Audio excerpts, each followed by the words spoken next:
Welcome everybody to the live stream, to episode number 24 of reacting to every single Alex O'Connor video on the internet.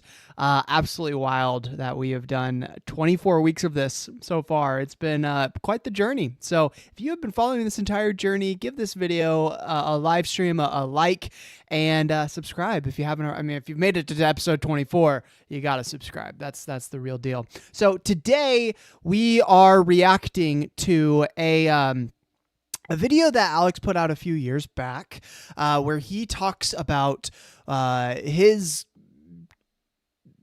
thought process, whether or not he is potentially going to reconvert or anything, or if he's ever considered it. And in the video, he titles it, I'm going to pull it up here, "Have I considered reverting to Christianity?" That's an interesting question, and I think the main thing I find to be pretty interesting about this question is the fact that recently Alex has been getting a lot of kind of pushback from a recent debate that he's had. I forget the guy's name, but about whether Western civilization is the inevitable result of Christianity, and whether or not the Western civilization and the morals and the things that we value as a Western culture could have been obtained without the existence of Christianity. Alex argues that no, we could have gotten there without it, whereas the other fellow argues against it. And one of the videos that he recently came out with basically critiqued Alex on saying that he's kind of too hard of heart sort of thing.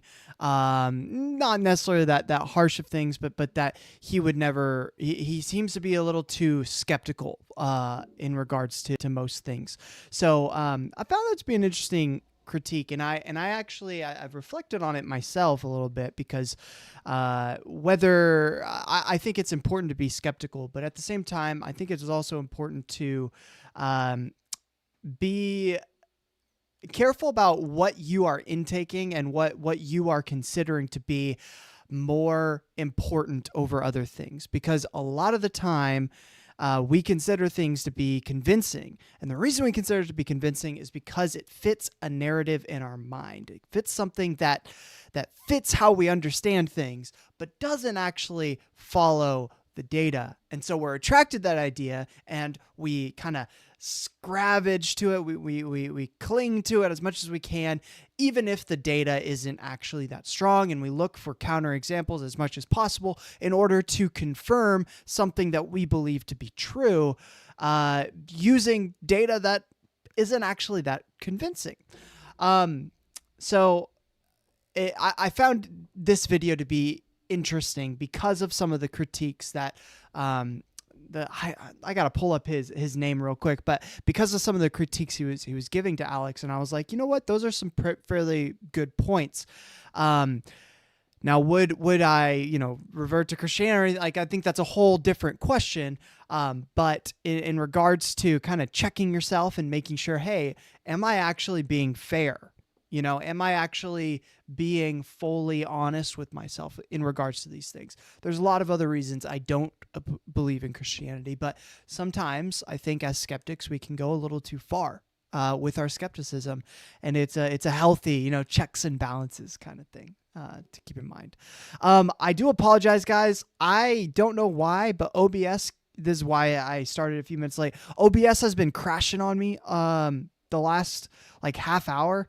My graphics for some reason are just not continuing. So I'm gonna see if I can fix that here real quick. You can kind of see on my, oh, hey, it fixed itself. Cool. For some reason, my entire graphics went black on my end, and as soon as I showed it to you guys, it worked out. Okay, cool. Well, we won't worry about that. We won't worry about that then. But so far we have watched 209 videos out of about 400 that he's done. And then together through these live streams, we have reacted to 48 videos. 48! That's amazing. We're getting there slowly but surely, and we will eventually arrive at our destination. That will happen. Don't you worry. We'll get there. We're over halfway, so that's the main thing. Additionally, we have Alex O'Connor Bingo. So I'll pull that up. This week I have... Oh, let me increase this baby. This week I have... Oh, did that not do it? Give me a second. Sorry, guys. This week I've got, let's see, evolution, consciousness, Islam, Sam Harris, antinatalism. That one's not really one that he brings up too often, but it could come up, you know. It's always a possibility. That's why we got it on here. The wooden play button. He's been putting the wooden play button in the background in the last few videos, at least where we're at, which is about 3 years ago in terms of his content. So it'll be interesting to see if it's back there for this video. And then, you know, 6'7", he said it in one of those videos, so I just had to put it in there. So those are some of the things I'll be looking out for. But if you want to play Alex O'Connor Bingo, just click the link in the description. It says Let's Play Bingo, and you can follow along with all the fun involved. So, all right. Well, I think that's enough preamble. Let's get into this thing. Right now, we are discussing whether or not Alex has ever reconsidered Christianity, reconverting back to Christianity. We shall see. Here we go. Saturday, I'm going to be... All right, let's put that to the beginning. Oh my goodness. OBS is really screwing me over here. Okay. Let me just fix this baby.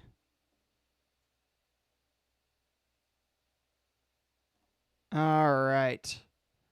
Oh, I need to do that part and that part. There we go. You guys can't see it, so it sounds like I'm just talking to myself. I promise I'm doing something. I'm not crazy. Okay.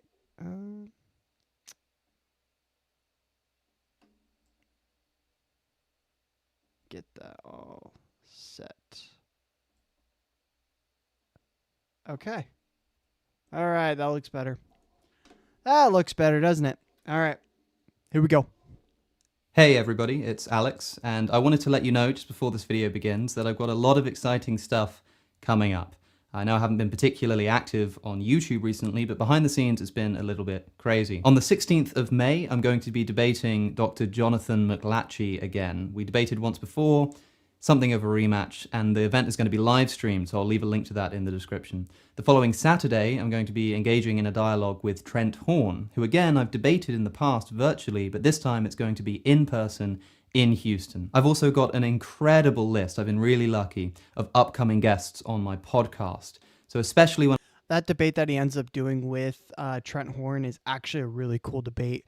It happened a few years ago, obviously, but y'all should definitely check that out when you get a chance. It's a pretty cool debate. Honestly, Trent Horn is one of the apologists that I do enjoy. I like his content. I think he's a very intelligent person, and he's very good at explaining and getting things across in a clear way. Similar to Alex. Alex is great at explaining things and making things very clear to people, and I think Trent Horn is similar to that. So if you don't know too much about apologetics, especially from a Catholic point of view, I think Trent Horn is great at explaining that type of stuff.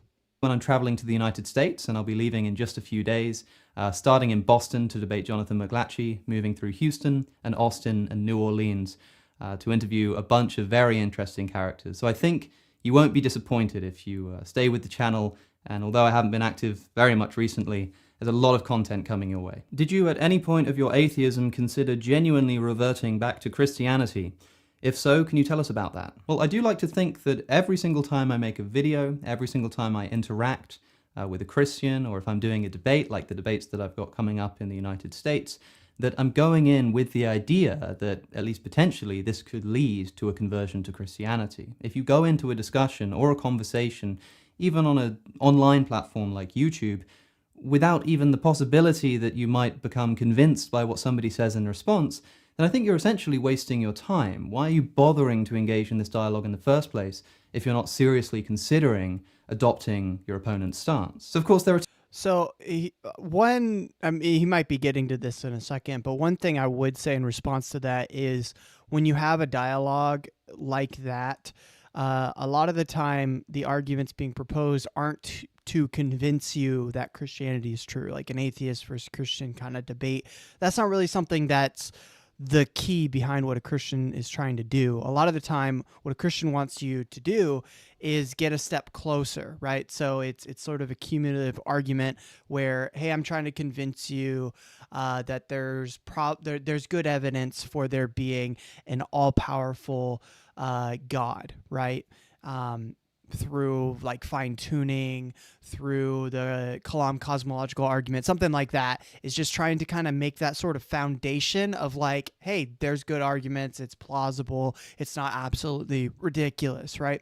And then from there, it sort of builds, and there's other arguments that you can kind of put in. People go to the resurrection and stuff like that. Alex knows all that, so I think that's kind of below the line. What he's probably talking about is having an open mind to being convinced by your opponent.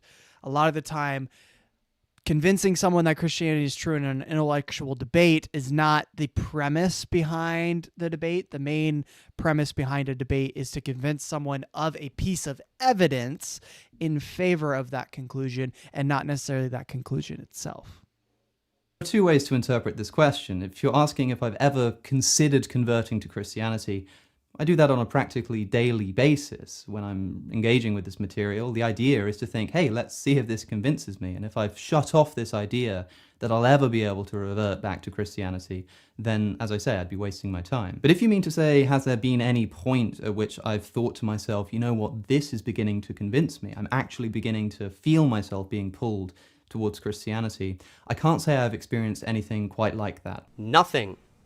Not once, not nearly, not ever, not even briefly have I experienced anything that speaks to the existence of a God in the universe. Of course, my views have changed on particular arguments. For instance, you can see a video that I made debunking myself on the Kalam cosmological argument, because I think that my old criticisms simply weren't very good. That's not to say that I'm convinced of the argument now, but at the very least, I would say that it's more plausible than I gave it credit for originally. So there is... One thing I will say about this, though, is that Christianity is not just an intellectual topic, right? It's a lifestyle, it's a worldview, it's a mind shift. Like, there's a whole lot to it other than kind of the intellectual side. And I don't really see Alex, at least publicly, interacting in Christianity in that way. And so that would be maybe one area where I don't know if he's considered doing a lot of these things. I know he's gone to church with like friends of his and such, and but I think the heart of Christianity is that sort of community, being in prayer, spending time in the Word, spending time with God, earnestly bringing your cares to God and growing in your relationship with the Lord. So a lot of that is what Christianity is. And if you want to consider whether it's true or not, or consider what it would be like to be a Christian, you do have to sort of play the Christian a little bit. So to me, that makes it seem less plausible, because you kind of have to play into the act. But if you really think about that a little bit, a lot of the arguments I rejected as a Christian, I now don't reject as a non-Christian. And why is that? Well, because I have now sort of taken off the guardrails that sort of didn't allow me to see some of these arguments. Like, a lot of the arguments against the inerrancy of the Bible have to do with like genocide and slavery in the Bible. Well, if you see the Bible strictly through the lens of a Christian narrative that Jesus is God, well, then the ethics of Christ, right? Christ never condemned slavery. He never condemned the pieces of genocide. But what is the cross about? It's about liberation. It's about freedom. It's about bringing people from being dead in their sins to being made new and alive with Christ. And so there's sort of a narrative there that you then read onto the text, and you interpret the Old Testament texts through the lens of Jesus, which is maybe not necessarily strictly like going against slavery or going against genocide like directly, but if you really wrestle with these ideas, again, the whole idea of taking on Christianity, you're going to start to make these conclusions that, oh, slavery doesn't really make sense because we're all one in Christ, you know? Galatians 5, Paul talks strictly about this, right? And so the whole ideas, I think, does kind of lend itself in that direction. And so you're not able to sort of really understand the arguments that atheists are bringing up because you're stuck to Jesus is God, and because Jesus is God, this meta-narrative is true. But if the meta-narrative is not true, which from a scholarly, from a logical standpoint, it just doesn't make sense to do that. Like to conclude that because this event that happened hundreds of years later, we now can reinterpret the past, the history, because of that event. That's just not how history works. That's not how people should be thinking about this if they're truly being honest, right? But the reality is you don't have to be honest in a historical way if you honestly believe that Jesus is God. So you have to sort of decrease and loosen up these sort of lenses that you view things on in order to view them in a more objective, non-biased way. And I think everyone, struggles with that, no matter what your standpoint is. I'm sure I'd struggle with that when viewing Christianity because there's a lot of baggage and stuff that I have to, look past in order to see an argument. And it's hard. You have to be like, okay, you know what? I'm just going to try and see the argument. I'm not going to try and see the intentions behind the argument or try and see things that I don't like about Christianity, but instead just try and see the arguments as they are. So that can be really hard. Definitely really hard. Shifting of that kind going on in my mind. One thing I will say, though, is that I've been doing this for more than half a decade now. It's a lot of time to be engaging with a worldview that you don't actually believe in. It seems a little bit strange from an outside perspective. Why would an atheist spend so long trying, essentially, to convert to Christianity through the arguments of other people and by engaging with them? Well, one answer is that I like to prove that I am actually doing what's being asked of me. For so many atheists, the message is given to them that if you're not feeling God's presence in your life, if you're not convinced of his existence, then it's probably got something to do with you. A lot of Christians will be committed to this idea that if you don't feel God's presence in your life, if the arguments aren't working, if you're not feeling yourself pulled to Christianity, then it's something to do with you, because it can't be something to do with God, because God is a perfect being and a loving being. This is intimately linked to something known as the problem of divine hiddenness. Divine hiddenness is the problem of God's apparent hiddenness in the universe. If God exists and is omnipresent and wants to enter into a relationship with every human being, then why isn't his existence immediately apparent to everybody? Why is it that I have to go looking for him and oftentimes don't find him? Why does he appear, in other words, to be hidden from us? Now, this argument was famously formalized by J.L. Schellenberg into premises that go like this. Premise 1, if there is a God, he is perfectly loving. Premise 2, if a perfectly loving God exists, reasonable non-belief does not occur. Premise 3, reasonable non-belief does occur. And so the conclusion would follow that God does not exist. Now, I think that's actually a very solid argument right there. It does bring up something on our bingo card. Let me pull that up here real quick. So it is if P then Q. He basically uses that line of reasoning there. Is there anything else he mentioned? I don't think so. I don't have non-resistant non-believer on my bingo card, but if you have non-resistant non-believer on your bingo card, that's what he's getting at here. So feel free to go ahead and check that one off. Let's keep going. what is this reasonable non-belief? Well, this is supposed to be distinguished from what Schellenberg might call unreasonable non-belief, or something like this. It does seem clear that sometimes people can hold to positions unreasonably, to put it mildly. That is to say, maybe if God does exist and does make his existence apparent to everybody, there are some people who simply won't accept it, even if it's obvious to them. Now, this would be an example of unreasonable disbelief in God. I would disagree with the last phrasing there. I think he could have phrased that a little bit better, but I think people always believe what they view as the most rational thing, right? If you understand something to be the most rationally true from your perspective, then you're going to believe that. But there are people who cannot articulate why they believe something very well. And they don't actually they haven't actually searched and truly figured out ways to explain why they believe something. But they intuitively or through a lot of different ways, they believe it themselves, right? And they think it is the best way to understand things, although the rationale is not the best. Maybe the rationale is faulty. Maybe there is no rationale, right? But the thing is, they think it is the most reasonable. They think it is the most plausible, best explanation of things, and that's why they believe it. Because if they didn't think it was the best explanation of things, they wouldn't believe it, right? Because there's anecdotal evidence, there's personal experiences, there's a lot of things to account for that people consider anecdotally for themselves. But it's not going to be the best rational reason to believe something, right? Vibes, like that sort of feeling of like, this just seems to be the right thing. In a sense, that's someone who believes something because they think it is the best explanation of what they've experienced and all of the evidences and stuff like that.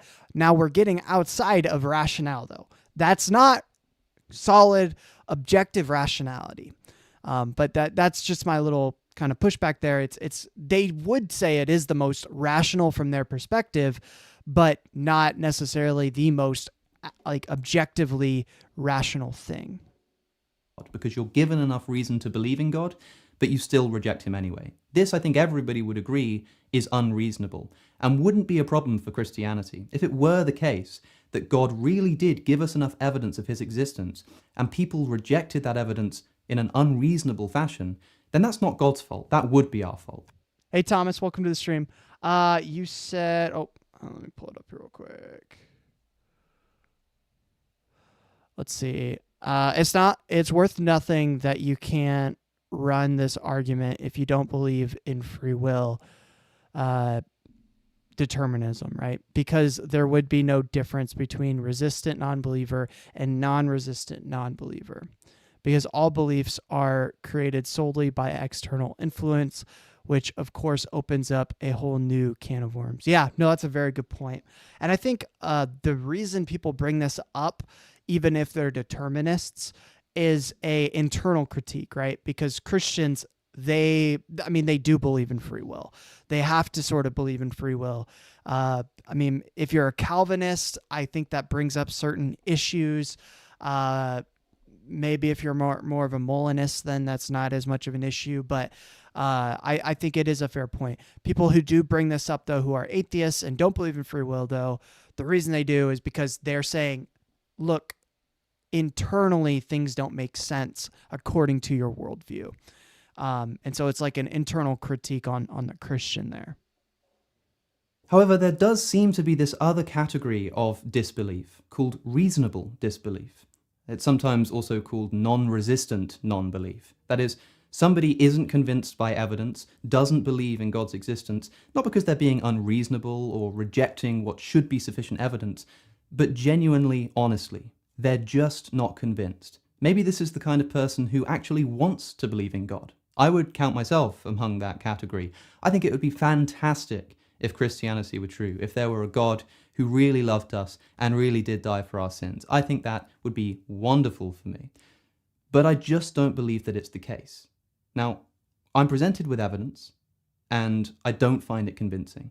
I don't think I'm being unreasonable here. I think that I would fall into this category of reasonable disbelief, or at the very least, non-resistant non-belief. And this is the kind of position that Schellenberg is referring to when he says reasonable non-belief occurs. That is, there is at least one person on planet Earth who doesn't believe in God, but does so reasonably. There are a few things we can take from this.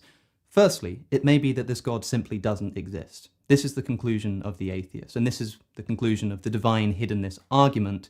It seeks to establish that conclusion. God doesn't exist. That explains this situation. A second conclusion that we could take is that this God does exist, but isn't a loving God. Or maybe his loving character is of the kind of quality that means that even if there are people who want to be in a relationship with him, for some reason he willingly denies them. The third conclusion that we can take is that actually God is there and is perfectly loving and will let anybody who truly seeks him enter into a relationship.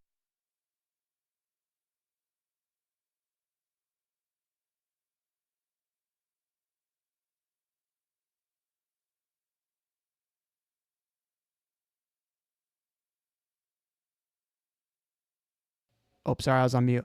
I just read your comment. I would agree. I think that's a fair point.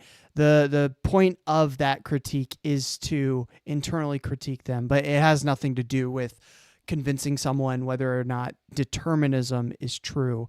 The whole idea of convincing yourself that determinism is true, and you bring this up, it's a very good point. It's kind of a weird conclusion because it leads to not being able to trust things like logic, the conclusions that you get to. It leads to a whole can of worms in which pretty much logic itself and epistemology is entirely nihilistic. And like, it's not that it's not true, right? Like that's something I think people miss, is pointing out that epistemology is undermined through determinism doesn't mean that it's not true, that determinism is not true. All that it means is that argument cannot conclude that determinism is true or that it's false. It's a middle just balance. Like there's nothing we can really say about it. It does undermine the argument itself, but it doesn't like necessarily undermine the fact that determinism is true or not. So it's an interesting one there. Relationship with him. It's just that anybody who claims that they are reasonably disbelieving but doesn't find God is actually not reasonably disbelieving. They're doing something wrong. They're actually not being reasonable in their assessment of the evidence, in other words. I think serious philosophical approach to this question will focus on the second of these options. Is God's love of such a nature that it would entail him just allowing anybody who wants to enter into a relationship with him to do so? That's kind of an interesting philosophical question, and it's one that I hope to actually delve into in my upcoming debates. But certainly in everyday conversations with Christians, the third conclusion seems to be the more common, at least in my experience. That is, when I tell somebody that I've been seeking God, they kind of raise an eyebrow in skepticism, as if to say, yeah, but are you really? You know, are you praying? Are you going to church? Are you really engaging honestly with the literature? When you read the Gospels, are you reading them in this mindset of, well, let's see how I can disprove this? Or are you actually approaching the question honestly? And this is why I think it's useful to have had my entire experience with this entire debate around the philosophy of religion essentially documented online. You can look at the arguments I've made, you can look at the interactions that I've had, you can look at the way that my views have shifted, and I hope that my actions in this whole journey helps substantiate the idea that there is such thing as reasonable non-belief, and that I'm an example of somebody who would fit within that category. And I think that this kind of interaction, honestly engaging with the arguments, at least as honestly as I'm capable of doing so, is an example of considering converting back to Christianity. Because if I am actually engaging with this stuff properly and openly and honestly and all of these things, then every single time I engage with these questions, every single time I do a debate or make a video or read a bit of scripture, in that moment, I am there and then considering converting back to Christianity, because if I weren't, then in engaging with these arguments, I wouldn't really be doing so honestly, because I'd be shutting out the possibility of the very thing that I'm at least ostensibly trying to do by engaging with those arguments. If you see. Yeah, and I think he brings up a good point. So welcome Primetime. Welcome to the stream. So the one thing I will say though is it is very hard to know whether or not you're like being fully non-biased. I think that the best thing that you can do is recognize your bias and do as much as you can to kind of check that at the door when kind of looking at the arguments and looking at things, because no matter what, you're going to be naturally inclined to find things that confirm what you already believe.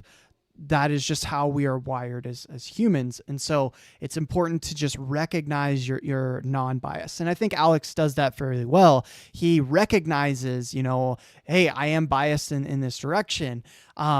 His answer here doesn't really seem to reflect that at all. I kind of wish that he did mention that.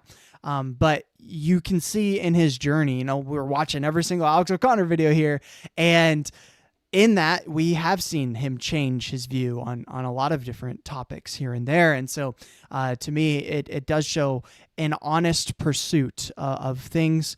But I mean, at the same time, he is biased. I know that he is. Like there's definitely things where he's biased here and there. We all are. And it's important to kind of recognize that in order to kind of move forward in any of this stuff. You see what I'm saying? So my entire career has been one large exercise in considering reverting to Christianity and trying to get people to talk me into it. Thus far, I will say that is probably one of the most annoying things that you'll hear from Christians a lot of the time is like basically people just constantly, constantly saying that you're not, considering it enough, or you're not like doing enough in order to, have said I've considered it as much as possible. It's kind of there's no end to that. And I think that can be very exhausting and, frustrating at times. So I feel him there. Like for him, he's been doing this over a decade now. And, for someone to be like, well, have you really, it's like, okay, calm down, calm down kind of thing. Far, they just seem to have failed. But one thing I have been told by speaking to Christians privately, that is outside of a debate format or outside of a format where there are hundreds of commenters trying to pick apart everything that they're saying. Yeah, it's important. They'll tell me that basically I'm approaching the entire subject wrong. Coming at it with the approach that natural theology is the most appropriate way to come to God. That is, if you want to become a Christian, the way that it's going to happen is by being convinced by the Kalam cosmological argument or the validity and soundness of the ontological argument or something like this. They say this just isn't how it's done. Christianity is not so much a set of propositions as it is a relationship. This is how the Christian tends to see their relationship with God. It's something that's done just as much as it's something that's believed. You enter into a friendship, a loving relationship with Jesus Christ or something like this. What that means... I actually 100% agree with that critique. I think that is a very fair point. There were a lot of things that I think I better understand about Christianity than Alex does because I've had that conversion story. I've had that sort of experience with God and the Word and things of that sort. And I earnestly believe that it was absolutely true. And I would be willing to die for my faith, like that was something I can say, like I really did feel like deeply rooted inside of my identity and who I was. And so that I think is something that is going to be a lot more stronger. I kind of think about apologetics in this way. It's like it's sort of the shield, but it's not like the actual armor. The armor is what protects you. It's the main thing, and that's going to be your conversion story. That's going to be the thing that's like that has like changed you. It's that personal subjective experience. And then the shield is sort of the stuff that you like. For instance, if apologetics is what convinced people of Christianity, why are the only people considering apologetics either Christians who are already like interested in it or people who reverted from Christianity who are doing counter apologetics? Like those are really the only two groups interested in this. And I think the reason why is because people are not convinced generally. People are not convinced by apologetics to become Christian. It's a way of pulling up that shield and defending the armor that you already have. You're already convinced. You already got the armor on. Just put the shield up and you'll be fine. That's kind of the main thing. And the apologetics doesn't have to be like crazy strong in order for it to work, because you already got the armor on.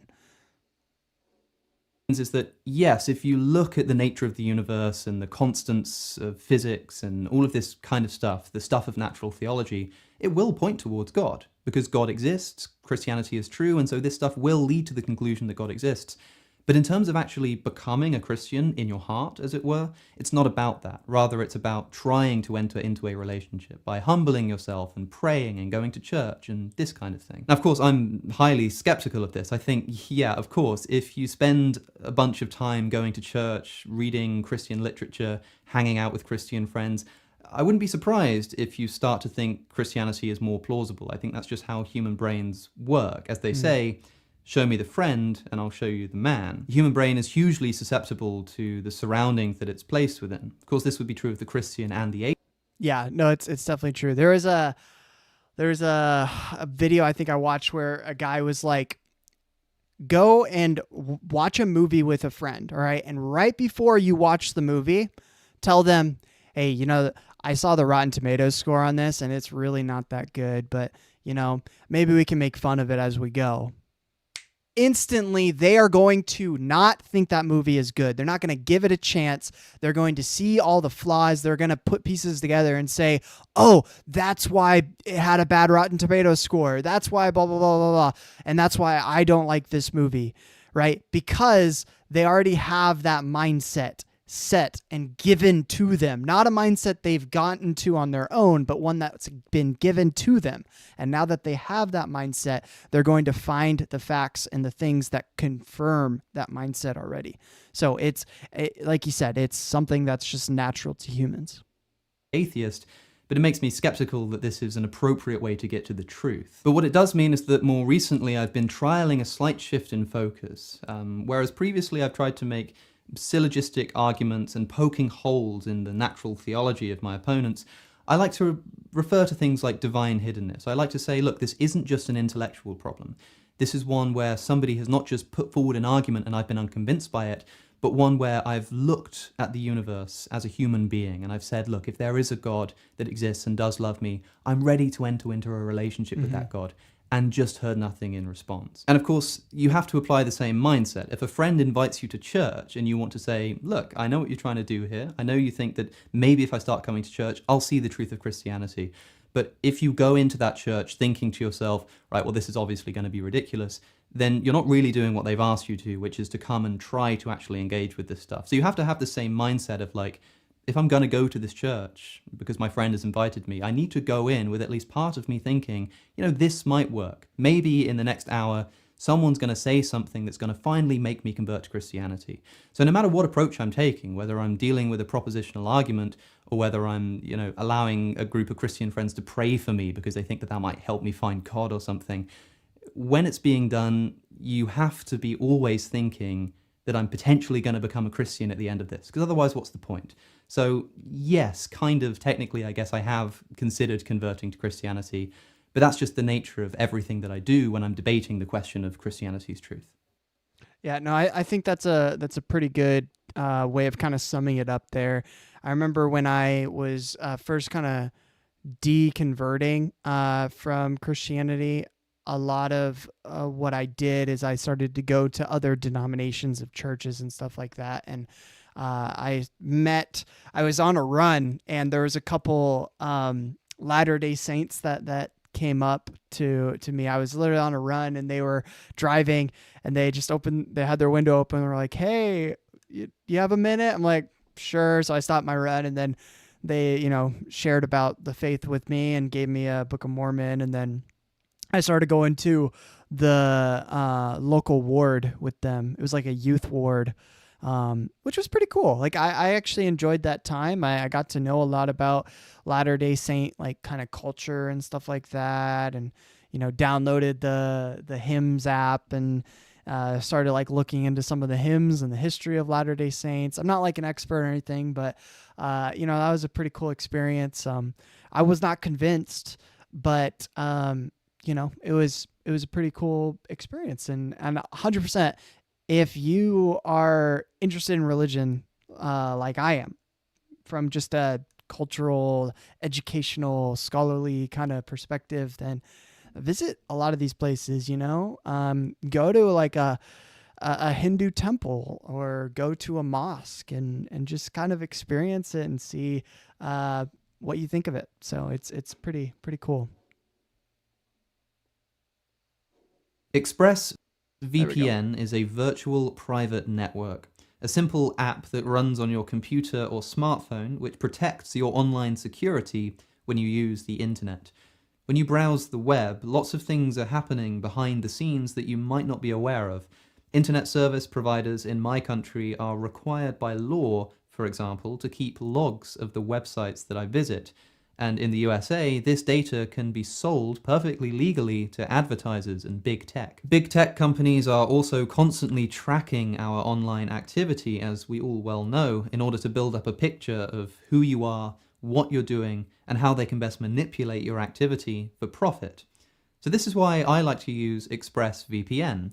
I can simply open the app and choose from a variety of locations from across the world and tap connect. ExpressVPN then, within seconds, reroutes all of my online data through a separate secure server in the location of my choice, which hides my IP address from big tech and also encrypts 100% of my internet data, keeping it safe from eavesdroppers. Suddenly, I'm browsing a lot more anonymously. ExpressVPN is also incredibly fast to connect to and doesn't slow down my online browsing activity at all.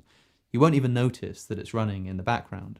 And the best part is this: you can get 3 months of all of this completely for free by signing up using the link in the description or by visiting expressvpn.com/cosmic skeptic.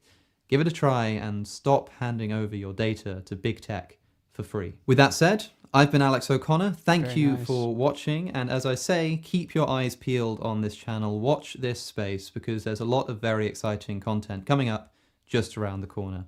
I hope to see some of you at the various events that I've got coming up. Again, links will be available in the description if you can make it. Whether you can or whether you can't, thanks for being here. Thanks for watching. You are Thank very you as always welcome, to my Alex. supporters on Patreon, especially my top tier supporters who really do help to keep this channel afloat. Without them, I simply couldn't do what I do. If you like my work, do consider becoming a supporter at patreon.com/cosmic skeptic. Thank you for watching. Don't forget to subscribe, and I'll see you in the next one. All right. That's another video on the marks. Oh, wow. 210. There we go. And then together we have watched 49. We're about to hit 50. Let's go. That's pretty big.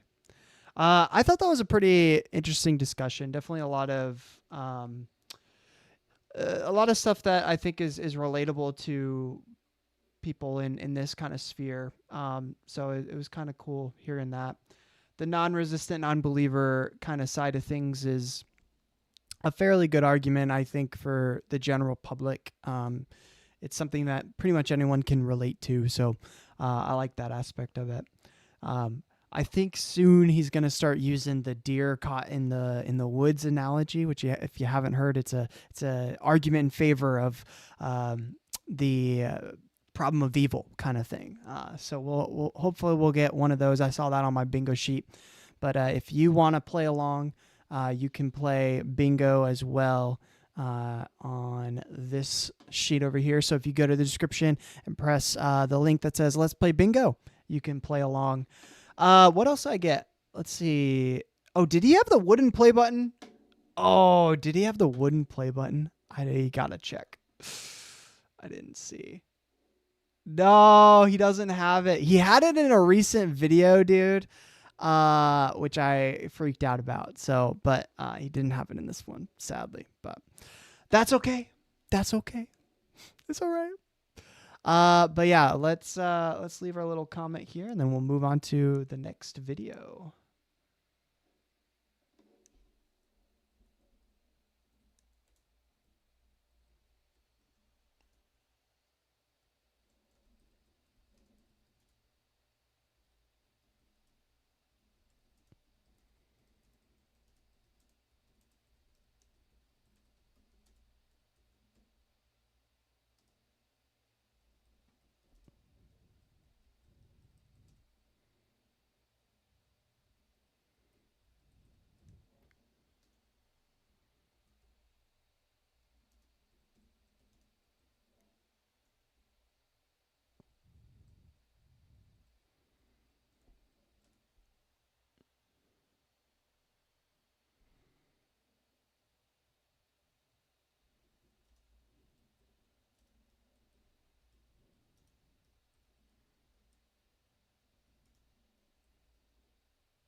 Okay, there we go.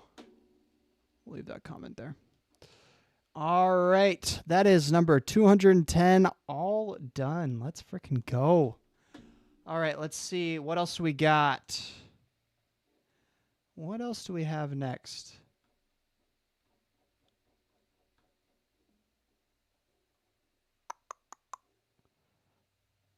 Where are we at? Shortly after the last one that I saw with Drew of Genetically Modified Skeptic. So I watched this one. All right, so we got Arguments for God tier list. Oh, they just did a recent one. Actually, I kind of want to watch this because they just did a recent one. I think they've done it maybe 3 times now. So this was the first one that they've done. So let's try this one out. I'm going to say we know that Jesus existed and that Jesus was crucified. Those at least we know happened. Something weird happened, as you We say. know, yeah. yes, something weird happened. So it tries to say it's space-less, time-less, immaterial, enormously powerful. It seems to be a timeless, spaceless, creative power that does stuff and interacts with the world. This is God, right? No, it's not. It's still better, and it's an island. It's a better island, it's a better It's a better island qua thing, but it's still a better island. That's all that I need for my argument. Since God either necessarily exists or necessarily doesn't exist, you can't say... Hello. We're Hello. totally interrupting this. Yeah, that's fine. We can... Hello. This episode of the Cosmic Skeptic podcast is brought to you by... Oh, yo, Cameron comes in on this? That's crazy. That's actually so cool. To support the podcast, please visit patreon.com/Cosmic Skeptic.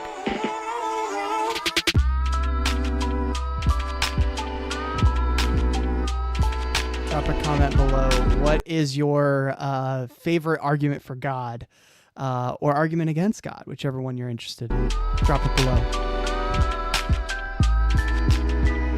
Welcome back, everybody, to the Cosmic Skeptic podcast. Today, I am joined by Joe Schmidt of the Majesty of Reason, and we're going to be doing something a little bit different. We're going to be taking popular arguments for the existence of God and putting them into a tier list. Now, I'm sure someone's done this before. Once again, it seems I am shamelessly ripping off one of Genetically Modified Skeptic's ideas, but one has to follow suit now that he is the most subscribed channel in our little niche. Congratulations, I guess. So we're going to shamelessly steal that idea and have a conversation about which arguments are good. Sorry, I just saw the comment. So that's personal, but I say this God doesn't want people to forget him when you shift, believe in a higher power, but you haven't got to start going to church all of a sudden. I don't. Are you talking about like? I'm not sure what you mean by that. Sorry. Personal. Shift believing. So yeah, are you saying like you don't have to start going to church in order to believe in God? Is that kind of what you're saying? Like you can believe, and I do think that that's true. Like you can be convinced by an argument or something like that. I just don't think that's generally what happens. I think what most of the time what happens is someone has an experience, whether that's going to God or going to church, or whether that's maybe having like some sort of conversion story, whether that's having like a moment while reading the Bible, whether that's, a whole spew of different experiences that could be happening that then lead you to then believing that there's a personal God that cares about you. I think that's generally what happens first. So yeah, it doesn't have to be like you going to church, but it could be a whole lot of like personal kind of subjective experiences. And I don't doubt there are people who are convinced. Like I know Inspiring Philosophy, one of the things he says a lot of the time is he was convinced just by the arguments that Christianity was true. I don't want to say that he's wrong on that. He very well could have been. I don't know too much of his story, but I know that's something he says a lot of the time. And maybe he's an example of that not being the case. But I think generally, most of the time, you are convinced, not necessarily from like an objective, rational way and looking at the data and stuff like that. But a lot of the time, we're just convinced because it seems to be the case. Like from our personal experiences, that's what seems to make the most sense. And then we look at the data with a more biased lens, and that can, like, looking at the data can convince you. I'm not saying that it's not convincing or anything like that, but you do have to recognize that you have bias when looking at data. And if you don't, that can be problematic in your objective observance of the data. So I don't know if that answered your comment at all. I apologize if I misunderstood it, but if you want to maybe rephrase it a little bit, if I misunderstood, let me know. Which arguments are bad and why. And joining me to do so, as I say, is Joe Schmidt. Joe, why don't you tell the people about yourself?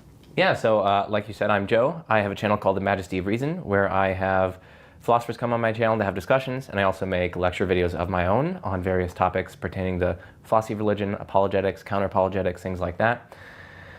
And I also do scholarly work in philosophy, so I publish books and papers and so on, actually on various of these arguments. So for instance, the Kalam, I've got a lot of papers under review right now, and I've also published on it. So Yeah, Joe's been cropping up kind of all over the place in the kind of YouTube philosophy sphere, and you should definitely be watching his channel. If you have the time, because of course you just uploaded a 12-hour long video discussing 100 arguments of the existence of God. 150, actually. 150 Oh and my responding God. to them. systematically with like actual scholarly content. So yeah. 12 hours long. So if you have the time and effort and interest, then do go and check out Yes. Joe's channel. They're not all 12 hours, so it's definitely worth checking out. But let's jump into things. So why don't we begin, Joe, with an all-time favorite of mine, which is the contingency argument. Now, I've never done a tier list before, but I understand we have an S tier and then A, B, C, D, E, F. And what does S stand for? You know, I think it's interesting that Alex, you know, he comes from a Catholic background, but he never really explores like Catholic arguments, like the arguments from like the true Eucharists happening, arguments in terms of like the Shroud of Turin.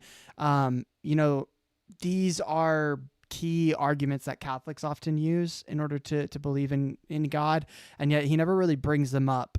The only sort of historical argument he ever really references is the resurrection argument, which I think is kind of interesting. It's probably just because he hasn't really looked into it, but it's funny because he comes from a Catholic background, but he mostly talks to Protestants in the sphere of apologetics. So yeah, it's kind of funny, and I kind of doubt that any of these Catholic apologetics stuff is gonna pop up, but some of it's pretty interesting.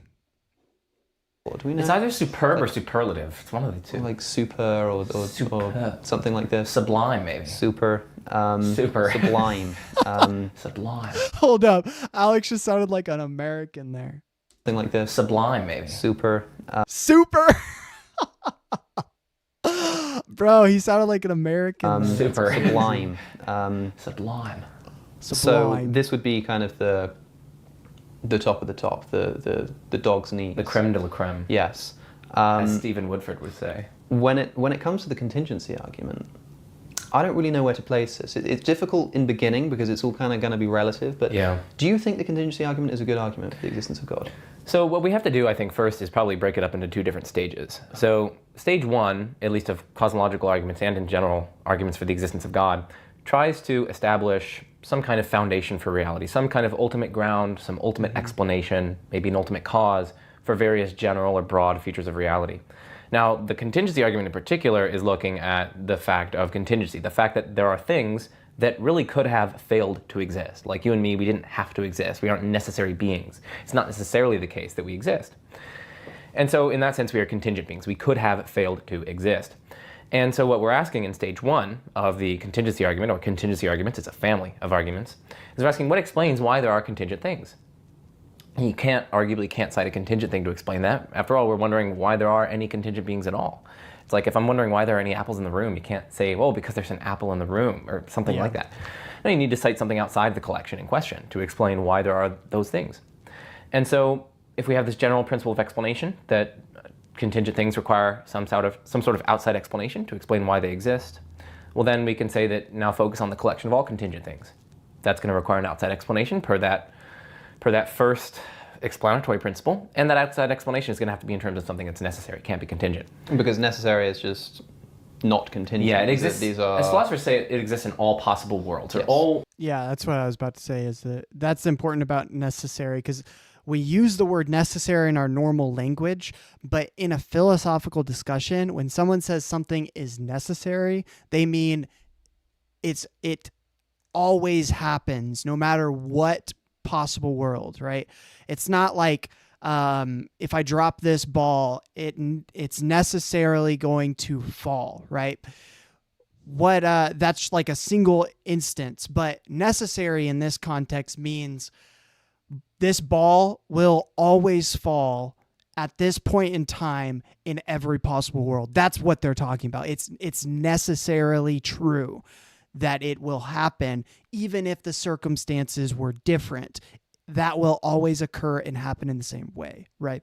So that's what they mean in this discussion.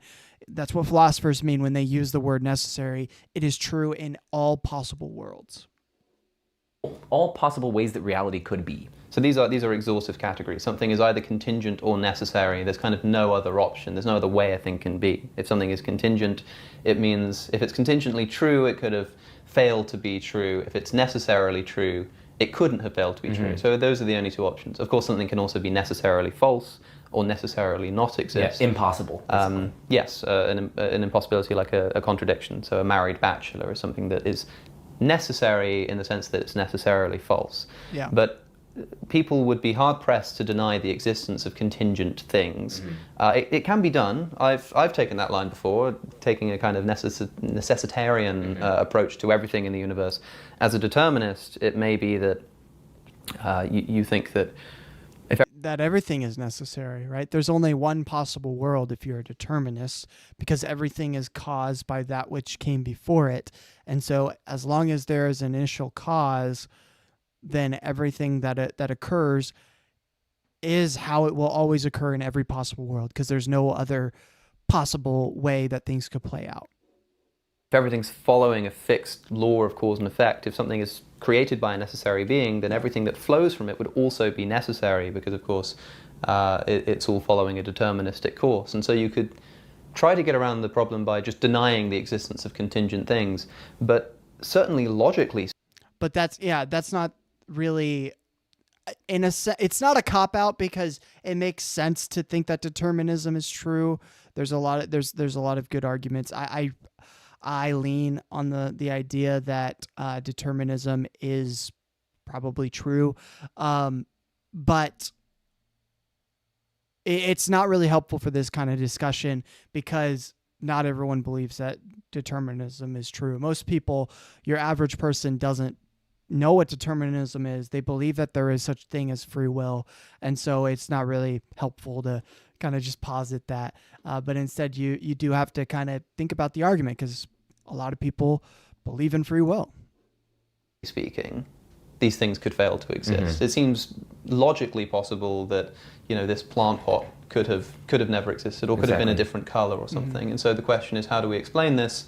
Of course, if you're trying to explain all contingent things, you can't explain it with a contingent thing, unless, of course, you allow for something within a set to explain the set itself. What's the problem with doing that? Yeah, so I mean, it depends on what we're trying to explain. If we're just trying to explain why there are any contingent objects whatsoever at all, it seems as though you aren't really able to cite some contingent object, because that's presupposing the very thing we're trying to give an accounting of, right? If we're asking, okay, why are there any blue balls in reality at all? You're not going to be able to cite some sort of blue ball that produced them, because you're just presupposing the very thing that we're asking an accounting of. Why is there even that blue ball in the first place? Any of them whatsoever. So if you're just trying to explain the type contingent concrete object, let's say, or contingent thing, it seems as though you aren't going to be able to cite some sort of contingent thing to explain that. Even if you have an infinite regress, right, you could still ask, well, why are there any of those things that are infinitely linked up in such a way? Yes, because this is sometimes been called the Hume-Edwards principle, the idea that as long as each individual contingent thing is explained, if you have a series that goes back infinitely, then everything is explained. Because, you know, A is explained by B is explained by C, and so on to infinity. But the problem with that is explaining why the list exists in the first place. Why are there any of those elements at all? Right. You still have that question. And I mean, Leibniz responded to that to that example by basically saying, like, imagine we had a geometry book. I think it was Euclid's Elements. Yes. And imagine that Euclid's Elements was copied by another one. So the reason why this one exists is because someone copied it from another Euclid's Elements books. And then you can ask, well, why does that Euclid element book exist? Well, because it was copied by another one. And if you go on ad infinitum, it still seems as though you don't really have a satisfying explanation of why even, like, firstly, why is it Euclid's Elements? It could have easily have been something else, like it could have been the Phaedo or whatever. It could have been lots of different things. So why is it specifically Euclid's Elements? Yes. But also, why are there any such books in the first place? Yeah, even if a book is copied from another book, for infinity, you've got a problem of still explaining why that infinite set exists in the first place. It's a bit like somebody talking about the train cars. You know, you kind of have a car of a train that's being pulled by another one, and it's being pulled by another one and being pulled by another one, and it goes on infinitely. But this doesn't seem to properly explain why it's moving. That comes up in the argument from motion, or of course the paintbrush, and you're asking why something is being painted, and it's just from the motion of the paintbrush, and that's explained by motion further back on the paintbrush, and you just have this infinitely extended paintbrush, and that explains why the Mona Lisa is being painted before your eyes. It doesn't seem to do so. Yeah. We need to step outside of the set of contingent things to explain it. But of course, if something can only be necessary or contingent, one or the other, and you're looking for an explanation that is outside of the set of contingent things, you've got a necessary being. So the second line of objection you might take is that, sure, this set of contingent things does exist, but it doesn't require an explanation. Why does everything require an explanation? There's the principle of sufficient reason, the idea that anything that's true, or in milder forms, anything that's contingently true, requires an explanation for its truth, a sufficient reason for its truth. Do you think that's a plausible assumption to make? I think it depends. So there are a bunch of different versions of the principle of sufficient reason, as you mentioned. There are certain restrictions on the principle of sufficient reason. Some people restrict it only to contingent things.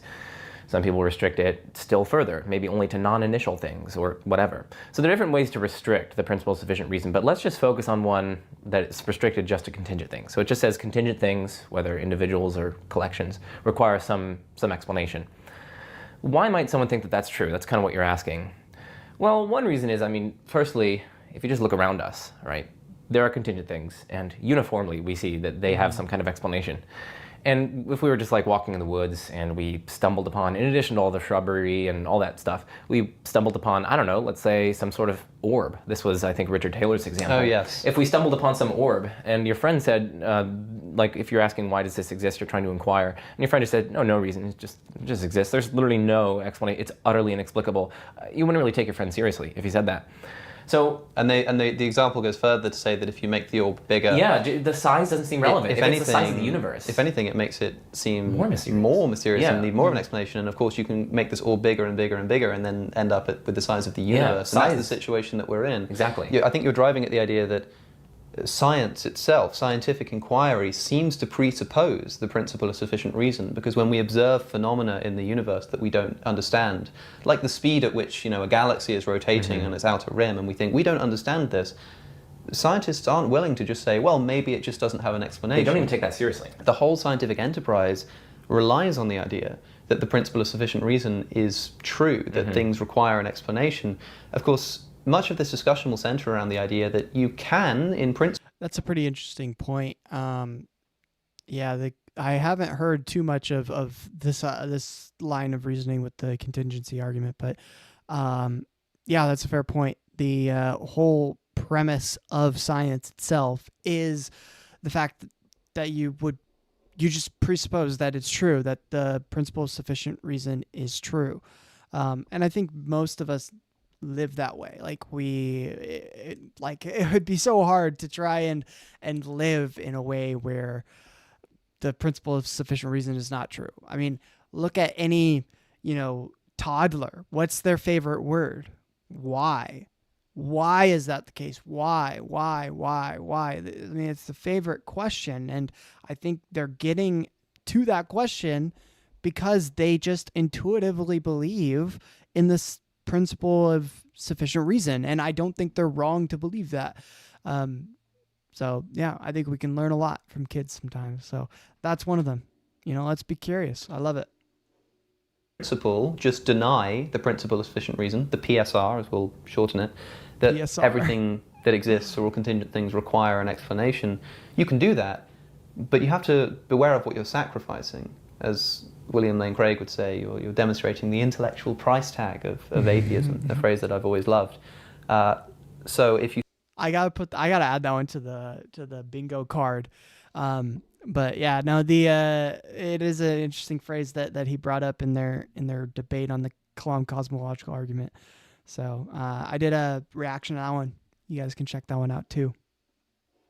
If you think that things can just be the case without an explanation, you may have just undermined the entire scientific enterprise. There's also a wonderful skeptical scenario that's brought up by saying that things, if the PSR is false and things can occur for literally no reason, which is what we're entertaining here, to get away from this necessary being, then suppose it's at least in principle plausible, possible, that all of your sense experiences are just occurring for no reason whatsoever. That is, we like to think that our sense data is explained by real-world objects. I see the plant because the plant is there. But if the PSR is false, we've got no way to combat the view that all of these sense experiences are just occurring for no reason. And so you have to entertain a new skeptical scenario. You fall into like a kind of Cartesian hole but of a very specific kind, which is to say, if things don't require an explanation, then how do I know that everything I'm seeing has got nothing to do with the existence of an external world? Nobody else exists. It's just a sense experience that's occurring for no reason whatsoever. Now, of course, this seems wildly implausible. People listening might be like, yeah, but come on, that's obviously ridiculous. Like to think that all your sense data is just occurring for no reason whatsoever. But that's the point, is that the reason that's ridiculous is because we seem to presuppose in our thinking that actually, no, this does require an explanation that these things don't just occur for no reason. But if that's the case, then we're left with this problem of the set of contingent things requiring then an explanation. And of course, this must be a necessary being. And so we're led to something that's starting to look a little bit like God, at least has one of his qualities, that is necessary existence. So for this first stage of getting to the necessary being, what do you reckon? How does it hold up? There are so many different versions of the contingency argument, and some of them I find more plausible than not, let's say. So I'd say I lean towards thinking that there's some sort of necessary concrete foundation of reality. I mean, it does, just think about it in terms of explanatory payoff. Like, we don't even have to say. Some people mistake, a lot of these sorts of arguments, they think that they have to be like deductive demonstrations or proofs, you have to be certain. But you don't really need that. In fact, for the PSR, you could just say, listen, in general, we expect there to be an explanation. It's a kind of rule of thumb that more likely than not, we have reason to think that there's an explanation. We don't even have to say that contingent things require an explanation. You could just say it's as a defeasible rule of thumb. Again, it could be overturned if you're given a sufficient reason for thinking that something couldn't be explained. But in general, we expect there to be explanations. It's just a general rule of thumb. And so that gives us some weight of a reason to think that the collection of contingent things would have an explanation. And I do think it's plausible that no contingent thing, of course, could explain why there are any contingent things at all, ever. And so that would give us some weight of a reason to think that there's a necessary thing. There's a great paper by Alexander Proust on the Hume-Edwards principle, explaining why it, if there are people listening who are trying to entertain this idea that something can be sort of self-causing, or that as long as something contingent explains something else self-unexplained, I guess. Contingent. Maybe you have like a circle of explanation or something like this. Proust's paper on the Hume-Edwards principle is a wonderful rebuttal of that view. Yeah, and Proust actually gives a nice example of a cannonball, right? So imagine that you have a cannonball that's fired. Yeah, this is a. I apologize, I'm not giving too much commentary. This is one that I haven't explored too much, so I don't have too much to say on this, but I think it's pretty interesting. I mean, he does talk about the principle of sufficient reason a fair amount, but yeah, I haven't heard these examples. That's cool. And it's fired, of course, from a cannon. And you can look at the trajectory of the cannonball, and you can plot it over time and so on. Yeah. And what you can do is you can look at the specific time at which it landed, and then basically the time all the way up to like right when it was shot. So right after it was shot, you basically cut that time period off. Now, you can actually come up with a fully internal explanation for the trajectory of the cannonball here. You can explain the cannonball state right here in terms of the immediately prior state together with the laws of nature, the conditions, and so on. And you can do that with the prior state and the prior state and so on, all the way back to this moment. And in fact, you can do this ad infinitum within this series because you can divide up time, right? Yeah, you can keep on dividing time. So the state of the object at this point, a half midpoint, is explained by this midpoint, let's say, together with the laws of nature and the initial conditions. And then you can explain that by the midpoint, midpoint, midpoint, and so on. This would be a case where each state within this thing is explained by a preceding state. And in this kind of infinite explanatory structure. Yeah. And yet, we don't have an explanation of the, at least an adequate explanation, of the trajectory as a whole. Of why the cannonball is flying through the air. And indeed, we wouldn't have an explanation unless we cited something outside the series that fired the cannonball, which was the cannon. The cannon. Yeah, exactly. And the cannon, And the person analogy here directing with the argument would be cannon. the cannon would be something like the god in the picture. Yeah. To break that down. That's a pretty cool example. I kind of like that one. Yeah, that's a pretty cool example. The thing is, though, that would cause a different problem, which it proves determinism in that case, right? Like the cannonball has no choice other than to follow the next predictable outcome. It's while it's flying through the air, it's just we can predict, we can know it's going to be moved this direction, then this direction, this direction, fall at this angle, at this angle, at this angle. If we were to like freeze frame it, video, go frame by frame, we can see the trajectory and predict exactly where it's going and explain why it's going in that direction, which alludes to determinism and not free will. So I think it can be a good explanation for a lot of things, but in a sense it doesn't. It almost then concludes something like determinism, which would go against the very idea of at least a lot of different religions. So that's interesting. It's a lot of. I'd recommend reading the paper to anybody listening, and there are two other examples that he gives. I quite like the chicken and egg example as well. If you have this cannonball in motion, and we're trying to explain why is the cannonball in motion, Joe is saying that we can explain the position of the cannonball in any time slice. If you take like a moment and say, why is the cannonball there? Well, it's explained fully by the laws of nature and where it was half a second ago. Mm-hmm. And why was it there? Well, that's explained by something a quarter of a second ago and the laws of physics. And we can do that infinitely. So this would be a fulfillment of the idea that every contingent state is explained by another contingent state. But when you try to fully explain a contingent set of affairs with contingent things, you end up without a sufficient explanation. Mm-hmm. So we seem to require something outside of it, leading us to a necessary being. For me, I think this argument is one of the greatest that exists for God's existence. I'm tempted to put it in S tier right off the bat. I don't know if you would agree with that, but we haven't even gone over stage 2 though. So stage 2, as we remember, we pointed out that stage 1 just tries to. Yeah, it doesn't really explain God. It just explains a necessary being that kind of grounds everything. But it doesn't explain, honestly, not even necessarily, you don't have to say being, necessary thing that grounds everything. They conclude being because of stage 2, which explains, okay, well, let's look at the qualities of that which is contingent, of all contingent things. What are the qualities of such things? And you get to something grounding everything that would contain such qualities, which he'll probably get this get necessary into here for a foundation. second. At least one, right? We haven't even shown that it's exactly one. It could be lots more, but at least one necessary foundation that explains why there are contingent things. But stage 2 is another question, and a lot of the arguments there actually aren't all that plausible by my lights. So I am actually tempted to put stage 1. What's the aim of stage 2? The aim of stage 2 is to identify. So stage 1 is to say that contingent things require a necessary explanation. Or we have reason to think that there's an explanation. Yes, or that we have reason, which, given that we can make that weaker claim, it makes it even stronger as an argument because it functions. Stage 2 is to identify that necessary cause with something like a God. Mm-hmm. But I think that in most kind of common philosophical parlance, the argument is really seeking to establish the existence of a necessary being. From this, I kind of see it almost as like a separate argument to discuss the nature of that necessary being. And if we're trying to get at just a necessary being, I think this is potentially. I would agree. I'm tongue-tied here.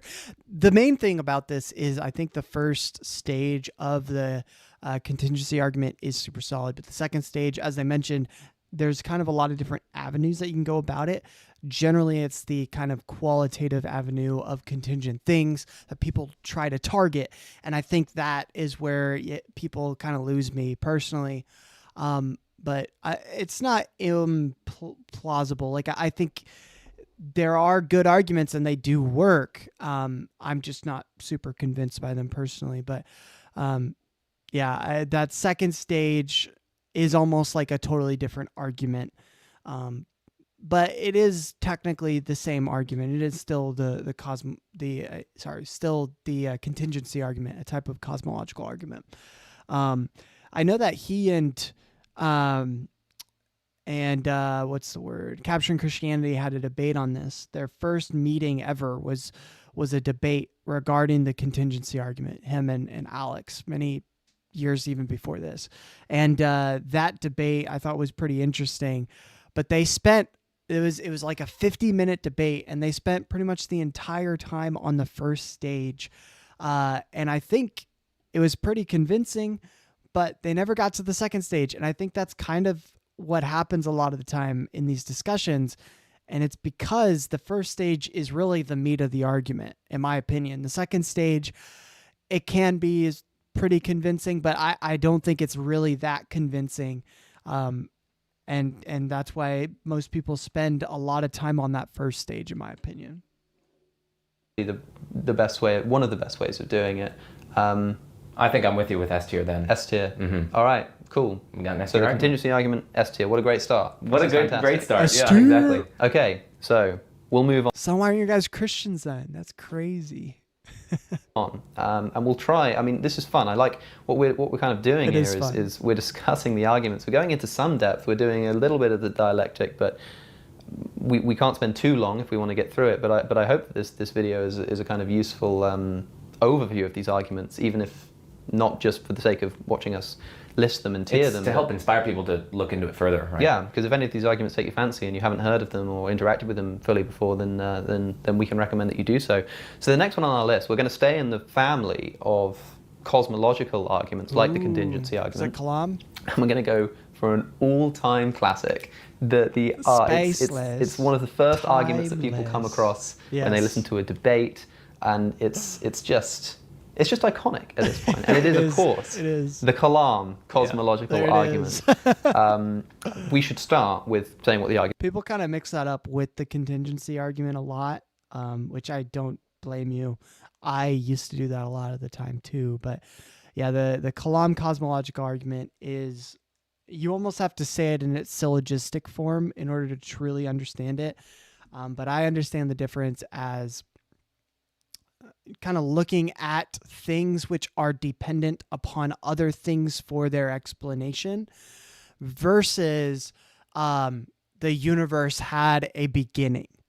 That's kind of the difference. You're looking at objects and asking yourself what sort of explains why this thing exists, because theoretically this microphone, this mouse, these things could have not existed otherwise in another possible world. So what explains that? And it sort of ultimately results in this necessary thing that is holding everything together, that is contingent, that could have been otherwise. Whereas this other argument has to do more with causality, that the universe had a beginning, and anything that has a beginning has a cause. And then they would argue that the universe had a beginning, and so because anything that has a beginning has a cause, the universe has a cause. So it's a very similar line of reasoning, but that's kind of the difference. We're looking at individual objects, individual contingent things, and realizing that everything is contingent from this perspective, whereas the other one, it's more they would say inductive, because you're looking at the specific and then applying it to a broad category, whereas the other one is actually deductive. You're looking at a broad category, the universe, and then applying it to specifics like you and me, everything that we see around us. argument is, if you're not already familiar. Premise 1, everything that begins to exist has a cause. Premise 2, the universe began to exist. Conclusion, therefore, the universe has a cause. It's interesting. That second premise is usually the one that people attack most of all. But I think Alex, what he does in his discussion with William Lane Craig, the person who's really popularized this argument, especially this specific syllogism, what he does is he actually attacks that kind of first thing by saying this is a circular argument, because to say that everything that begins to exist has a cause, well, he doesn't recognize that anything really has begun to exist. Everything is just the remanipulation and reorganization of that which already was, of material that already existed. And so the only thing that would have began to exist is the fundamental particles that make up the universe. And so, in a sense, what you're saying through this argument is everything, i.e. the universe, which is the only thing that truly began to exist and has a cause. The universe has a cause. The universe began to exist, thus the universe has a cause. You're basically saying the universe has a cause, the universe began to exist, the universe has a cause. Like, that's kind of the circular reasoning that Alex attacks in that first premise. Thoughts? Yeah, so just general thoughts. Thoughts. Okay. Thoughts. Okay. So again, I like to break this down into 2 stages because it's conceptually good. So you just articulated stage 1, and then stage 2 is trying to identify that cause of the universe with God. Yes. So it tries to say it's spaceless, timeless, immaterial, enormously powerful. So yes, I can't believe. Okay, but yeah, so that's basically stage. Honestly, a good impression. He should dress up as William Lane Craig sometime. Do it for Halloween. Stage 2 tries to identify that with God, the cause of the universe. Yes. So you nicely articulate stage 1, and actually, the way that Stephen Woodford and I in our Kalam series, the way that we're breaking down the Kalam is in terms of an old Kalam and a new Kalam. So you articulate the old Kalam that's pretty popular, mainly because of William Lane Craig. But the new Kalam is what's a lot of recent work is coming out on, and it focuses on causal finitism, which is the thesis that every causal chain leading up to some effect has to be finite. So every effect can only have a finite number of causes. That's basically the thesis. Which, of course, is relevant here. If every effect can only have a finite number of causes, it means that the universe cannot be infinite. That's one thing that they can argue. I mean, you could just start with that premise that every effect can only have a finite number of causes, and if you add that there can't be circles of causes, so one thing eventually directly or indirectly causes itself, then you automatically get to at least one uncaused first cause, at least one. Okay. So that's much more swift, as it were. You don't even have to talk about time and all that stuff. So let's talk about the old Kalam for a moment. And it seems that one of the reasons why a new Kalam is being devised here is potentially because of problems that have been pointed out with the original Kalam. Of course, William Lane Craig is the man who gave it the name Kalam, Cosmological Argument, so it's no surprise that it's the most popular, and it's certainly the one that I think certainly people like my viewers will be most familiar with. Yeah. And so I wonder what you think of it as an argument.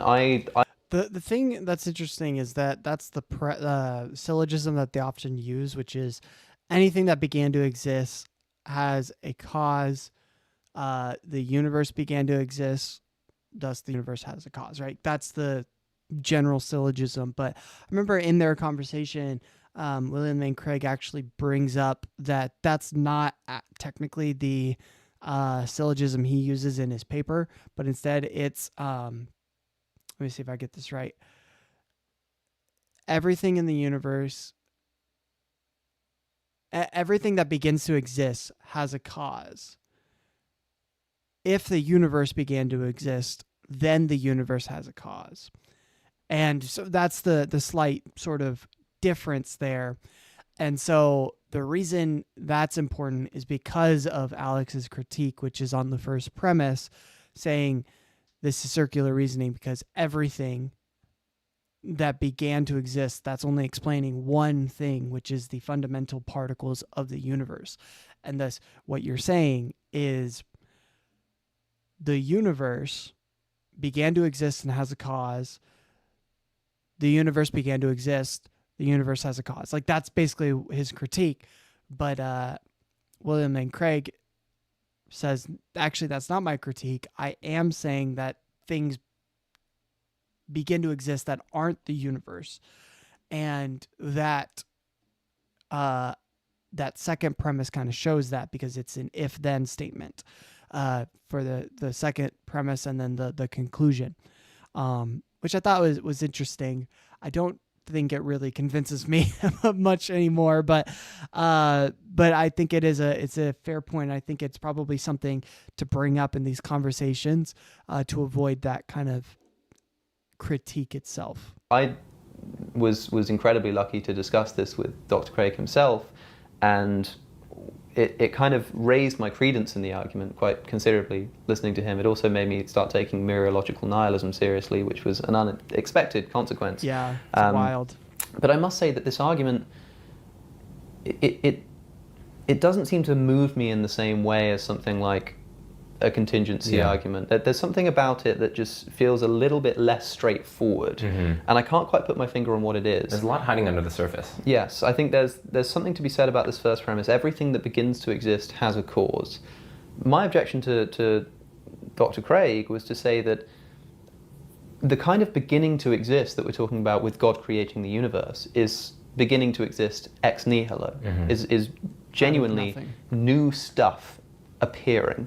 If the universe did begin to exist, then that's what it would look like. It would be out of nothing. Whereas when we intuitively accept that everything that begins to exist has a cause, like a car beginning to exist has a cause, it's not beginning to exist in the same way, because it's not beginning to exist ex nihilo, but rather out of a rearrangement of pre-existing matter. Ex materia. Exactly. And so there seems to be a kind of fallacy of equivocation happening here, that when we talk about things beginning to exist without a cause, or requiring a cause in the first premise, we're talking about beginning to exist from prior material. Whereas when we're talking about the universe beginning to exist, we're talking about beginning to exist ex nihilo. And so we're not actually forming a coherent argument here. Yeah, so I think there's a way to construe this objection that is extremely powerful, and there is a way that I would advise people not to construe it. So I would actually advise people not to construe it as an equivocation, because what you can do is you can actually give a precise cashing out of what you mean by begins to exist. And you can say that's common in between the car beginning to exist, even from pre-existing materials, and the universe. So you could just say maybe it's the temporal extent is finite in the earlier than direction.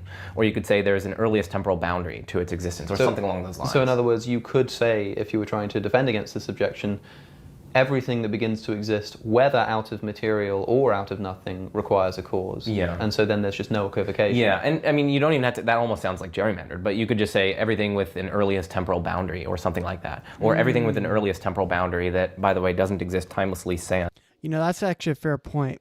I like that. That makes sense.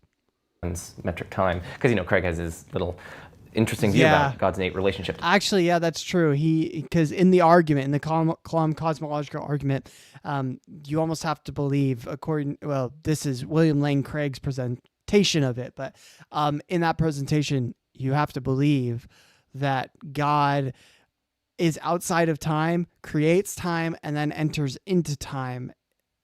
And to me, I think that there comes with a whole spew of issues with that. For instance, if time didn't exist and then there was a time when time began to exist, that sort of is problematic because it assumes the existence in dimensional aspect of time itself.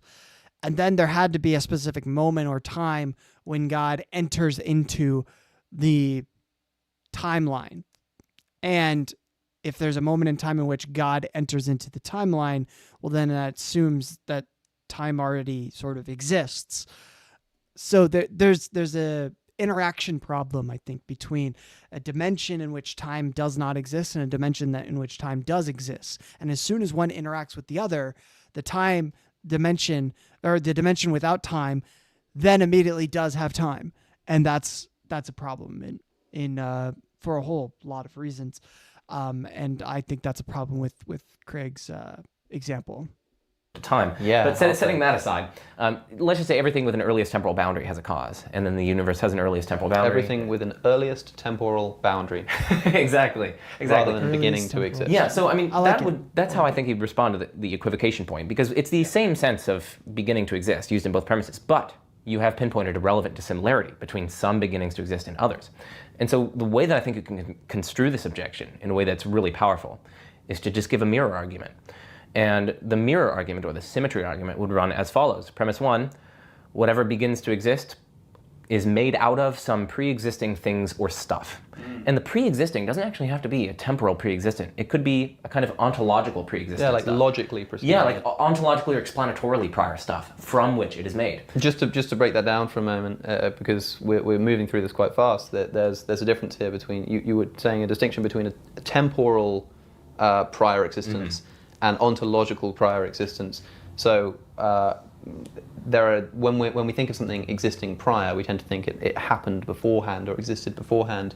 But you could have an example that's often given of the reverse is God's foreknowledge and free will. Yeah. That is, God knowing what you'll freely choose to do is temporally prior to you doing it, but it's Explanatorily dependent. exactly it's it's ontologically Posterior. posterior to it. Yes. So. And I mean, you don't even need to bring in foreknowledge. You just think about truth, right? So right now, it's true that tomorrow I'll have breakfast. And so like this truth is in some sense earlier than my having breakfast. Yeah. But the truth, I don't eat breakfast because it's true today. No, Yeah, it's true today because I eat breakfast The thing that tomorrow. makes it Yeah. true is eating breakfast Yeah, the next so- day. Because it's a habit, and then as soon as it happens, it explains what is. Okay, that makes sense. Even though it's temporally prior, it's actually ontologically, or we could say explanatorily Explanatorily. posterior. It's Yes. dependent on that. So yeah, there's a distinction between those two senses of priority. So back to the premise, right? Everything that begins to exist comes from or is made from some pre-existent things or stuff. And again, that pre is either temporal or this kind of explanatory priority. That is just as empirically confirmed as the causal principle in William Lane Craig's Old Kalam. It's, by my lights, just as intuitive.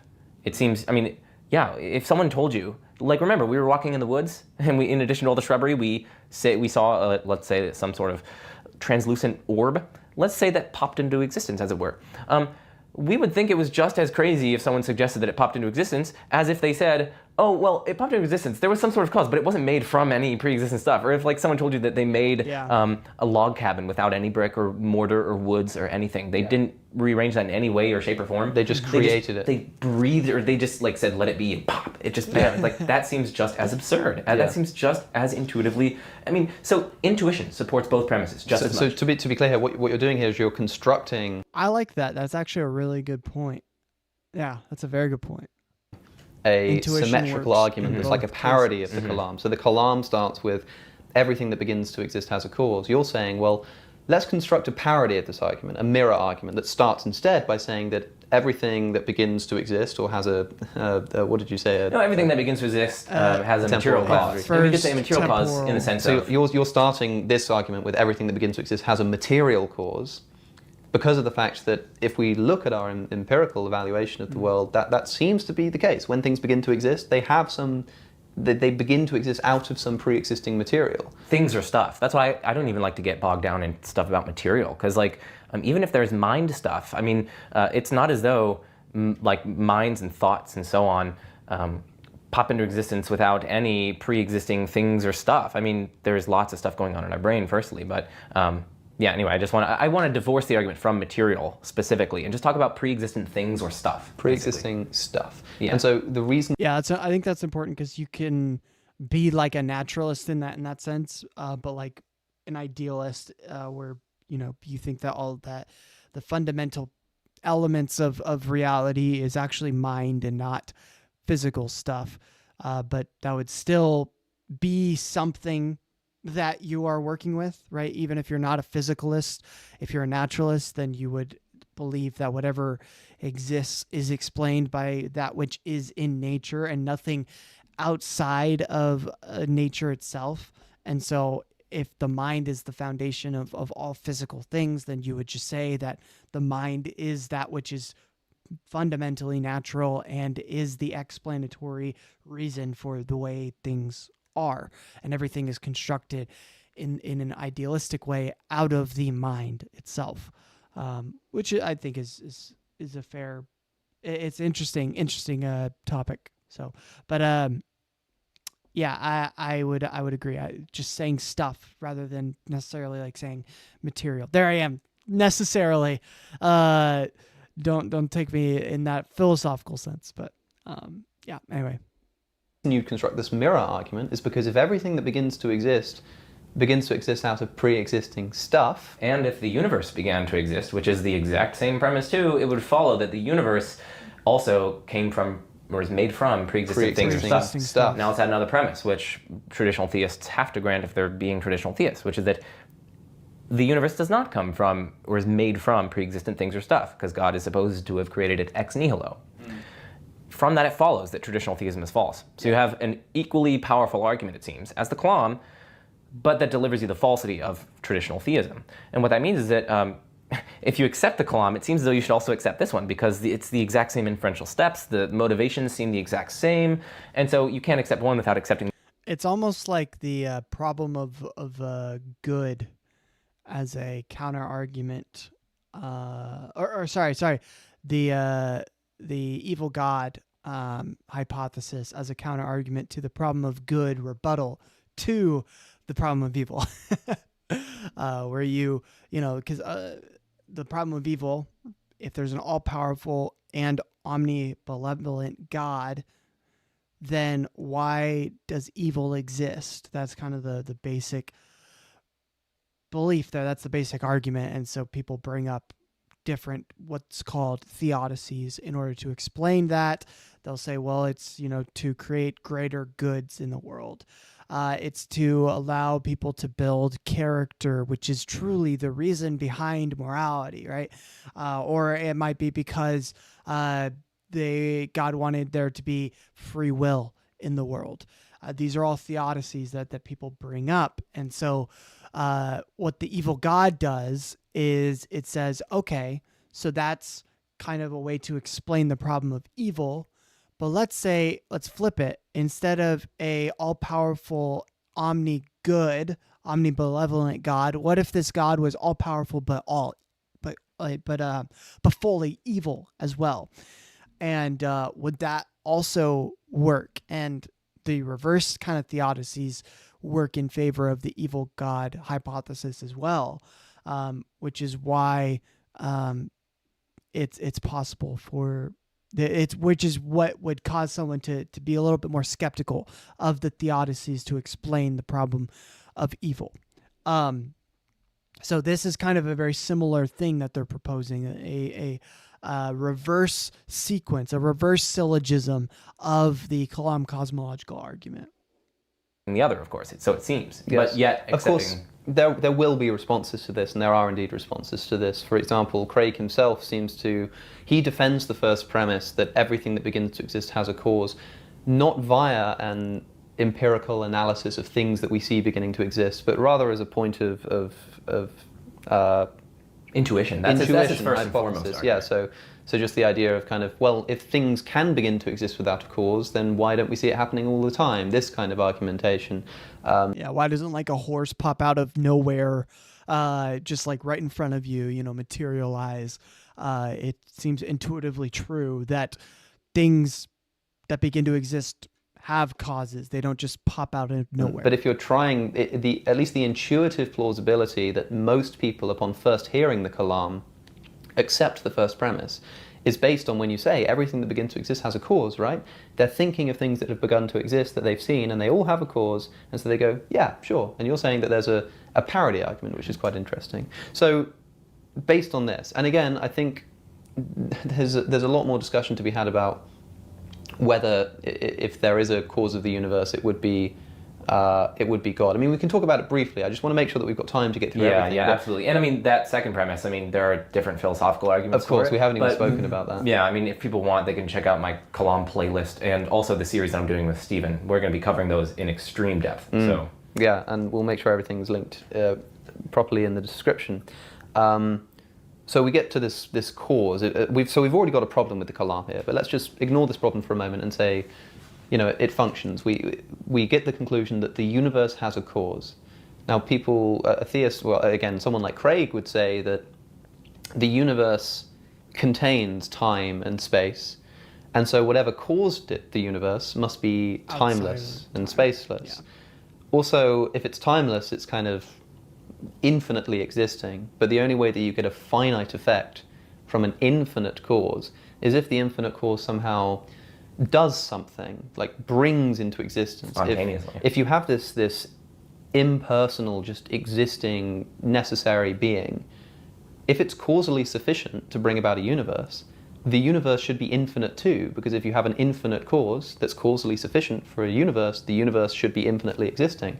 But if you have an infinite cause which has a causal sufficiency to bring about the universe, but somehow doesn't, and then does, such that the universe is finite, it seems to be a timeless, spaceless, creative power that does stuff and interacts with the world. This is God, right? No, it's not. So one thing you could say definitely is that you don't need to have some kind of personal, let's even grant that it's timeless and spaceless and so on. I wouldn't grant that, but set that aside. All this thing needs is to be such that it causes or brings about the effect, and yet it's not causally sufficient for its effect. What that means is that the causal link between this cause and the effect just it can't be deterministic. It can't necessarily bring about its effect as a kind of emanation, you know.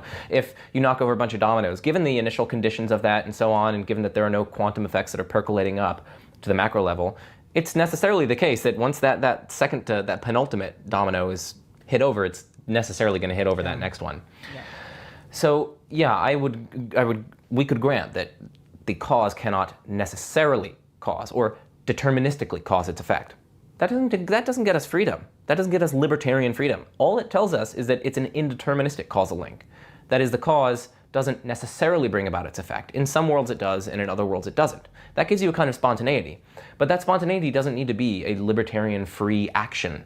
It could be, we have perfectly coherent mathematical and physical models, for instance, like under the Copenhagen interpretation of quantum mechanics, wherein there is this indeterministic causation, wherein certain states of quantum systems can indeterministically give rise to later states of the quantum system. Yeah, that's important there, because a lot of the time people who are determinists, if you press them, they're actually not determinists. They're more indeterminists.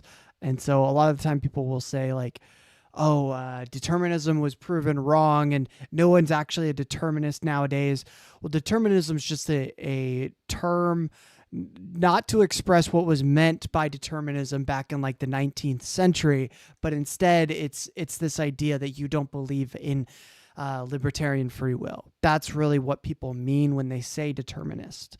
And so, yes, strictly, people are not strict determinists anymore, but instead they really are more of this sort of indeterminist. And that's because of what we observe, like the Heisenberg uncertainty principle at the quantum level, where we don't fully know a quantum element's position and momentum at the same time. We can only know either the position or we can know the momentum, but we can't know both at the same time.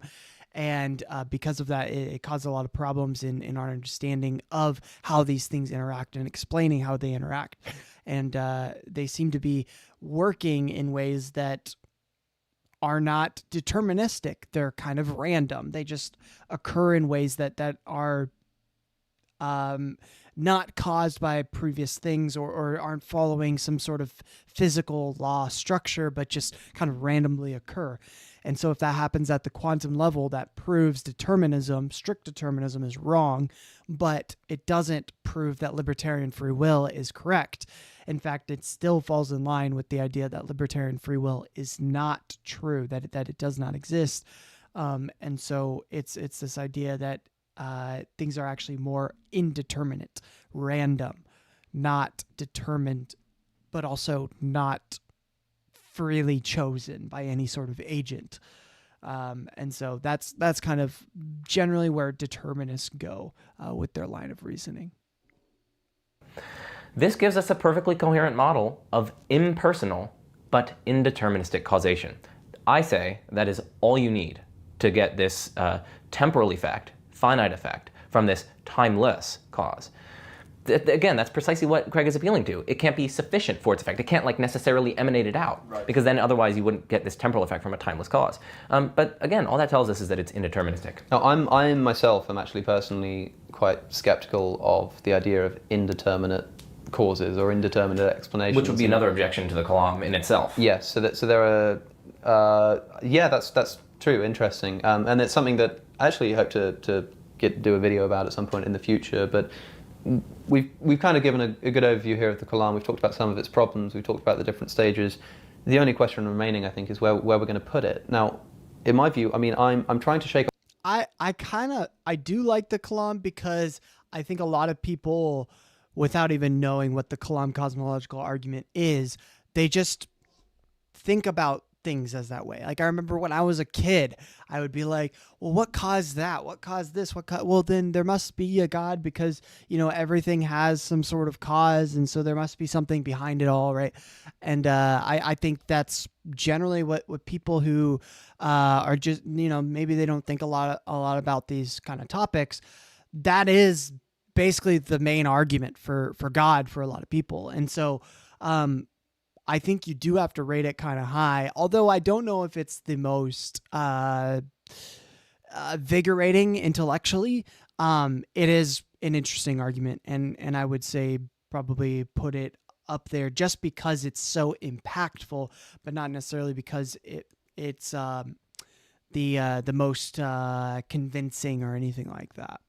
That would be my line of bias, reasoning because I just that. love this argument. It feels like an old friend or something at this point. But in terms of the ability it has to convince people, in terms of the immediate viability of the premises, I want to place it somewhere around the C tier. Yeah, I'm leaning towards B tier because it does succumb to so many different problems, but it's just generated so much literature and it's captivated the minds of philosophers and so on. Like philosophers don't dismiss this argument. Yes. They take it seriously. It's got something important going for it. Yeah, and I also think it can be heard a lot of the time because of the fact that the second premise is proposing a scientific hypothesis, which actually most physicists today disagree with, that the universe began to exist. I mean, people generally point to the Big Bang as evidence in favor of the universe beginning, but majority of physicists today, they did a recent poll on this, they don't think the Big Bang is the beginning of the universe. They believe it's the beginning of our known universe in the form that we understand it today. But there's a whole lot of different explanations. The multiverse is an explanation. There's an explanation that the universe is expanding and despanding as well. So there's a whole lot of different ways to explain this kind of phenomena that we have in front of us. I think that the main one is that sort of multiverse, that we're in a pocket of that which exists, and our known universe, that which we can kind of see, is really all there is. Not all there is, but there's things outside of that, and the Big Bang's kind of the beginning of that. So yeah, it's the eon we know of. Yep, exactly. It's the eon we know of. I like it. There's something here which, I mean, it just raises so many interesting questions about And time actually, and so on. when you bring in the consideration that you can formulate new versions of the Kalam, like the New Kalam, which has sparked a whole new literature. I have papers under review on the new Kalam. yeah, So then that might be reason then to bump it up from C to B. So actually, I think I'd Yeah, actually, I think that's a fair point. I'll have to look into the kind of newer versions of the Kalam. The one that he mentioned, I thought was pretty interesting. More on the causation side rather than bringing up the universe itself, because I do think that second premise brings the Kalam a lot of problems that aren't really needed. Like, it's not really what the heart of the argument is. And so, but I do think it makes sense that he brought it up, because when the Big Bang was first kind of being understood and talked about by the public, that's when this became popularized, and so that's why he put it into the argument itself. So it makes sense why William Lane Craig would have done that. agree with you there. So All should we right. place it in B? yeah, We'll place it in B. B. Fantastic. B tier it is. All right, Kalam cosmological argument, tier B. B tier. Okay, next. I wonder if you guys think any of the other ones are going to be S tier. I personally would put the resurrection in S tier. I know they wouldn't, but I was very much so convinced by the resurrection, although I'm not convinced by the historical evidence anymore. But I do think it is fairly convincing and very interesting to look at. A pet favorite of mine is the Anselmian ontological argument. I actually just had a quite long conversation with Steve Woodford on my podcast about the Anselmian argument in detail. So if people are interested in kind of my views and how I would like go about defending that argument, you can go and watch that episode that I did with Steve. Of course, ontological arguments famously come in lots of different forms, and one of the reasons why people have invented sort of new versions of the ontological argument is because the Anselmian version seems to be problematic. I'm quite sympathetic to the view of the Anselm. I think Alex has a crush on the ontological argument. Anselm's ontological argument. He's got a bit of a crush on it. Ontological argument being perhaps the best one. Again, we should maybe just give a brief overview. It's the cute girl in the corner. You just can't get his eye off of it. Anselm asks, and it's worth remembering that the project of natural theology only really started around the time of the Enlightenment. Anselm's writing in the 11th century. Yeah. And so he's That's a fair not point. really putting forward an argument in the way that we'd be familiar with today. He doesn't do premise, conclusion. The proslogion is actually in the form of a prayer, but he says that anybody, even the fool, can conceive of the greatest conceivable being. It is important, though, to stress syllogisms do predate Anselm. They do predate the Middle Ages. They go all the way back to Aristotle, so even predating Jesus himself. But the thing is, during that sort of time period in the Middle Ages, it's why in Europe specifically, that's why it was called the Dark Ages for Europe. It's because that's when they sort of were secluded from a lot of other societies, and these sort of foundational Greek sort of mindsets and philosophies were not as prevalent and not really known by the general public, even being lost by a lot of people. And so while there's a lot of other cultures that would have been still using syllogisms at this time, in Europe specifically, they would not have been. So it just culturally was not relevant to them at the time.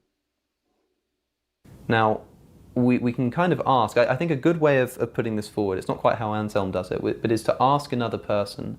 I'll ask you to do it now, Joe. If you could just conceive in your mind of the greatest conceivable being, and that means that, whatever, I guess let's kind of max out the properties or something. Let's say that greatness, it just means kind of having lots of, so maximal power, maximal ethics, maximal everything.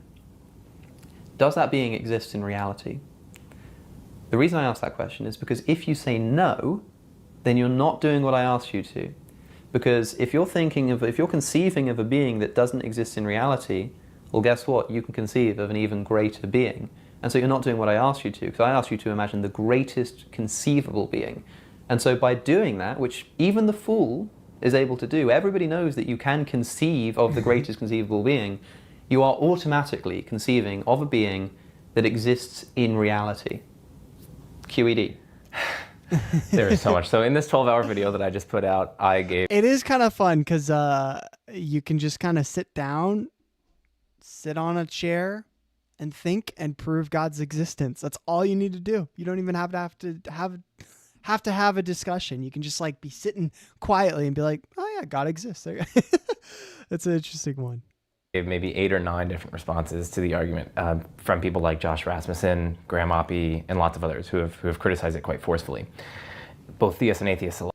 Yeah, it's cool because he mentioned Josh Rasmussen, who he's a big proponent of the contingency argument, and so he is a Christian, but he would refute this pretty strongly. So plus he's Nebraskan. Josh Rasmussen is from Nebraska. Pretty cool. Where to start? Let's just go with the famous Gonilo or Guanilo, and people pronounce it differently, but let's go with Guanilo's Parody Island.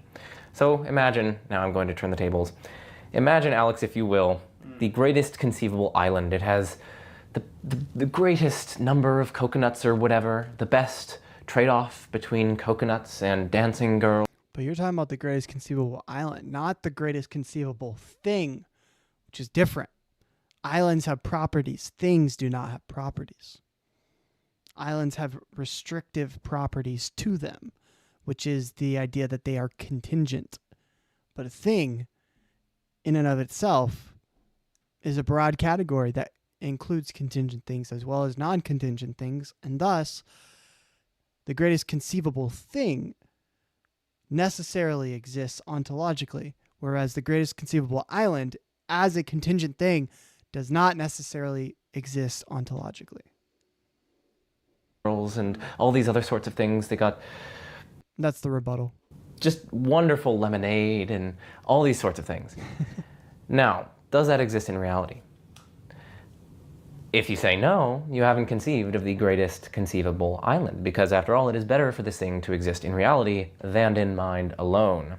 And so we are forced to conclude, QED, that such an island actually exists, the greatest conceivable island. And of course I can run this for, let's say, elves and fairies and... The greatest conceivable pizza. Exactly. And the idea is that if we accept the logic of the Anselmian argument, we must also accept the existence in reality of all of these crazy things, the greatest conceivable pizza, the greatest conceivable island. But of course these things do not exist in reality, and therefore there's something wrong with the argument. But how about I answer your question, Joe? You said, imagine the greatest conceivable island. Does this island exist in reality? And I would say no. Because all of the great-making properties of an island are still true of the island that exists in the mind. All of the things that make an island a great island exist in the mind, exist in that island that exists in the mind. Now, the island that exists in reality is a greater thing, because qua thingness, existence makes something greater. But existence in reality doesn't make something a better island. There's nothing about being an island that is made greater by existence in reality. As long as it exists in the mind, it's still there. Now you might say, it's a better island if you can actually go to it, but we've got to understand how Anselm is thinking about existence in the mind. You can go to the island in the mind. Like in your mind, it's possible to conceive of an island that people visit and go to. Like the property of being visitable then exists in the island in the mind. It's like writing it in a fiction book.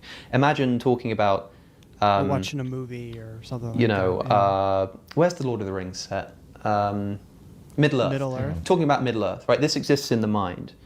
And then we say, well, can people go to Middle-earth? Well, yes, because kind of within that realm of understanding, they can. Like, it's a place that... Yeah, you can go there. You can go there in a dream. You can go there. You can even visit the Shire in New Zealand. It's not the real deal, but you can have the same sort of feelings and vibes and experience by just going to Hobbiton in New Zealand and visiting and seeing the live set and the things that they constructed. I went to Universal Studios and saw the Harry Potter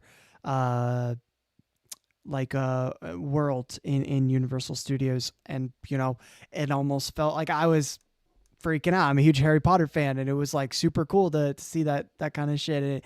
And I would say it's not exactly the same thing, but you can sort of experience it in your mind, and that place is more like, it's more entertaining and cool to go to a place like Universal and go to Hogwarts at Universal because of the mind, not because of the place itself. Although the place is cool, it gets elevated because of the picture that's being placed in your mind, because of the stories that you've seen, the experiences that you've had visiting the place, I guess, in the mind, and then visiting in person just only gets elevated all the more because of that.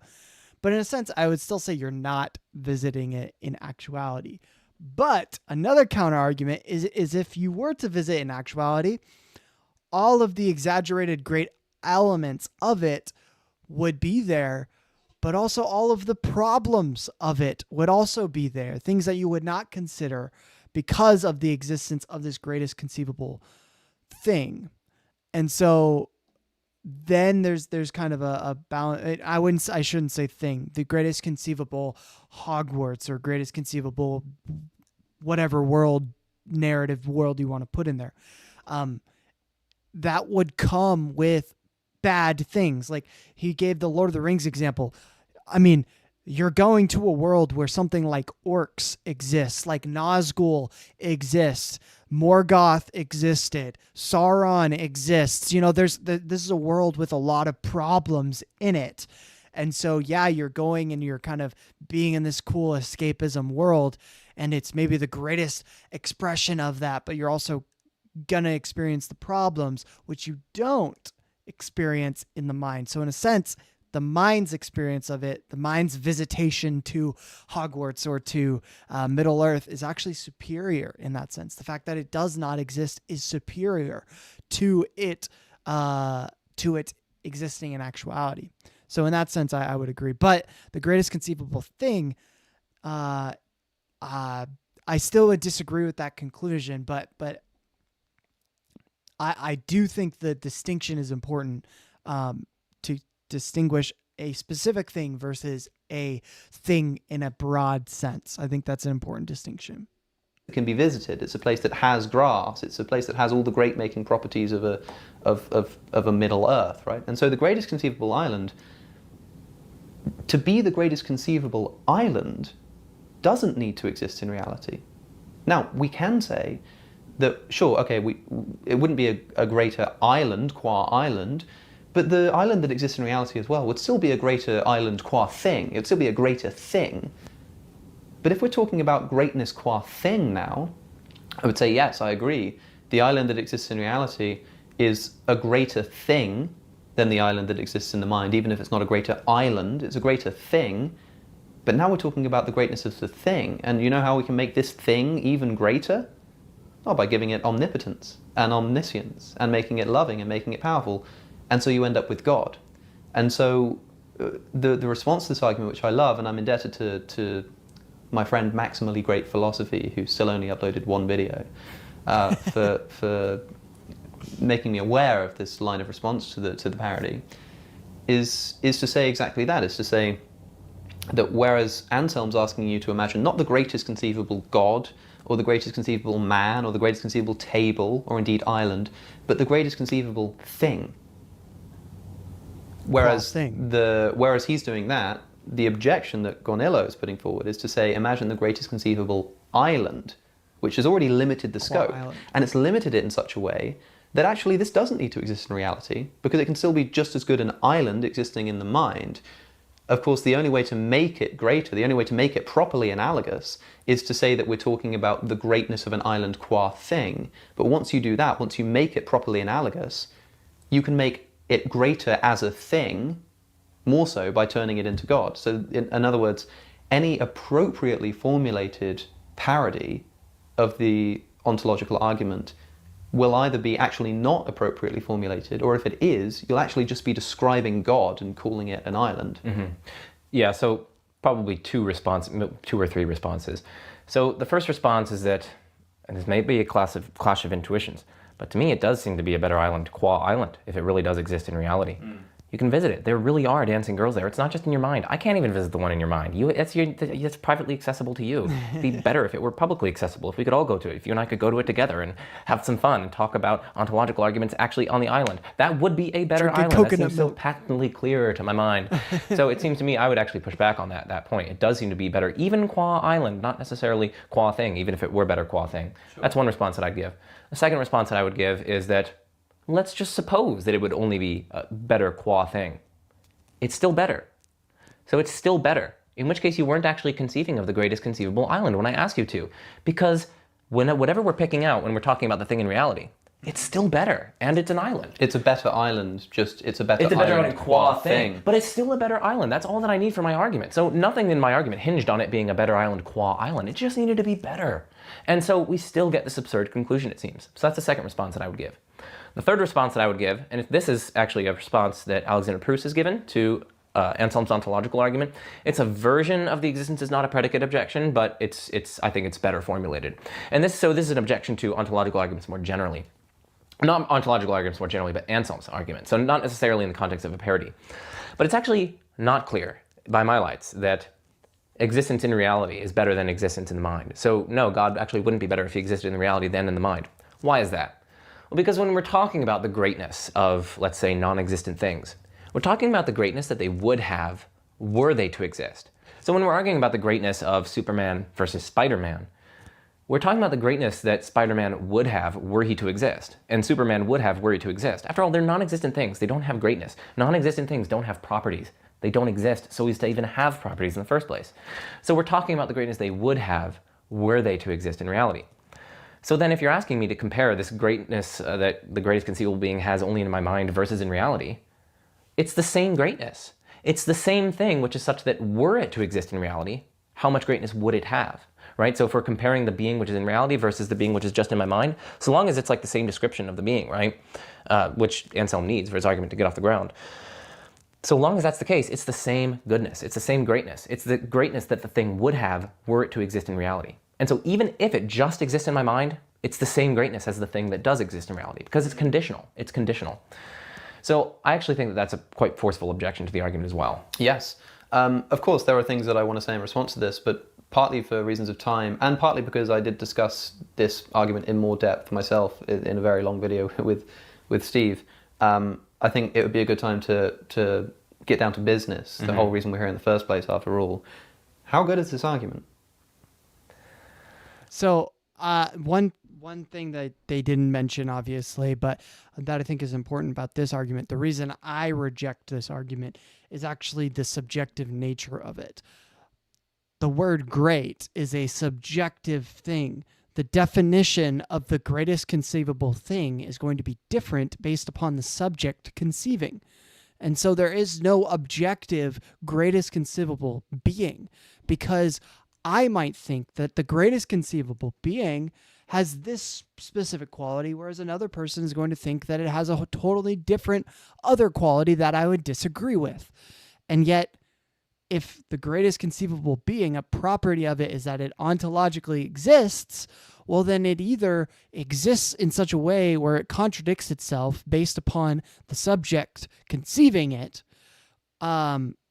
or it contradicts itself because some of the qualities that I am considering to be great and it being the greatest in that go totally against another quality that I would also consider the greatest conceivable quality in this sort of being.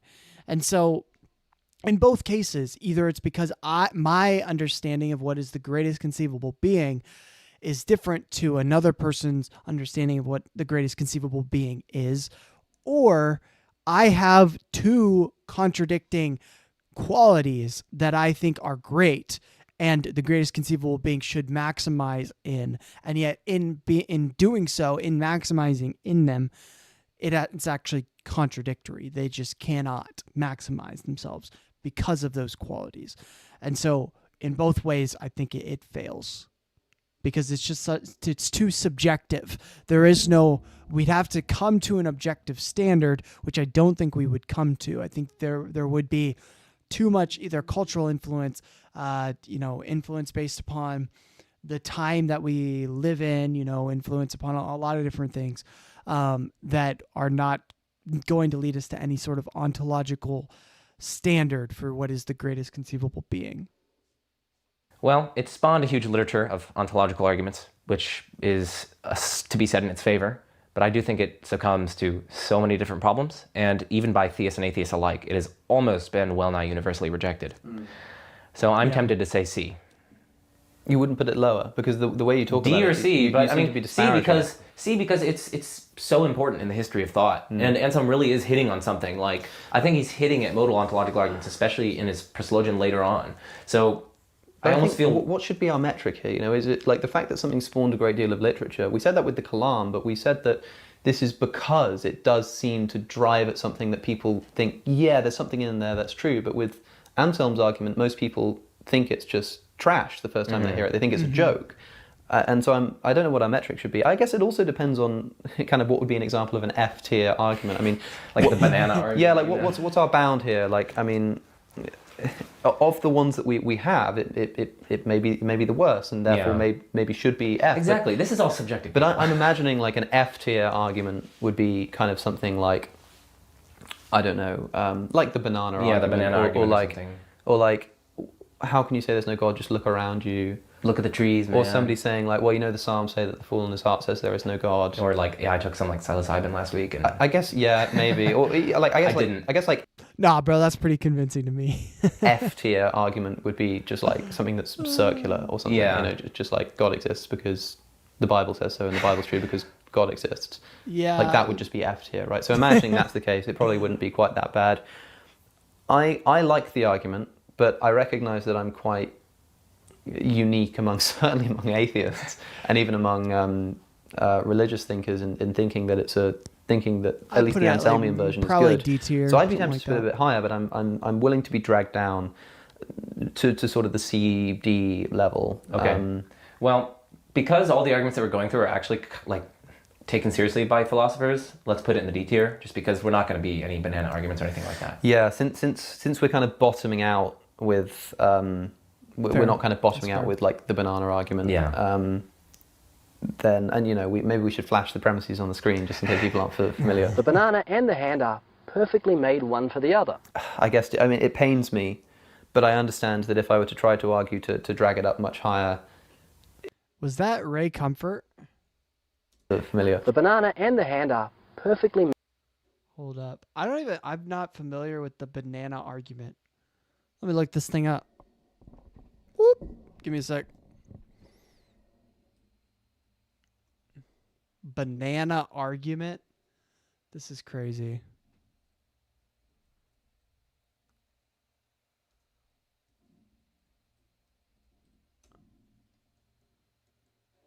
Okay. Atheist nightmare. Look at this. Atheist. It's too small. Atheist nightmare. Okay. Let's see it. Behold the atheist's nightmare. Now, if you study a well-made banana, you'll find on the far side there are 3 ridges. On the close side, 2 ridges. If you get your hand ready to grip a banana, you'll find on the far side there are 3 grooves, on the close side 2 grooves. The banana and the hand are perfectly made one for the other. You'll find the maker of the banana, Almighty God, has made it with a non-slip surface. It has outward indicators of inward contents: green, too early; yellow, just right; black, too late. Now, if you go to the top of the banana, you'll find, as with the soda can makers, they placed a tab at the top. So God has placed a tab at the top.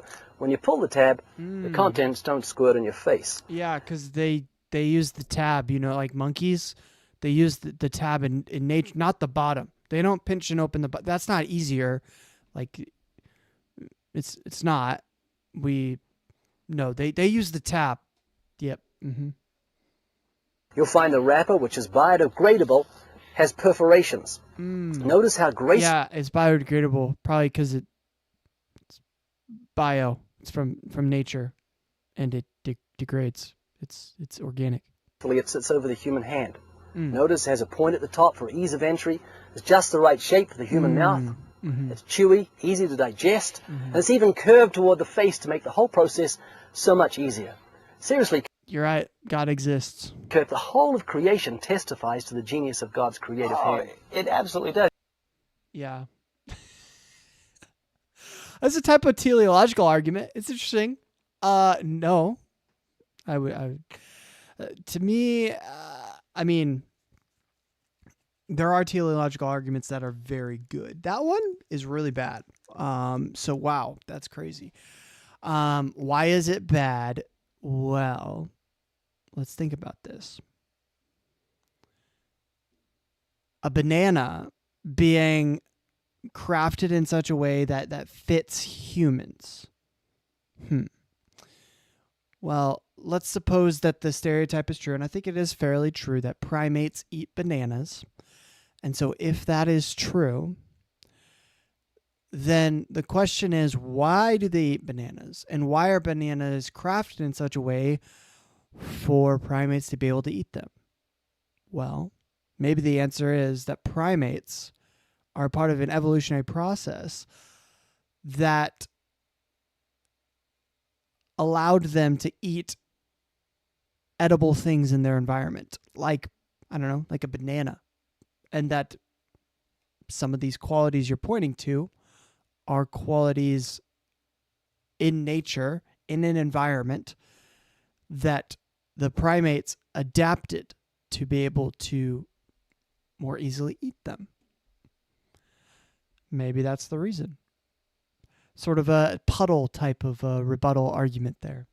I don't think all teleological arguments can be argued in that way, but this one surely can. I mean, yeah, wow, that is pretty bad. But hey, they tried. They gave it a good old college try. Oh, let me go back. Is it this one? No, I need to go find it again. Sorry. Dang it. It's an interesting argument. I've never seen that. It's not Ray Comfort, though. I thought it was Ray Comfort. He kind of looks like Ray Comfort. Also presupposes God. Like, there's a lot of problems with that argument. So I would agree. F tier for that one. Okay, where are we at? Got to keep going. We're around here somewhere. Here we are. Boom. There we go. Perfectly made one for the other. I guess, I mean, it pains me, but I understand that if I were to try to argue to drag it up much higher, we'd just end up getting into a debate about the argument. Yeah. And I recognise that certainly most people are going to see it that way. I just want to clarify, I think it should maybe go a little bit higher. I mean, if I were doing this on my own, I'd maybe put it in... I'd maybe put it in S tier. It's just so... No the fact that way. you can just establish God's existence just by thought. You can just sit in a chair and God you just know God exists by virtue of the very thing that you're doing. S for ambition, but it's beautiful. it is. There's something kind of magical about it. But, S for trying. Painfully, I recognise that it's not done well in convincing many of my friends and colleagues. So, well, deity. Deity. D tier. Deity. Deity. Deity. I was actually just, it's a funny drink that we drink in England. I was just seeing if we had any. Deity. Deity. How ironic. It's a Freudian slip there, I think. Yeah. Tier D. Yes. Tier is where D. it should be. I see. So, That's what he's trying to Anselm, say. I'm always going to cry saying this. Anselm's ontological argument, tier D. Okay. So the next argument, again, we're going to stay Tier in the T. broad family of ontological arguments for the That's time being, and we're going to talk about the modal ontological argument. It's a pretty difficult thing to kind of get into and discuss quickly. The idea is based around, it was originally formulated by Alvin Plantinga, and I guess I'm trying to think of the most kind of simple way of putting this forward. Here it is. Premise 1. Possibly, there's a necessarily existent perfect being. Conclusion. This does follow in a pretty standard system of modal logic. Conclusion. There actually exists a necessarily existent perfect being. And that possibility is a metaphysical possibility. That's not just like epistemic. Like, Yes, oh, this for is all I important. know, God might exist. Like, I'm not certain. That's not what we are talking about. We're Okay. saying there's a possible way that reality could genuinely have been, such that this necessarily existent perfect being exists. So let's break this down, because you're right that the simplest way of putting it forward crudely is to just say those premises, but most people upon hearing them are just like, what are you talking about? The argument is often, because even more simply, it's often framed as, if it's possible that God exists, then God exists. Yeah. Premise 2, it's possible that God exists, conclusion, therefore God exists. That is a valid argument, but it just seems ridiculous. Why is it the case that if it's possible that God exists, then God exists? This relies on an understanding of necessity and contingency again in terms of possible worlds. To say that something is necessarily true is to say that it's true in all possible worlds. So we discussed earlier the idea that if something's necessarily true, it can't fail to be false.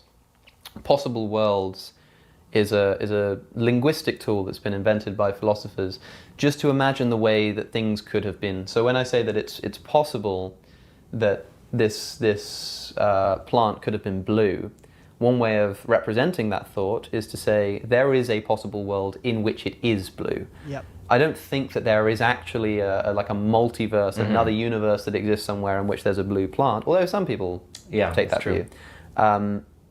It's just kind of a linguistic tool. When I say there's a possible world in which the leaves are blue, I mean that it could have been the case that these leaves are blue. But there is no possible world in which there's a married bachelor. There is no possible world in which 2 and 2 make 5. These things are necessarily true, which means that they're true in all possible worlds. Now, God is defined for all intents and purposes here as a being that if he exists necessarily. So if he exists, he has to have always existed, and if he doesn't exist, he can't come into existence. If he doesn't exist, he necessarily doesn't exist. So the question to ask then is quite simply, Is it possible is that it God possible that a necessarily existing being exists? Now, a necessary being is one that exists in all possible worlds. But remember that when I said if it's possible for something to be the case, it's the same as saying it is true in a possible world. If it's possibly true that there exists a necessary being, then that means that there is some possible world in which there exists a necessary being. And thus the necessary But of course, being a does necessary exist. being can only exist in all possible worlds or no possible worlds.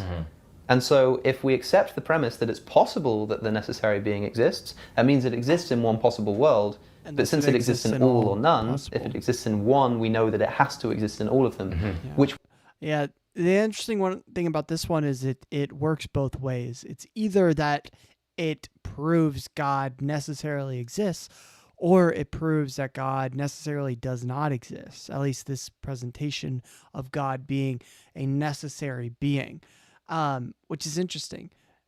Because so let's take the counter example. Is it possible that there's a world where God does not exist? And if that's possible, then it is necessarily true that God does not exist in that sense, because as defined, God is a necessary being. He exists in all possible worlds, or he does not exist in all possible worlds. And so that's kind of the problem, is that it's either going to prove that God necessarily exists because it's possible that there is a necessary being and thus the necessary being does exist, or it's possible that a necessary being does not exist, and thus that necessary being, by definition, does not exist necessarily. It's a vice versa kind of thing. would include the real world. Therefore, this necessary being must actually exist in reality. Yeah. Okay. Thoughts? Yeah, so there's a lot to say here. I mean, one thing you could do is you could challenge the underlying modal logic that applies to this. I mean, it's actually somewhat of a standard system that both theists and atheists alike are pretty cool with. I mean, there are theists who don't accept the system of modal logic. Modal, by the way, is just, modal logic is the study of valid inferences concerning possibility and necessity. So both theists and atheists, a lot of them agree with this underlying system of modal logic in which this inference is valid from possibly necessary to it's actually necessarily the case that the thing exists. But there are philosophers who challenge it, like Nathan Salmon, for instance, is a philosopher who rejects and gives reasons for rejecting this underlying metaphysics, underlying system of modal logic. But it is relatively standard, so that's not the move that most atheists would take. The move that most atheists would take is just to say, well, hold on a second, why should I accept that premise, that it's possible that God exists?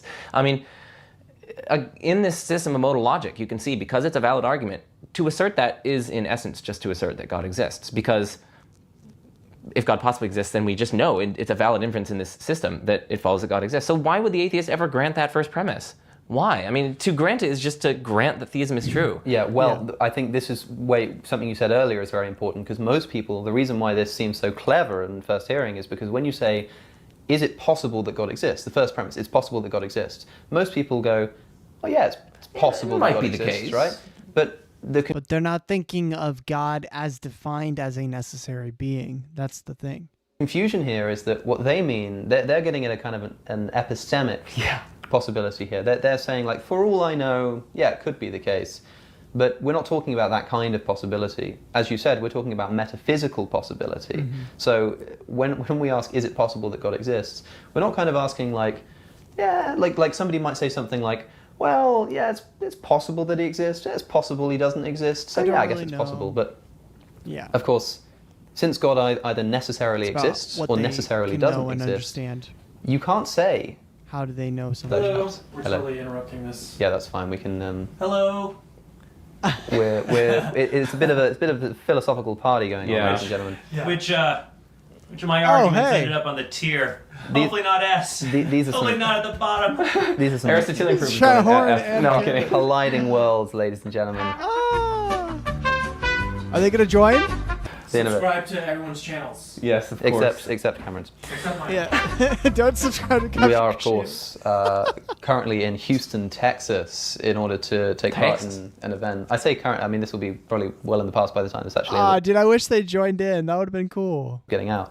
We're in Dang. Houston. They're literally rating Christian like arguments for God, and yet they don't let the Christians come in to talk. That's crazy. They should have let them in. That's crazy. Houston, Texas. Texas. Texas. That sounds like I'm saying Southerner. taxes. Yeah. And Sounds like taxes, we're oh in boy. we're in the company of Cameron Bertuzzi and Trent Horn also. So that explains that little interjection. Where were we? We were talking About the modal ontological argument, and basically I was saying to assert that first premise in the system at hand is essentially to assert God's existence. No atheist would ever grant that first premise if they're being a consistent atheist, and so it's just dialectically toothless. That's right. So you don't think an atheist... Of course, the point is that for the atheist, well, any deductive argument is basically a restating of a conclusion in two premises, trying to make it, more plausibly acceptable Or in this case, one premise. separated. Yeah. So, could not the atheist sort of, upon thinking about it in these terms, thinks to themselves, well, I don't think God exists, but then somebody says, is it possible that God exists? And they could be like, well, actually, when you put it that way, now they know that, yeah, if they grant that first premise, they're basically granting the conclusion, but that's just because the first premise entails the conclusion. So what you're doing is posing a challenging argument, because the atheist will look at that and say, well, actually, maybe I do think it's possible that God exists. But if I do, then that entails that God does exist. So I'm not really sure here. So, of course, no atheist is going to grant it after considering the argument and still being an atheist. But it's perfectly feasible that an atheist could hear this argument, grant the first premise, and in doing so, become a theist. Yeah, but the question is whether or not it really gives them a reason to do so. Whether it gives them... why? Why are they granting that premise? I mean, does it just seem possible to them? I mean, this is where we get into the kind of reverse modal ontological argument, because it seems as though anything that they say with respect to that first premise could equally be said with respect to the reverse possibility. Okay, so let's slow down. Let's make sure that everyone's on the same page. I'm sure your audience that reverse will was be, exactly what I be was drenched talking in familiarity with this stuff, and so are mine probably. But for the sake of clarity, much like how we constructed a parody of the Kalam cosmological argument, say, hey, if you accept the Kalam, you should accept this other argument which says God doesn't exist. We can construct, and there has been constructed, a parody of the modal ontological argument. We were talking about necessity and possibility. Consider the following argument. Is it possible that God does not exist? Now, again, people might intuitively think, yeah, it's possible that God doesn't exist. But what that means is there's a possible world in which God doesn't exist. But God, being a necessary being, either exists in all possible worlds or no possible worlds. And so if we find a possible world in which he doesn't exist, we know that he exists in no possible world, including the actual world. Therefore, God doesn't exist. So you have two parallel arguments. It's possible that God exists, therefore God exists. And it's possible that God doesn't exist, therefore God doesn't exist. And this is when we talk about, symmetry. Philosophy is so silly sometimes. Honestly, these ontological arguments are not my favorite, but they're interesting. They're kind of funny. It just feels kind of absurd. What are we doing here? Why are what is this, man? That's kind of what it makes me feel like sometimes with these ontological arguments specifically. And symmetry breakers. It's ridiculous. This is what we're talking about. We're talking about the fact that these seem equally plausible, at least on first reading. And what we need in order to defend the modal ontological argument is a symmetry breaker. We need to show why these arguments are actually not the same. Mm-hmm. Here's one way of doing it. We could say that if God is a necessarily existing being, if this is what God is being defined as, because Plantinga doesn't quite use the terms of God. He talks about maximally great being, this kind of stuff. So we're not really talking about God. Of course we are, but we're avoiding that language in order to just establish something a bit milder, which is a necessarily existing being. If we say it's possible that a necessarily existing being exists, this makes sense. It might be kind of circular, it might presuppose the conclusion, but it's consistent. But can you say, as you need to with the reverse modal ontological argument, it's possible, to say it's possible that God doesn't exist is to say it's possible that a being that necessarily exists doesn't exist. And so actually the first premise of the reverse modal ontological argument doesn't get off the ground, because you've just stated a contradiction. No, you have not stated a contradiction. You're just saying it is possibly not the case that there exists an X such that X is a necessary being. Like that, when you're saying that it's a necessary being, you're saying if it exists in any world, then it exists in all, right? And so if you're saying it's possibly the case that there is no such thing, all you're saying is that, yeah, no, it's possibly the case that there is no such thing which is such that if it did exist in any world, then it exists in all worlds. And that's not itself a contradiction. The way you put it was a little sly, but I know you're just trying to defend it. But so yeah, no, it isn't a contradiction. And to see that is just to say, like, let's just get the stronger claim. Even then possibly there is no necessary being. Let's say there actually is no necessary being. That's not a contradiction. You're just denying that there's a necessary being. Right. But you're still saying there isn't something which is in all possible worlds. Like when you put it like that, it sounds like a contradiction, but that's not a contradiction. So shall we see what the slyness is, I think, is that I said God is defined as a being that exists necessarily, but that's not quite right. Yeah. I think God is defined as a being which, if exists, exists necessarily. Yeah. So if you say that God, by definition, is a being that necessarily exists, then you can't say that God possibly doesn't exist. You're basically just saying that God exists at that point. It's basically just a singular statement, God exists, rather than an actual syllogism there, which is interesting. These ontological arguments I don't find to be too convincing. Yeah. But if you say that God is such a being that if he exists necessarily, then you can say it's possible that he doesn't exist. And taking that first route is just disaster. And then if it's possible that he does not exist, that he does not exist, then it's necessarily true that he does not exist, is the conclusion. Because you can define anything necessarily existent, and then you'd be able to prove absolutely anything, really. Yeah. Well, no, I could just say that the necessily existing cup is defined as that. There's an interesting claim. Can you do that? Again, there's another kind of response. This is a bit like the Cartesian ontological argument. People claim that Descartes just defines God into existence. And one of his contemporaries, I can't remember which one now, I can't remember who it was, but in the sets of objections... I know what you're talking about. What does that say? It's so tiny. Catrius? Jordan Catrius. I'll look that up. Talks about the existing lion. Yeah. Is it Mousseau? Yeah. That was the guy who conveyed the information. That was like the messenger. He was like the Google of the day, basically. Oh. People... At any rate. Okay. In Descartes... It might have been him. In response to Descartes' ontological argument, which he's accused of just defining God into existence, and you're saying here that if you take this first route of just defining God as a necessarily existing being, you can just define anything into existence that way. This problem was raised to Descartes. Somebody said, imagine the existing lion. The definition of this existing lion is a lion that exists by definition, and so this lion must exist, right? This seems ridiculous.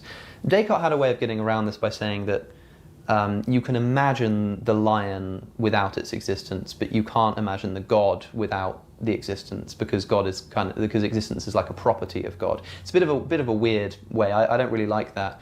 A better response might be to qua God exists basically as a property. That's crazy. Oh, I'm sorry, my computer's making me sign in. What the heck? Okay. Say, well, can you talk about the necessarily existing cup? Let's just try this. Let's just say there's a problem with defining God as a necessarily existing being, because I could just define the necessarily existing cup and then say it must exist. Well, what is a necessarily existing cup? Well, it's a cup that exists in all possible worlds. There's a possible world in which there's no matter. And so if this cup is necessarily existing, we would generally think that in order to be a cup, it has to be made of matter. But you're talking about a necessarily existing cup, which includes its existence in a possible world where there's no matter. So you've got a kind of spaceless, formless cup. I mean, the very fact that I define it as a necessarily existing cup would, if we can go with this reasoning, would show that no, there isn't a possible world in which there is no matter. Okay, good. Yeah, you could construct an argument like that says. And also, we don't have to focus on cups. We could just talk about different kinds of deities or something like that. Like we could talk about the Islamic god, the Hindu god, the Neoplatonic one. It's a little Tao, confusing talking Brahman. about different monotheistic gods because they're kind of the same god, just understood differently. We could specify. Well, I know there's a distinction between sense and referent, right? But Yeah. we could actually specify that we're just talking about the thing that exactly satisfies this description. In which case, you're guaranteeing that they're going to be separate. And just describing necessary existence to it. Well, in any case, we've probably gone a long while for modal ontological arguments. We're kind of. So we're kind of what going tier are back we and forth. thinking? I mean, it depends whether or not we're including symmetry breakers within it. Yeah. If we're not, then I'd say it goes really low. So we haven't really talked about the different symmetry breakers that are on offer, but it does seem the case that when you first hear the modal ontological argument, I remember thinking like, wow, that's really clever. I can't remember when it was, years and years ago, but I remembered thinking like, wow, that's really cool. And then somebody presents the reverse, and you're like, oh, well, I have no idea which is. So I'm exactly where I started, no idea which route to take. So based on that, I think it would potentially be something like D or E tier. But then it's worth bearing in mind that Plantinga didn't want the argument to be an attempt to establish God's existence to a non-believer. He just wanted to say that if you do believe in God, here's a way to give yourself rational grounding. Because if you already believe in God, then do you accept the premise that it's possible that God exists? Yes, you. Yeah, no, that's exactly what I was kind of getting at earlier in the stream. Like I think that's basically what apologetics is as a reason why it exists, is as a way to sort of, you already believe in God. Okay, here's further kind of grounding for that belief that you have. And so apologetics is not the reason someone becomes a Christian or becomes a Muslim or whatever sort of beliefs and it's not even just religion. Like it can be politics, it can be whatever you believe. The reason you believe it is not because of if it's like a worldview, something that you hold to very strongly to describe a lot of broad kind of topics. That's kind of more what I'm talking about. You're not convinced by the facts generally, but generally you're convinced by circumstances and experiences that you have. And then after being sort of convinced through your experiences, you then find arguments to confirm that which you've already confirmed within. And that's what apologetics really is. And that's what counter-apologetics can be too, I think. So it's something to watch out for no matter what. You do, from which it follows that God exists. So in other words, it allows you to defend a weaker claim. Now you don't have to defend this claim, God exists. You just have to defend a weaker claim that it's possible that God exists. So for that purpose of making life a little bit easier for someone who's already a theist, it kind of does a pretty good job. But if we're talking about arguments for God, and I think it's fair to say that most people will assume in this context, we're talking about arguments which establish God's existence to somebody who doesn't already believe in God. Yeah, or give someone a reason. Like, even if Plantinga himself didn't try to develop this, I mean, Plantinga himself says in his book that this is not a demonstration of God's existence. This doesn't really this isn't a good reason for the atheist, let's say. So maybe it should go into the E tier. Yeah. Of course, there are attempts at symmetry breakers. Which we're not. I mean, maybe it could go higher because it's not like... This is the thing about arguments for God is they're not all trying to establish God's existence. They're not all trying to establish that this specific version of God is true, but instead it's sort of stepping stones to get you to that sort of belief, that sort of ascent. And so in that sense, maybe it does do the job, but does it do the job though? Because maybe it is because you're trying to reach and convince people external to the people that already agree with you. Yeah. So if your goal is to convince people that already agree with you, then I just don't think it's really an argument. It's more just kind of an assurance for people. So yeah, actually I think I would agree this would go low because it's not really an argument then. Let's not include those, because if we did, I'd bump it up way farther, because some of the symmetry breakers are really interesting, and we discussed one on Cameron's channel. So. Oh, great! And the conversation that you had with Cameron. It was you and me. We discussed my explanatory. Yes. Yeah. So I almost forgot that Joe and I have had a whole conversation on ontological arguments before on Capturing Christianity. We'll put the link to that in the description as well. But okay. Sans explanatory symmetry breakers and other sorts of symmetry breakers. We'll put it in E tier. But don't you think they need to be considered because they do exist? Like there are symmetry breakers. It's almost like those are different arguments. They're like coming into. But do they necessarily exist? That's the supplement. The key. Once you notice the S5, it's like you supplement it with a different argument. I see. So the argument. It just depends on your categorization. The argument on its own is just a bit terrible because firstly, it doesn't establish God's existence as Plantinga says himself, and also there's a reverse argument which seems at least, given just the arguments, equally plausible. We'll stick it in E. Yeah. Okay. Plantinga's modal ontological argument, E tier. Yeah. Okay, next we're going to talk about the fine-tuning argument. This is a whole universe unto itself. It's in a whole different category of arguments from what we've discussed so far. We've done cosmological and ontological arguments. This is a teleological argument. It seeks to establish God's existence through an observation of the world around us. What is the fine-tuning argument?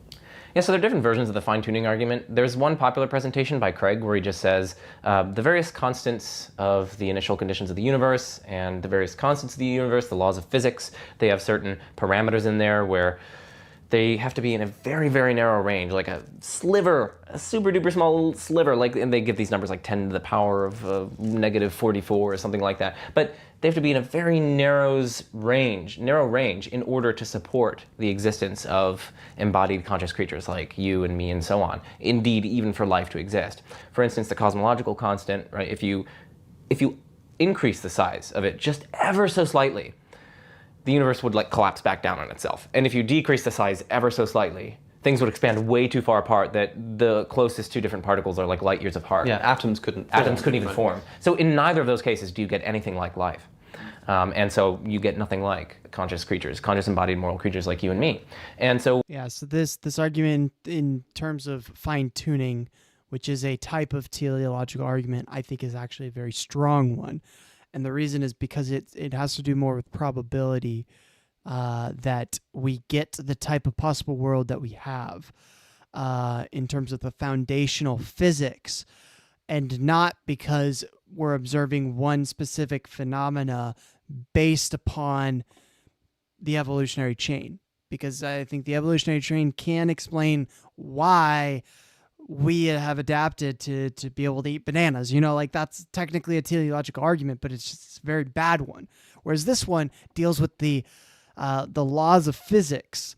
The foundation of reality itself is contingent, and thus that's kind of crazy. And the probability that we get such a contingent outcome is very, very low, very, very unlikely. And it hints toward the idea that there's maybe a mind behind it. And so I think that's a little bit stronger because we're dealing with something in terms of probabilities. We're dealing with something very unlikely. So all of that. And we're dealing with something foundational too. Not going to be explained by a external process like evolution, because it's the thing behind such external processes. There is no other external process until we say that there's such a thing as God, right? So, I think these teleological arguments are a lot stronger. What this tells us is that it's extremely improbable just by chance that you'd be able to get a universe where that supports life and conscious creatures and so on. Mm-hmm. By contrast, if you have a designer hypothesis, that's not at all improbable, right? God sees the value in creatures like this, and so God would be able to fine-tune the constants, or a designer at least. And the intricacy seems to point to a designer. The very fact that it would be so overwhelmingly improbable by chance would seem to give us a reason to think that there's someone actually tinkering with it, actually fine-tuning it. To be clear here, we're talking about the constants of the universe, by which we mean things like the expansion rate of the universe, the strength of gravity, the strength of the strong and weak nuclear forces, these kinds of things, the amount of force that they have. Also, distribution of matter, antimatter in the early universe, low entropy state, things like that. So, taking a simple example like gravity, we're saying that the the thing under discussion here is the strength of gravity. It's something about like the value. That is, if gravity were stronger than it actually is, then as the universe were expanding, there'd be too much gravity and it would pull it all back together again. If gravity were any weaker, then the universe would be expanding too fast. Yeah. There'd be nothing to pull it, to restrict it. It would be expanding so fast that everything would get ripped to shreds. And the argument is that the strength of this thing, the strength of something like gravity, has to be very precise. If it was only a tiny bit bigger or smaller, but it's not just that, but like each individual constant on their own are very finely tuned.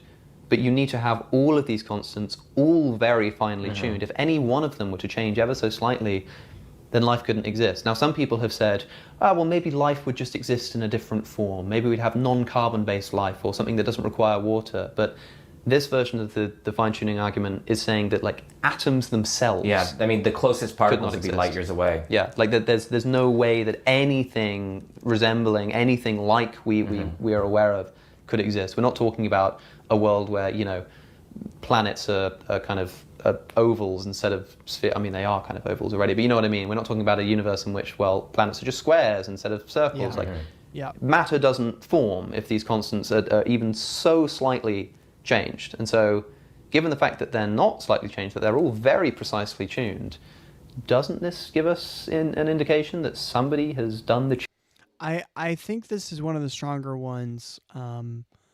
But what he's going to get at is that it doesn't conclude God, but it does lend itself in favor of that hypothesis. Well, I mean, actually, he's probably going to argue that it doesn't lend itself in favor of that hypothesis, but it opens the door for such a hypothesis to be possible.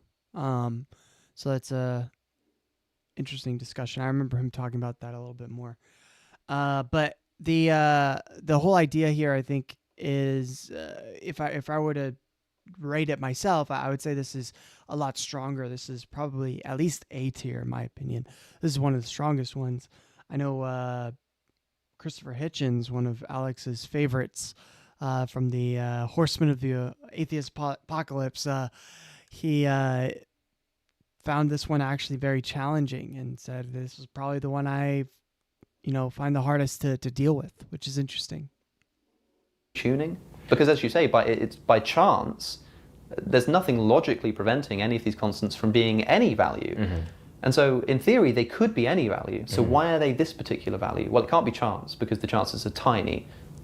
So design? Yeah, there are so many different ways that people have tried to respond to this, and it's difficult to really wrap your mind around because the literature is so vast here. But one response that some people give is a multiverse response, right? So if you have a multiverse, let's say bunches of different universes with different initial conditions, different constants, and so on. And what I was getting at earlier is people point to the idea that the existence of like using fine tuning to say that God exists is on the same level as using fine tuning to say that there is such a thing as the multiverse, right? Because a lot of people critique the multiverse hypothesis from this, saying that it's ad hoc, that you're just making up this idea of a multiverse in order to explain this phenomena that we can observe through science. And the person can say, sure, maybe I am being ad hoc. But if you're going to say that I'm being ad hoc for concluding that the multiverse exists because of fine tuning, well, then you also have to apply that to yourself. That fine tuning and saying that there's an intelligence fine tuning things to be exactly the way that they are is also ad hoc. It's a explanation that you come up with in order to explain this phenomena. And there is no sort of one beating out the other in that sense. But I mean, scientists would even disagree with that whole premise in general. They wouldn't just secede that point. They would say that, no, we come to the conclusion of the multiverse for a lot of external reasons. And it's not something that we're just making up in order to explain fine tuning, but it is something that we think is very possible because of external evidence to that. I'm not familiar with the multiverse, so I'm willing to say that it's ad hoc in that sense, but it's still on the same level as God. It's sort of this, we don't know how to explain this sort of gap in our knowledge. We don't understand how the universe is so finely tuned for life. And so you can say that's an intelligence, or you can say that it is so many different chances for it to be possible to happen in this way because of the multiverse, an unlimited amount of chances that it will happen. And it just so happens that we exist and exist in that one unlikely scenario, and yet likely because every scenario is being played out in the multiverse. Given that you have a sufficiently vast number of these and a bunch of different permutations of the initial conditions and so on, it's almost guaranteed that you're going to get life to arise in some of these. And in that case, it's not very surprising just by chance that you get it, because you have so many different trials, as it were. So that's one response that some people try to give. Another response that some people try to give is that we have to ask, how expected is this data of fine-tuning under naturalism or something like atheism, and how expected is it under theism? Now, just the claim that God exists, or there is a designer, doesn't really lead us to expect that the value of the cosmological constant would be like a 6 point, I don't know what the value is, but like 6.4384, you know, that, what? How do you get there? So there's actually a question, how do you get there from just design? It's actually not clear that the design hypothesis predicts the data significantly better than a relevant non-design alternative. Now, of course, you can try to fix that by saying, oh, well, God desires to bring this thing about. So you're building in stuff into your theory. You're kind of front-loading your theory, your hypothesis, to be able to predict the data. You're saying, well, God desired it to be that value, or God desired to bring about such conscious creatures, and so on. Once you do that, it seems as though the naturalist or the atheist could likewise front-load their theory in some sort of way that also predicts the data. They could posit, this is what Alex Malpass, for instance, he has this stalking horse objection. The naturalist could equally well posit, let's say, some sort of disposition or some mysterious disposition on the part of the foundation of natural reality to give rise, let's say, to conscious creatures, or to set the values at precisely those, or set the constants at precisely those values. So if the theist is able to front load their theory by building in a desire to get around this problem that theism. Yeah, because a lot of the time an atheist will say that it's like the laws of physics, the cosmological constants, these are necessary things, that they could not have existed in any other facet or any other way. And so because it's necessary, this is a way of kind of front-loading the argument. Because it's necessary, then there is no fine-tuner because it had to be this way. Now, there isn't really any reason to think that it had to be this way, and so I don't think that that's really a great explanation. But if I guess what he's saying, if you're going to front load it with there is a designer and this designer desires things to be in such a way, then the atheist has the right to front load their argument and say, well, it is tuned in such a way, but that's because it's necessarily tuned in such a way. And then you'd have to try and show why these constants are contingent and not necessary. By itself, as a hypothesis, doesn't predict the data. Surely you couldn't have a natural world that from its very initial conditions desires to bring about conscious life in the same way that a God can. Because suppose we're trialing just two hypotheses here. One is atheism. One is, let's say, something like Christianity. That is, a God who does love human beings and wants. Yeah, it's important that you said naturalism there, because if materialism is what he's talking about, that would be problematic, because at least in our understanding of material, like matter, there is no desire to matter itself, whereas everything is, if it is naturally just mind, like in idealism, then theoretically, yeah, the universe itself could desire for certain outcomes to be.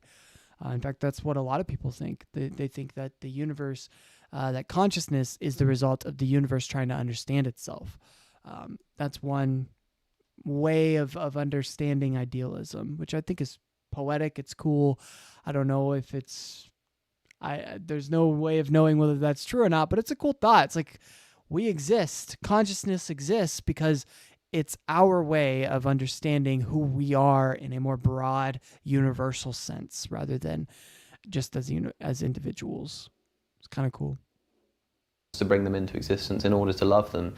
The fact that you've got constants that are tuned for the bringing about of conscious life seems to be much more expected on let's say, a loving God than atheism at the very least, right?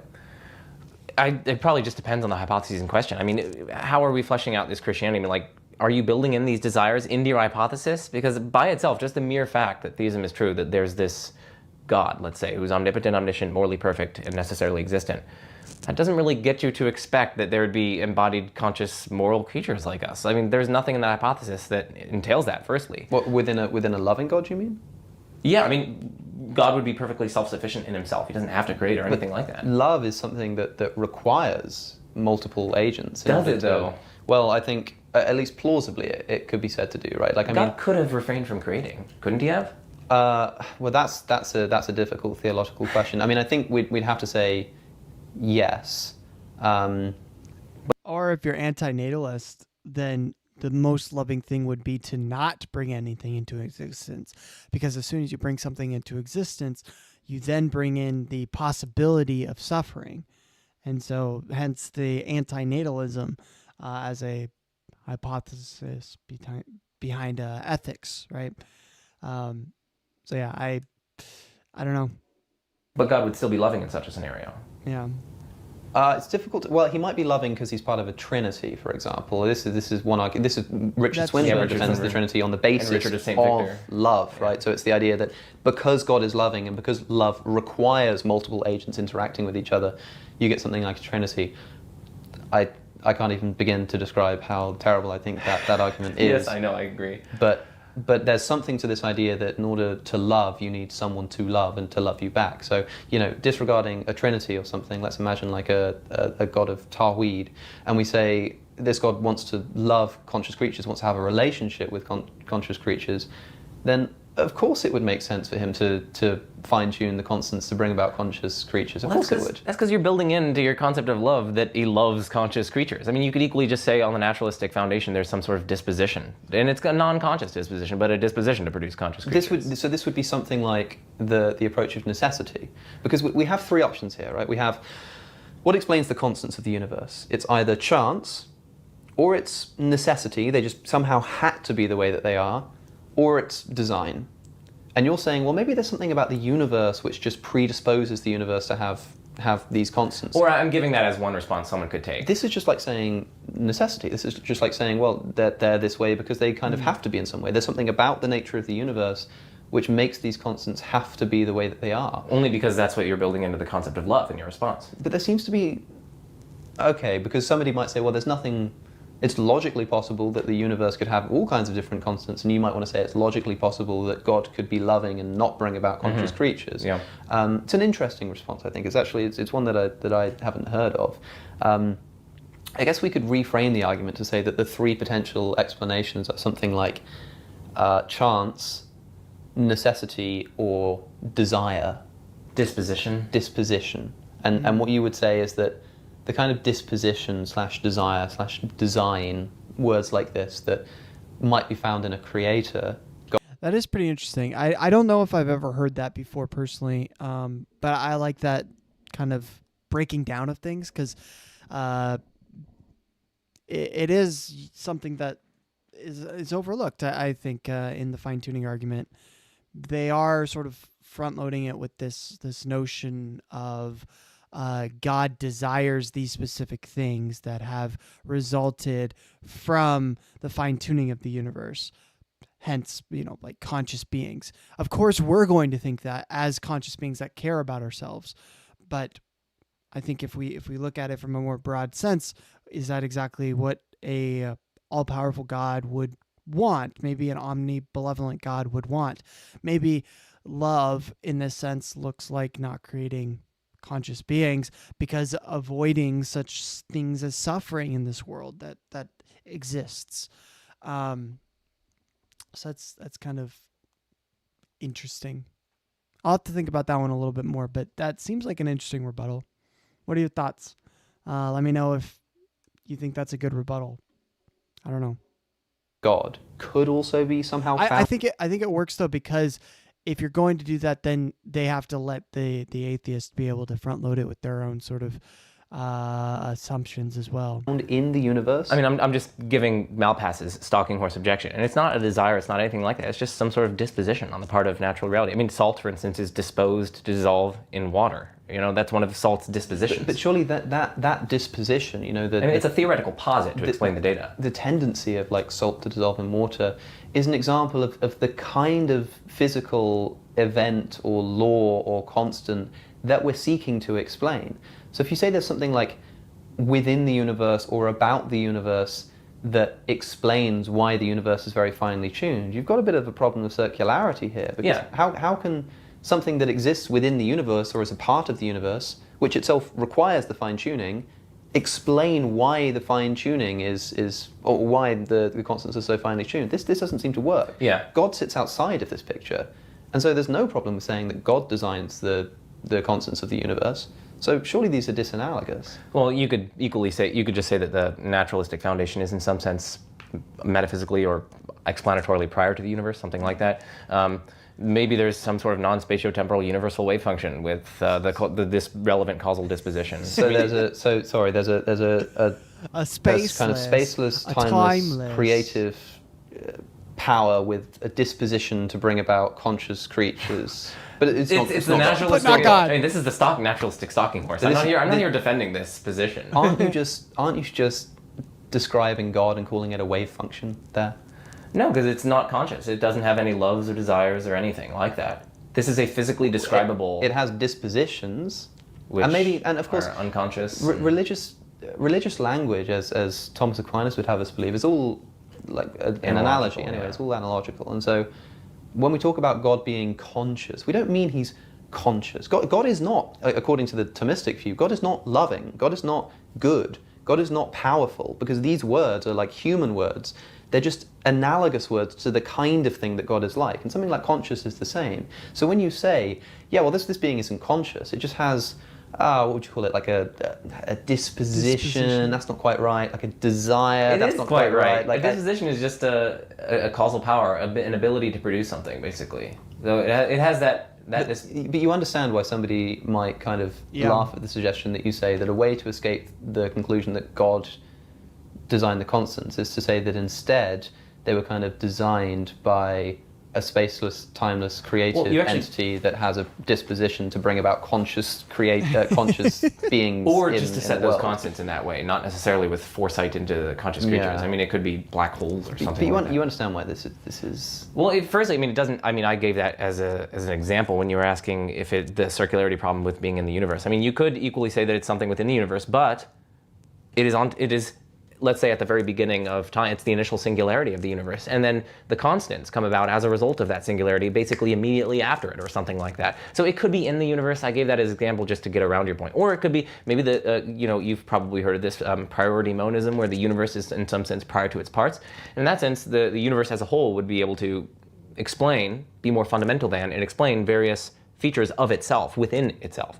What? And so you don't have to go crazy. this kind of spaceless, timeless thing with the disposition. It could just, again, there are various naturalistic proposals. And again, this is just a stalking horse objection. It's to illustrate that Okay, what did he say? It was the within itself.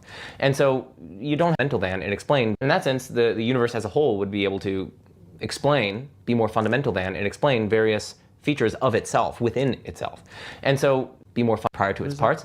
In that sense, the universe as a whole would be able to monism, where the universe is in some sense prior to its parts. Maybe you've probably heard of this priority monism, where the universe is in some priority monism. Look that up real quick. I'm gonna pull it. I'll keep it playing. Sorry, let me just pull this up on a different screen. Okay. sense prior to its parts. In that sense, the universe as a whole would be able to be more fundamental than, and explain various features of itself within itself. And so you don't have to go this kind of spaceless, timeless thing with the disposition. It could just, again, there are various naturalistic proposals. And again, this is just a stalking horse objection. It's to illustrate that it's illustrating how theism by itself doesn't have the predictive power that many people take it to have. you need to build in stuff to your hypothesis. You have to build in these sorts of desires and so on. You have to build that in order to predict the data, so it seems, or so this kind of line of response says. But once you're allowed to build that in, I mean, firstly, you're making your hypothesis more complex, but you're just front-loading your hypothesis to be able to predict the data. And the naturalists can equally front-load their hypothesis to predict the data. And there are naturalistically friendly, acceptable ways to front-load the hypothesis that don't involve desire. They involve some sort of causal disposition. And things have causal dispositions that have nothing to do with desires and so on. Salt, as I said, has a causal disposition to melt or whatever. Not melt, but dissolve when put in water, or things like that. So anyway, it's definitely an interesting argument. And I mean, I've only surveyed two different responses, the fine-tuning and then the predictive power problem for theism. There's the fine-tuning argument. Yeah, you mean the multiverse? Multiverse, excuse me. Yeah, you said fine-tuning again. Oh, my bad. Multiverse. So we've surveyed. Okay, so here it is. Priority monism. It's a Greek understanding. So priority monism being something singular, so not pluralistic at all, but one thing. So priority monism states that all existing things go back to a source that is distinct from them. So, I mean, this sounds kind of like God from the outset. Like you are describing a thing as being sourced from something external to it, to a source that is distinct, maybe not external, but different to it. E.g., in Neoplatonism, everything is derived from the one.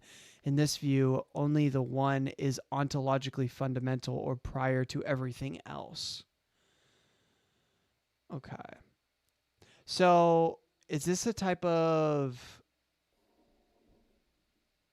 what's the word? I'm kind of tired right now. Is this like a type of... what's the word? I can't think of the word right now.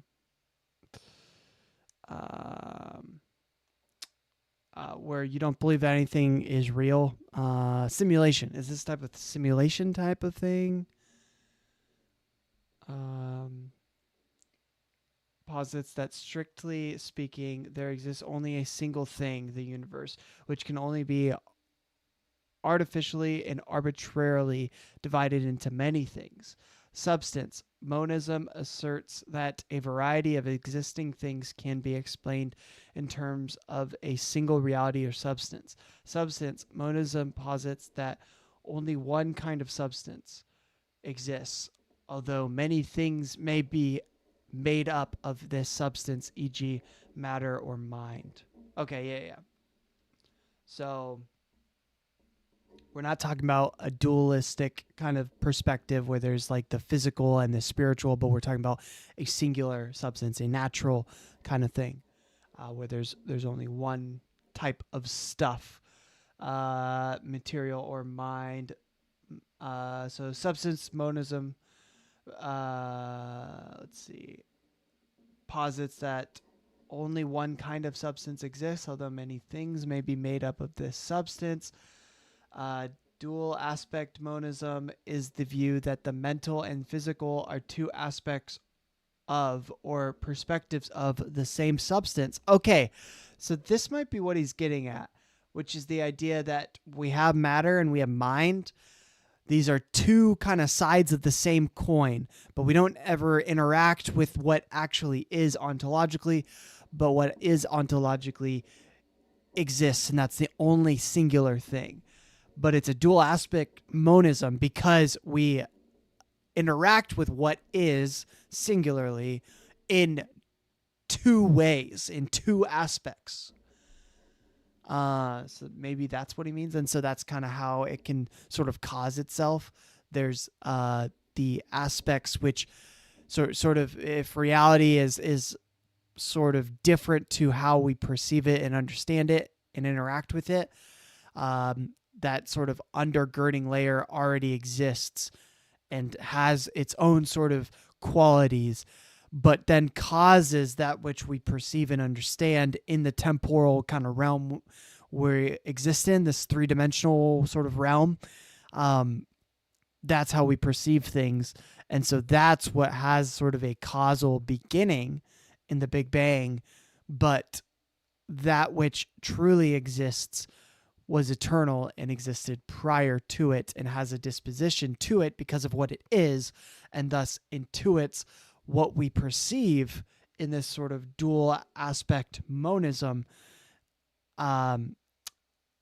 That's what we sort of perceive, and is what kind of has a beginning. I think that might be what he's getting at, is sort of a simulation sort of idea, where there is that which we interact with is not the ontological reality, but what is like ontological true reality is not what we perceive, but what's undergirding all of that. And that's what truly exists. And that's when we perceive things scientifically, like in fine tuning, what we're perceiving is something deeper that existed prior to the fine tuning process, and thus has a disposition to be expressed in such a way where it's with the fine tuning aspects, and so it's necessary in that. That's interesting. It's kind of a meta explanation. I like it. Two responses. The multiverse. Two responses. The multiverse and the predictive power one. So there are lots of other responses. Some people challenge the fine-tuning thing. We actually only have access, epistemic access, to universes that share our law structures, and that we just modify the little constants in them and the parameters. But we have no clue what it would be like if you changed the law structures themselves. Yes. So it's actually unclear if the universe is truly fine-tuned for life. But yeah, that's three different responses, I guess. So this all said, where's it going? Because one final thing that I would say about it is, separate from the kind of actual discussion about the viability of the argument, it just moves me the least. I can't explain. Now, a lot of people have said the opposite. There's a clip of Christopher Hitchens. There's a clip of Christopher Hitchens saying the same thing. He's asked by Doug Wilson in the back of a car what he thinks, is a good argument for God, and he says that the fine-tuning argument, the constants, it's the best argument. And I think he's a bit drunk in the clip actually. He's kind of he's like in a limo or whatever. If they were different by a hair of differences, and he never actually says the point. He never actually says the argument, but he's kind of like, it does, you have to work on it. You have to work on it. He's just saying these kind of vague things, but he's implying that this is something I gotta pull it up. Troubles him. At some point, certainly, we're all asked, which is the best argument you've yet come up against from the other side. And I think every one of us picks the fine-tuning. He's drinking water. He's not drunk. As the most intriguing. The Goldilocks. He's got his water. Fine-tuning the 1 degree, one hair different to nothing. But even though it doesn't prove design, doesn't prove a designer, could all have happened without it, you have to spend time thinking about it and working on it. It's not a trivial. We all say that. For me, I don't know. I think it's so. I'm so detached from it. It feels so kind of sciencey. It's constants and numbers and stuff. And I'm like, yeah, I'm sure it's very clever, but something about the. It's not philosophical at its basis. It's scientific at its basis, and so that's probably why it's not convincing to Alex, because he's more of a philosopher than anything else. That realm of discussion, just maybe it's because I'm not a scientist. Yeah. It just kind of doesn't speak to my heart. But you say it's the opposite for you. Yeah, no, I mean, this, I have to be honest, I think it's one of the strongest, it does strike me as a potentially probably plausible line of argument at for least. Theism. I mean, I think it's one of the more powerful ones.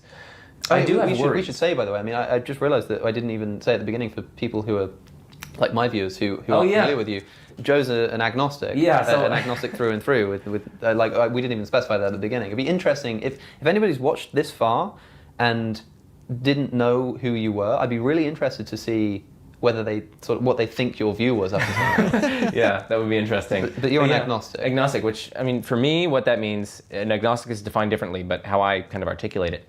It's basically just by my lights, the research that I've done and so on, the evidence seems roughly counterbalanced. The weights of reason seem roughly counterbalanced for a theistic view and, let's say, a naturalistic view or an atheistic view. By my lights, there just seems to be roughly counterbalanced evidence or weights of reasons. And so things like some contingency arguments do, by my lights, count as evidential chips that fall on one side. Similar with, I mean, I articulate some difficulties for fine-tuning arguments. I go through Neil Sinababu's paper, Electrons in Love, where he talks about altering the psychophysical laws, where actually you could have conscious moral creatures in that universe where there are particles just light years apart. God is omnipotent. He can make psychophysical laws different. Psychophysical laws are laws that connect, psychological happenings, mental happenings, with physical happenings. And of course, if you're a theist, you already think that there's a non-physical mind. So this is perfectly fine with theism. And so what that means is that even those particles that are light years apart, when they go like, let's say another light year apart, they could be singing praises to God. When they go another light year apart, they could be in a different mental state where they're in heartfelt love and communication with one another and so on. That might sound science fiction-y, but for an omnipotent God to be able to do this, just altering the psychophysical laws. Of course, in our kind of universe, with the psychophysical laws that we have, you need complex brain structures to have consciousness. But if you alter the psychophysical laws, you could have completely different. And so God actually would be able to create life. He'd be able to create these good values of conscious moral creatures in universes like that. So Neil Sinababu talks about that. I go through Neil Manson's paper, where that's actually an attack on theism's predictive power, being able to predict the data, just because, I mean, God's omnipotent. He could do literally anything, and so on. So in my video, the 12-hour-long video, 12-hour video. I go through, and I'm going to break it up into parts, but I go through different responses that people could give. But anyway, it does pull on me. So I would actually... Where do you want to put this? If you're asking me, I say A tier. A tier? Yeah, but we can... I mean, I'd be flexible. I think... I will say that although it doesn't move me because it feels a bit detached, as I say, the reason it doesn't move me, I suspect, is because I don't have a firm grasp of the science. Mm-hmm. But if you asked me to respond to it in a debate, it would probably be the hardest of the arguments. Yeah. But maybe that's just because of like my expertise and complete lack of expertise in the area of science. But it seems to be probably the hardest one on the list for me to come up with a convincing response to. I think that's probably true. I think it seems to have this effect on all kinds of people, including Christopher Hitchens. And if it upset Christopher Hitchens, then it upsets me. Exactly. Because any foe of Hitch is a foe of mine. I can understand it, and I think I'm willing to grant that. Okay. Fine tuning in A tier. I mean, it's a tricky one. Alex should convert to Islam, not Christianity. Interesting. Yeah, I don't. Why do you say that? I'm curious about that.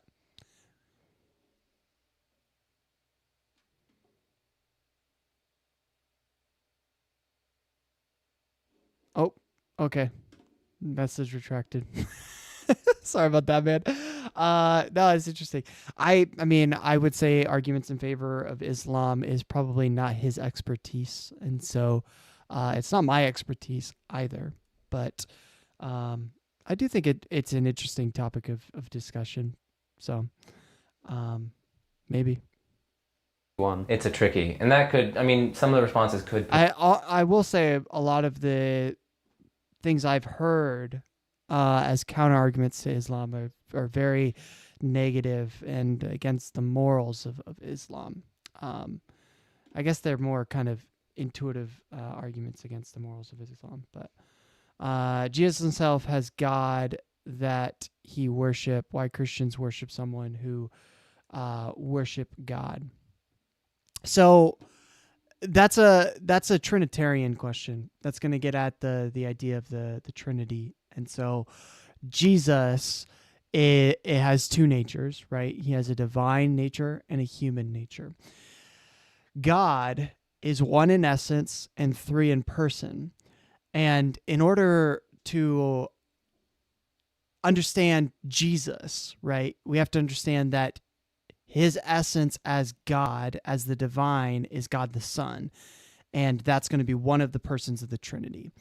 And so Jesus, in his sort of human aspect, like taking on the body of a human and the nature of a human itself, is going to have a lower standing in that way. And so, yeah, as a human, Jesus worships the Father. But as God the Son, Jesus is not any sort of lesser or anything like that. That's what we would call Arianism, where there would be a notion that Jesus is lesser to the Father, right? And so the idea in Trinitarian theology is that Jesus has both the human nature and the divine nature. And so when he becomes a human and comes to earth, then that sort of human nature is what we see expressed in that practice of worship, whereas the divine nature would not be doing that practice of worship. So that's kind of how a Christian would probably respond to that. But yeah, I don't know if that fully answered your question, but that's kind of how a Christian would respond. Put it down to B, but And I think again, A is. I think it's fine. It depends on the purpose of the argument, because if it's supposed to convince, then for me it just doesn't really do anything for me, and so I'd put it way down low. But as an argument in terms of what to have in your list if you're trying to establish the existence of God for somebody, it seems to be a powerful one. So something about me wants to put it in B tier, because like the kalam is in B tier, and it seems to me the kalam is much more powerful to me than the fine-tuning argument. But I don't know. For me, it's different. For me, it's different. I just think there are so many different objections to the kalam that... That's true, actually. Maybe the kalam is just kind of... It does have more responses that seem more plausible. Yeah. I mean, yeah, you can respond to fine-tuning arguments by talking about atoms light years apart Different having psychophysical relationships with each other. And remember, so, we're talking about undertheism there. It just seems a bit less plausible. Just vibes, bro. It's just vibes. I think Alex is wrong here. 100% the fine-tuning argument is a much stronger argument than the Kalam cosmological argument.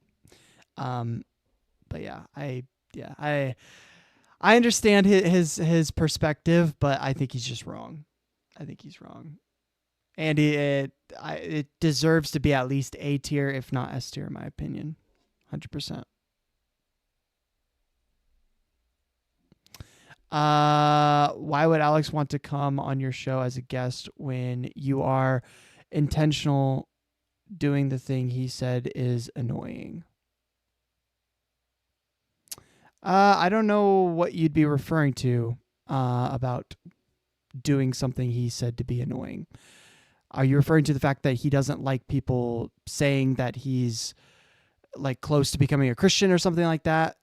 Because that's not what I'm doing at all. So if that's the case, then you're just wrong about that. But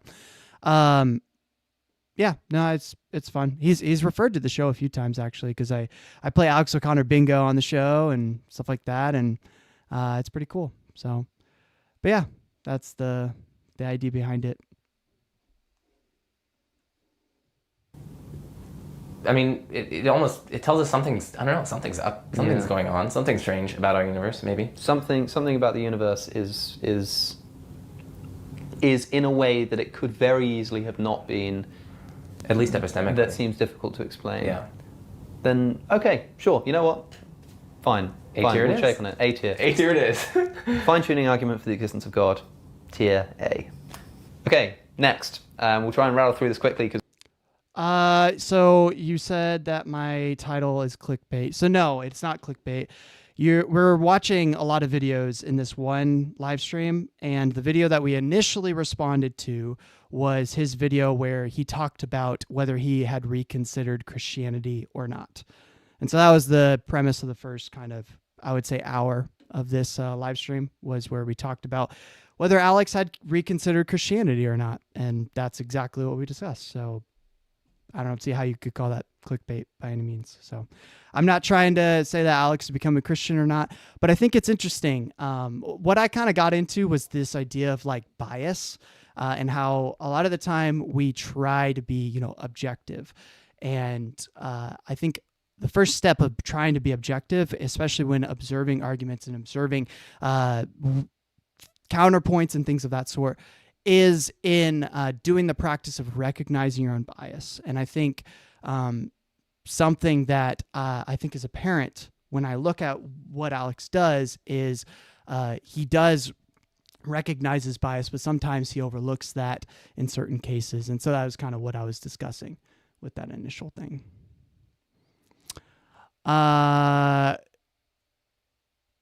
You just said you were not doing that. You are literally discussing the very thing he said is annoying.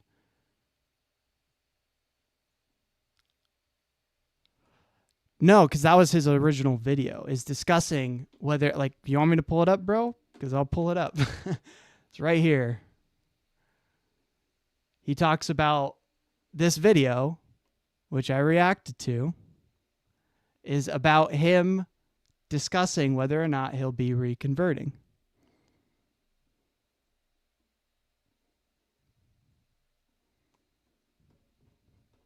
I gotta scroll. Right here. Have I oh, it's hold up, give me a second.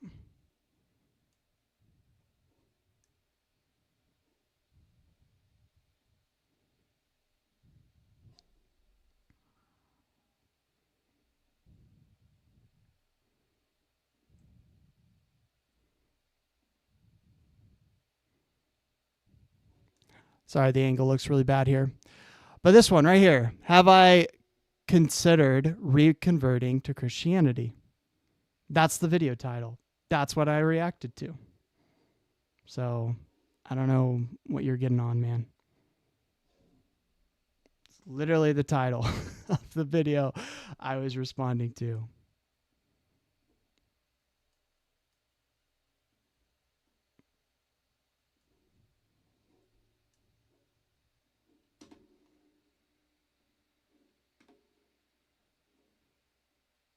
Okay, let's get back to it.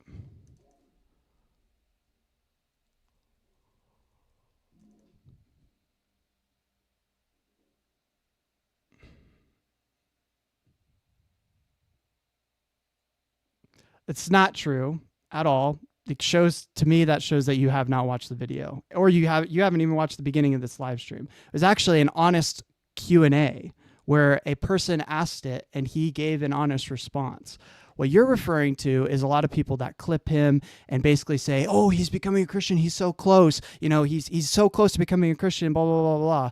Which I would say is very annoying too. I agree with that. People do that to me all the time, and that is not what I'm doing here. What I'm doing is exploring the nuance of ideas and exploring how bias can really infect our way of thinking, and how we need to check our bias at the door, you know? And so that's what I'm exploring. And that's kind of what he talked about in that original video. So yeah, 100%. Go watch that video. You'll see that I'm not doing that at all. And I don't see your problem here. So.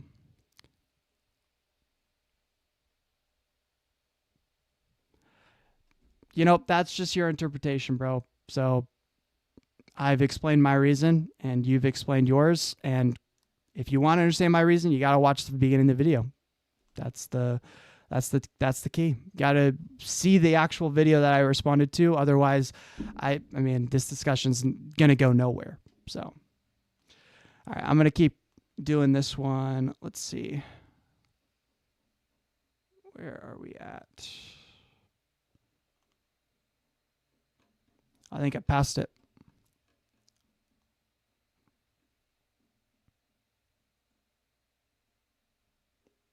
Boom, there we are. Because we've been going for a long time. The moral argument for the existence of God.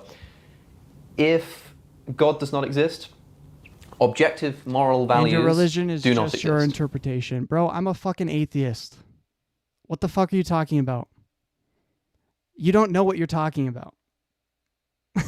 You're literally talking to an atheist right now, saying that my religion is just an interpretation. You are literally assuming things onto me that are just not true. So this is the kind of shit that pissed off Alex, and this is the kind of shit that pisses me off too, is when people assume things, all right? So yeah, you can assume that all you want, buddy, but that's just not true. You are assuming something about me, right? You're saying, "Oh, you're a Christian. You're a blah, blah, blah, blah." You don't know anything about me, buddy. And the same thing is what people are doing to Alex. And that's why he gets annoyed by that kind of stuff, right? Alex gets annoyed when people clip him and say, "Oh, he's so close to becoming a Christian. He's so close." They don't see the context. They don't read.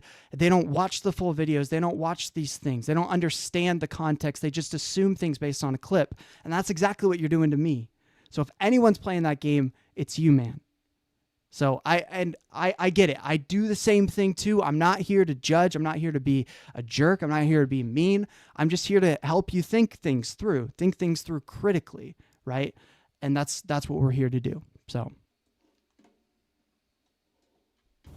But objective moral values do exist.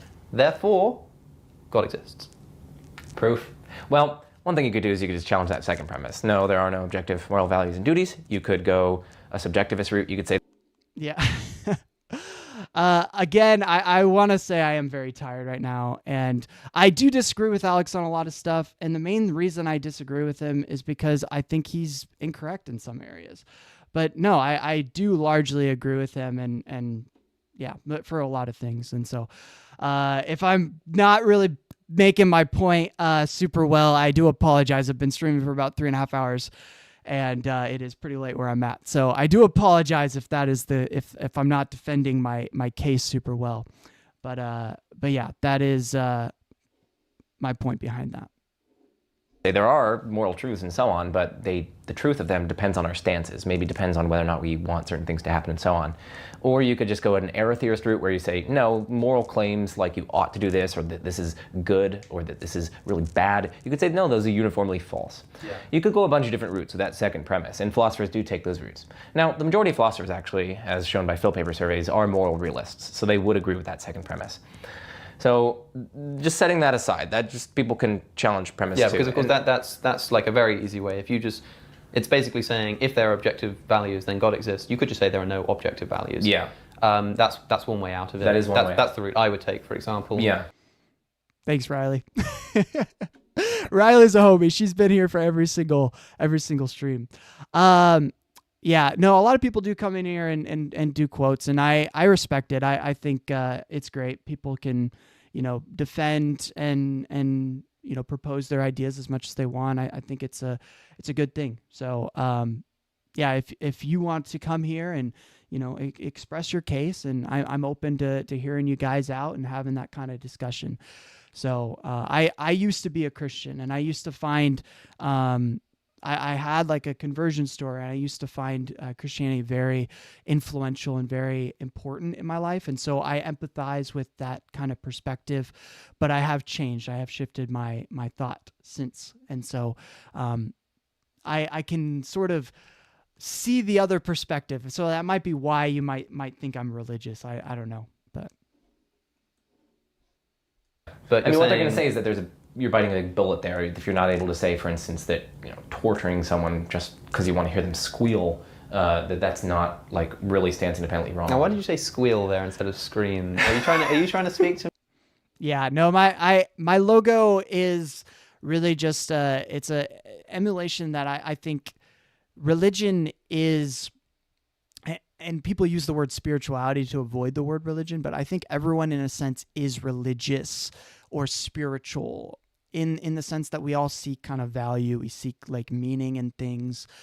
We desire like a story, a greater kind of meta narrative.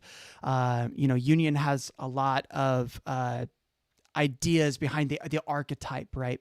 And so that's what I find to be very interesting about religion. I have a lot of discussions about religion, and I dig into the traditions that sort of lead us into the conclusions that we have, that lead us to the biases that we end up using to make the conclusions that we have, and things of that sort. So I think tradition is actually extremely important in understanding what you find to be convincing, and also understanding truth itself, because truth is you can say it's scientific, but it's also a lot of the traditions that have been passed down to you, whether you realize it or not.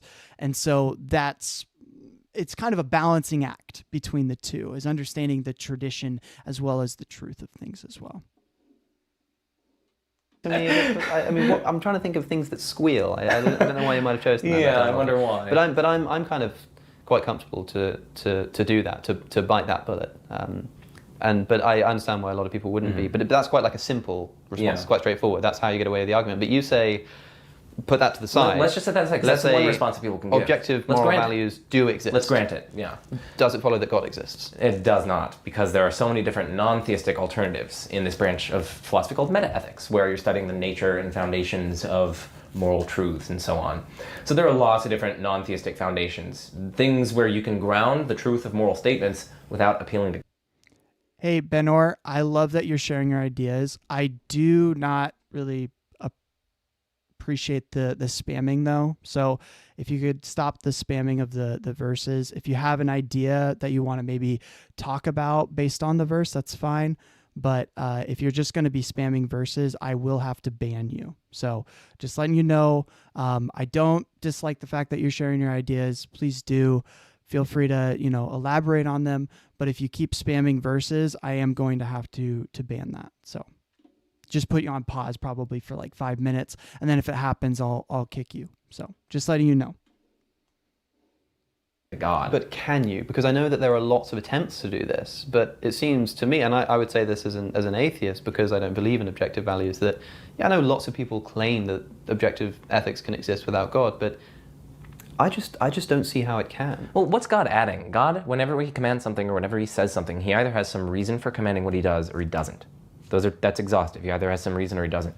If he has some reason for commanding what he does, well, then it's surely that reason which is undergirding the rightness or wrongness or badness or right, like the goodness of something, right? If God's commanding you not to rape because there's something wrong about rape in and of itself, maybe because you're violating rights, maybe because of the suffering of the victim, whatever. If God has a reason, it's surely that more fundamental reason. That would exist outside of God, and so there would be an objective ethic that exists without God. Exactly. It's surely that more fundamental reason which is doing the explanatory heavy lifting with respect to the moral properties of This is basically the Euthyphro dilemma. Yeah, it's a version of it. I think it's a more powerful version. I'm not talking about what makes right actions right and so on. I'm just talking about whether or not God has a reason for commanding what he does. And if he has no reason... And if he has no reason, that's arbitrary. It's completely arbitrary. That's what arbitrariness is. You have no reason whatsoever to forbid rape, as opposed to commanding that you go out and rape people.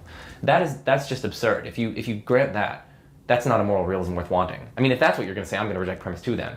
Because that's absurd. That's not a true moral realism. Of course, that quite heavily relies on intuition there. Just the idea that it being arbitrarily, objectively true, that these things are wrong, is somehow like troubling. Yeah, but their argument for the second premise crucially relies on intuition. They're appealing to your intuitions by saying, doesn't it intuitively seem that it's really objectively wrong to torture someone for fun? Mm-hmm. If you kick out that intuition, then you're kicking out the justification for the second premise. Interesting. That's a good line of defense. So I mean, again, but of course, doesn't this depend on what we kind of mean when we're talking about God's relationship to goodness? Because like there will be views of goodness that say that goodness is just that which is more like God, and there's no reason, there's no rhyme or reason about this. It's just that those things that are more in accordance with God's nature are those things that we call good. We've given it this word good, but again, like as Thomas Aquinas would say, it's not quite right, because good is an analogous term. But when we talk about objective morality, what we're talking about is closeness or in similarity or distance from God. When you read religion, I think the interesting thing, this is what I've noticed a lot of the time in these sort of conversations about morality between atheists and Christians, is the atheist often proposes some sort of like utilitarian morality, or some sort of morality that's like based upon like yay or boo, right, kind of principle. Like if you Sam Harris does this example of like touching a stove. So if you put your hand to a stove, you have this experience of boo, I don't like that sensation of being burnt by the stove, so thus touching a stove is bad. And that's kind of the beginnings of morality, is this idea of survivability and avoiding suffering, as well as seeking after pleasure, right? And so that's kind of one end of morality, whereas Christians, they would not see morality as that way. And I think this is where people kind of talk past each other a lot of the time, is the Christian is thinking morality in terms of character and becoming more and more like God. And so it's not about kind of the acceptance of pleasure and the avoidance of pain, but there's built-in principles into the fabric of reality, which is the character of God. And if you can emulate things like courage and overcoming hardship, not just from a utility perspective of like it's useful in life, but from a character growth perspective, then it can explain a lot of things that don't quite add up with the problem of evil specifically. I still think that that's problematic, because I don't think that there is objective morality in the sense of morals are objectively like built into the structure of the natural world. But the thing that I do think there is this sort of inherited deterministic morality that results from evolution. And if that's the case, then I think it is possible for there to be morality, but also for there to be a morality that is meaningful. But the talking past part, kind of what I got a little off track there. The talking past each other part is atheists are focused on that utility kind of perspective of what is useful for survivability and for, avoiding pain and accepting pleasure. Whereas a lot of religious people, they're mostly talking about the perspective of character growth and becoming more and more like God. And so those kind of presentations, I think in moral discussions can get a little kind of juggled together. Morals are by definition built into the structure of the natural world. We evolve, we have traits. Morality is one of those traits. Yeah, I would agree. So, but it's not objective though, because part of what morals are is it should be that way, right? So if you're going to say that something is morally true, it should be that way rather than it just is that way, right? So is it true as a principle that if I steal from someone, that is morally wrong? Well, the question there is, ought it be the case that I don't steal from someone, right? It should be that way, as opposed to it just happens to be that way based upon the evolutionary chain that we inherited, right? If it's built into kind of the evolutionary chain, then we have no way of saying like that stealing might be a good thing, right? It ought to have been a good thing, but it just happens to be that it is seen as wrong in our society because of how we've inherited it through the evolutionary process, through nature, through culture, all of those things. So Immanuel Kant talks about the is-ought dilemma here. And so just because something is the case, right, that morality has played out in this deterministic, what I would consider a deterministic way, and is the case that we see stealing as wrong, it doesn't mean that it ought to be the case that it is wrong. It is objective, and it is that way because that is how we have evolved. This whole is-ought is a red herring. There was a time no oughts existed. Therefore, they must have come from is. So I would agree with you, but I don't think we're talking about morality anymore. I think we're just talking about a trait, right? Because to say that rape is wrong, right? If I say that rape is wrong, but I say the reason that it's wrong is just because we feel that way, right? There isn't this sort of like objective standard that rape is indeed wrong and it ought to be seen that way. But instead, it's just that we all just so happen to have inherited this belief that it is wrong. Then there is no moral objective there. All there is an agreed upon subjective feeling, right? It doesn't matter if we all agree upon it. It's just the fact that we agree upon it. It is, in fact, existing as a thing that we kind of share, but ought it be the thing that we share? And that, I think, is what morality is getting at. So we might be just talking about semantics here, but I think it is an important distinction, because if the reason we say that rape is wrong is simply because we just kind of inherited that, and that might be, it could have been otherwise. Like if we evolved in a different way, maybe it would have been seen as a good thing. We kind of are repulsed by that, and we're like, oh, that's wrong, and that goes against our intuition. It doesn't disprove it, and I think it still is and is. But the problem with that, from what a lot of religious people will say, is it creates this sort of sort of subjective nature to it, where it's based upon a shared subjectivity rather than a true objective standard. Sorry, I just saw your comment. It isn't the fact we agree upon it. We agree upon it because we evolved that way.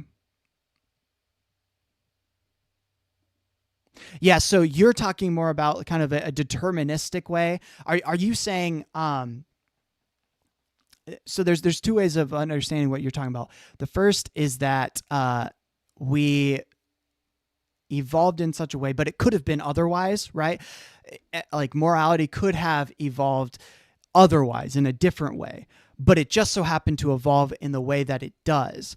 In that way, it's still arbitrary and it would be subjective. But are you arguing from a deterministic worldview where everything is necessarily true and the evolutionary process necessarily results in the way that it does, and there is no other possible world where it results in a different way?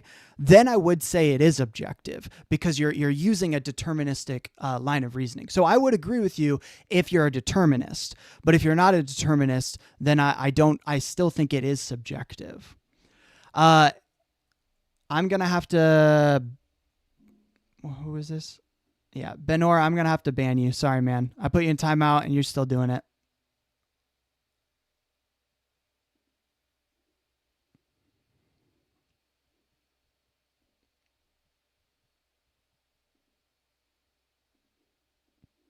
Okay, there we go.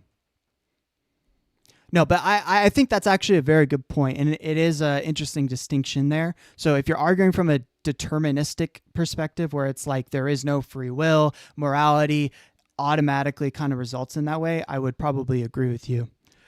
We are a social species. Social species are cooperative and evolved. Empathy and reciprocity. Behaviors that are beneficial to the group are passed down. Those negative are not.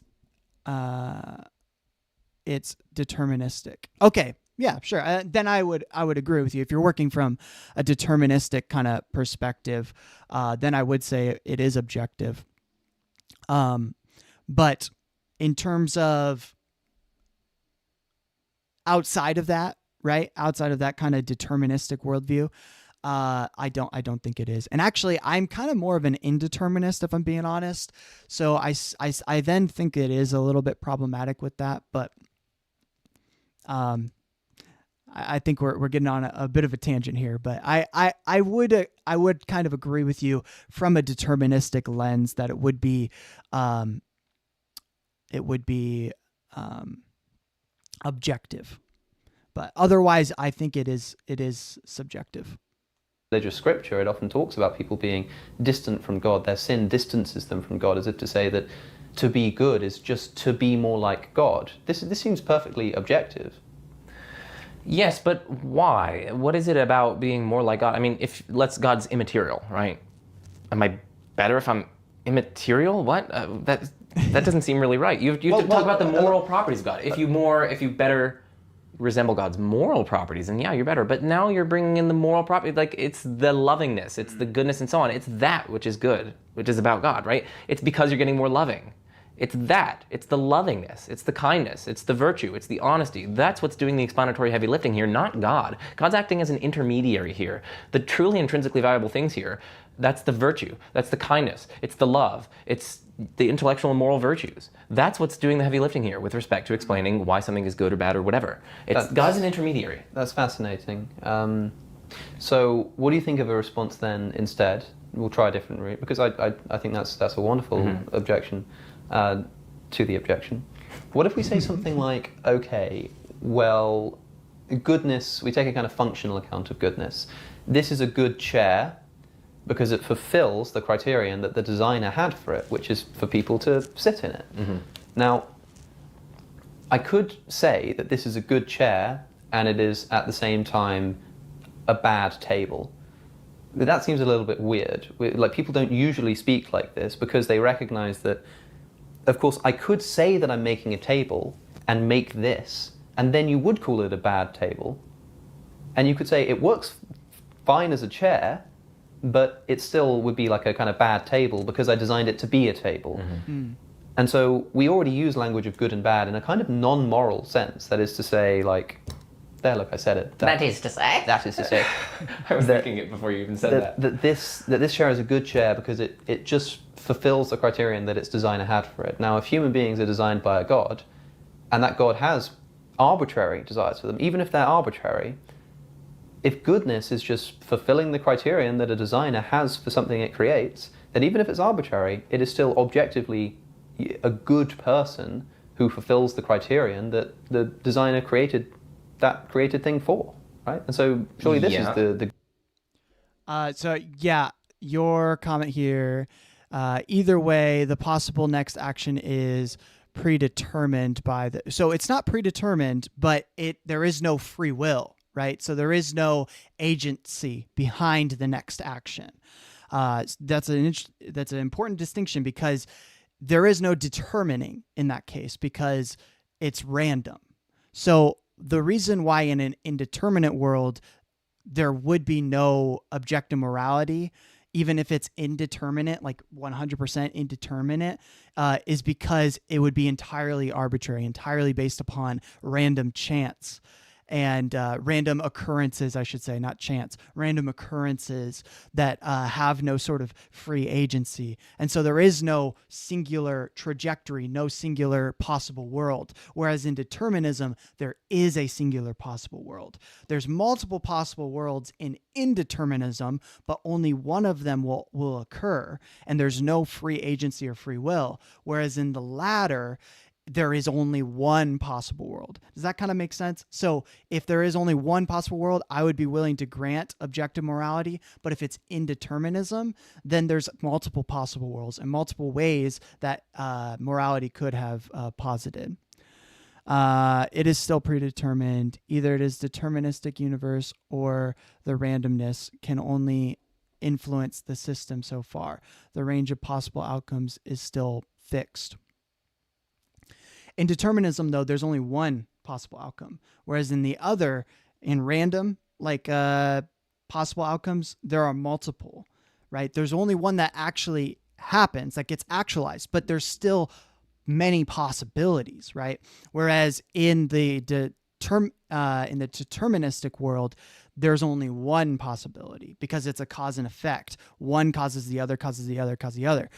But if it's no sort of one causes the other, which causes the other, but instead one causes the other, which then acts randomly without any sort of free will, but just randomly, then that which caused before it is not something that determined the next action, but instead something that that caused the initial thing, but then that thing went in a different direction. It's kind of like dominoes, and then one domino just somehow like moves from the chain outside of the chain and then falls, and that starts a whole new thing. You're not going to suddenly grow wings and fly. The kind of randomness you are talking about only exists at the quantum level. Exactly. Yeah. It isn't sufficient to make all options possible. That's true. But if we're willing to grant that it happens at the quantum realm, then you have to say that we don't live in a deterministic world. Right? If there is such a thing as the Heisenberg uncertainty principle, if there is such a thing as a quantum particle being able to act as both a wave and a particle at the same time, then we have to realize that the world is not deterministic. And so there isn't a singular possible world, but there is multiple possible worlds. Yet there is no free will. Do you see what I mean? So that then in that case, I would not say that morality is objective. You seem to think that at any given time, you'll have a wide range of possible outcomes that can happen. You're thinking way too macroscopically. The world doesn't work like that.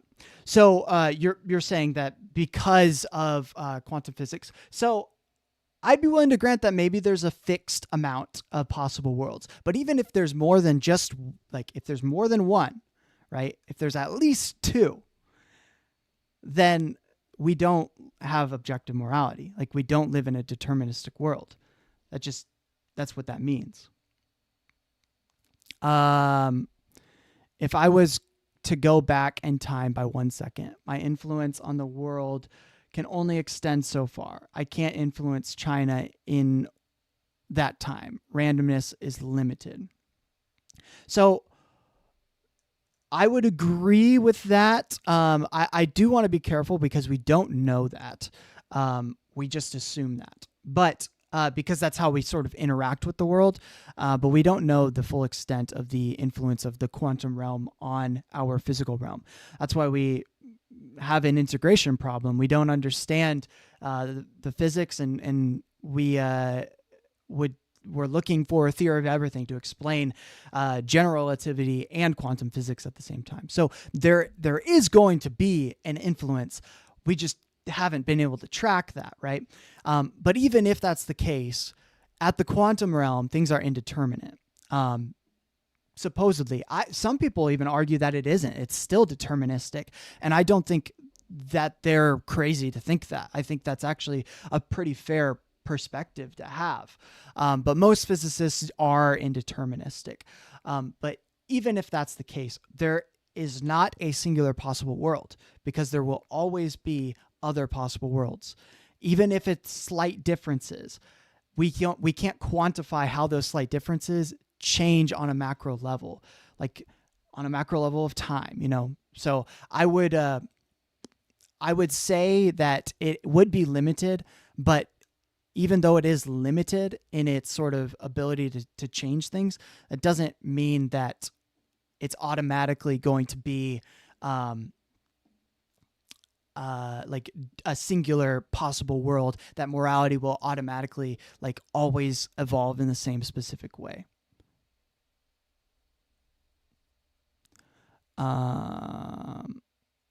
We have two possible options, and neither of them change the morality of the situation. It's a non sequitur. I'm not assuming that there is only so far you can travel or influence. You literally cannot influence something on the other side of the world.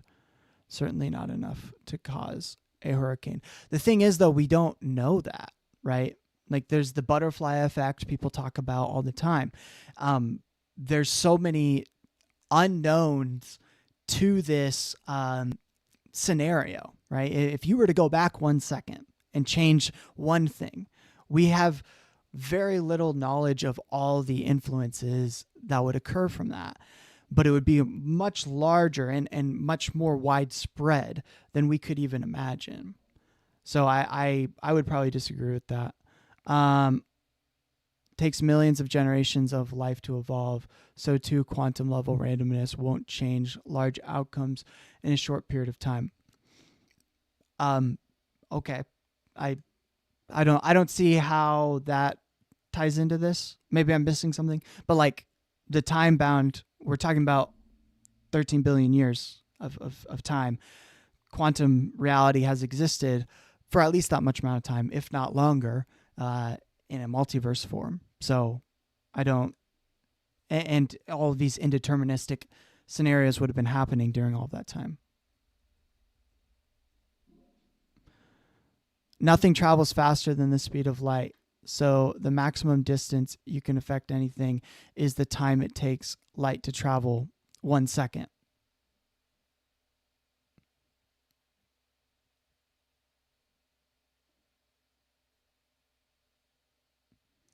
No, sorry, what? Nothing travels faster than the speed of light. So the maximum distance you can affect anything is the time it takes light to travel 1 second.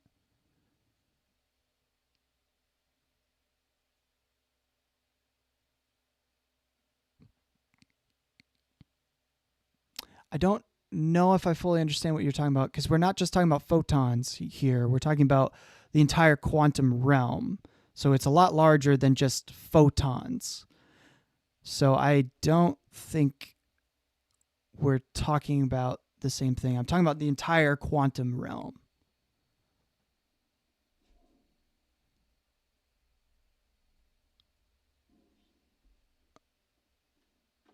I'm going to keep playing this, but yeah, we can keep discussing. The goodness and badness of objective ethics is just doing that which God designed you for. Okay, now I reject premise 2. Now premise 2 is false because no, I mean, I think you can have objective goodness and badness and so on without defining it as what the designer intended it to be or do or whatever. And again, you're kind of biting the bullet almost in saying that it's arbitrary. I mean, like, if God had done this with rape, then it really would have been the case that rape was good. But presumably, yeah, I mean, it's tricky. Because it's constituted by God's desire. Like, there's no antecedent to God's giving his desires. There's no moral facts that he's looking out upon and choosing to design it based on. And so it is just constituted by his choice. And so I really do think that this is a quite plausible response. And so if that's, I mean, again, if that's how you're defining goodness, then I reject premise 2. There's no objective moral values and duties in that sense, because that requires there to, in that sense, it's just like stipulatively defined as like what the designer is intending you to do and so on. Yes. But I can still have objective star moral goodness and badness, which is a goodness and badness worth wanting, I say. One of my favorite ways of responding to this particular approach of talking about functional goodness, people comparing a good person. The quantum realm doesn't change it. It still doesn't move faster than the speed of light. Really small changes cannot reach great distances. I see. Okay, so you're talking about the indeterministic kind of actions that the quantum realm would have to surpass the speed of light in order to affect larger scales. Is that what you're saying? Because I mean, yeah, maybe you're right. This is a subject I'm ignorant on, so I understand it from a philosophical lens, but from a truly scientific lens, I lack knowledge in that. So yeah, you could be right about that. But I guess my understanding would be that if you're going to open up the possibility of indeterminism at a quantum realm, it would seem to lend itself to it being in an indeterminate world or indeterminate like universe. And so if we're in an indeterminate universe, then that means there's at least more than one possibility. But I might be, let's see, quantum randomness can only nudge things at a small scale. It would take billions of nudges to change something at a large scale. I'm curious though, because we've had a lot of time for those billions of nudges to occur and at least cause one change at a larger scale. Maybe I'm thinking about this wrong. But to me, that seems to be maybe the best understanding, best response to that. But maybe it has to be billions in one occurrence or something. Randomness may mean the sodium level in a neuron, takes 2 seconds to cause it to fire instead of 1 second. That's a big and effect as randomness can give you.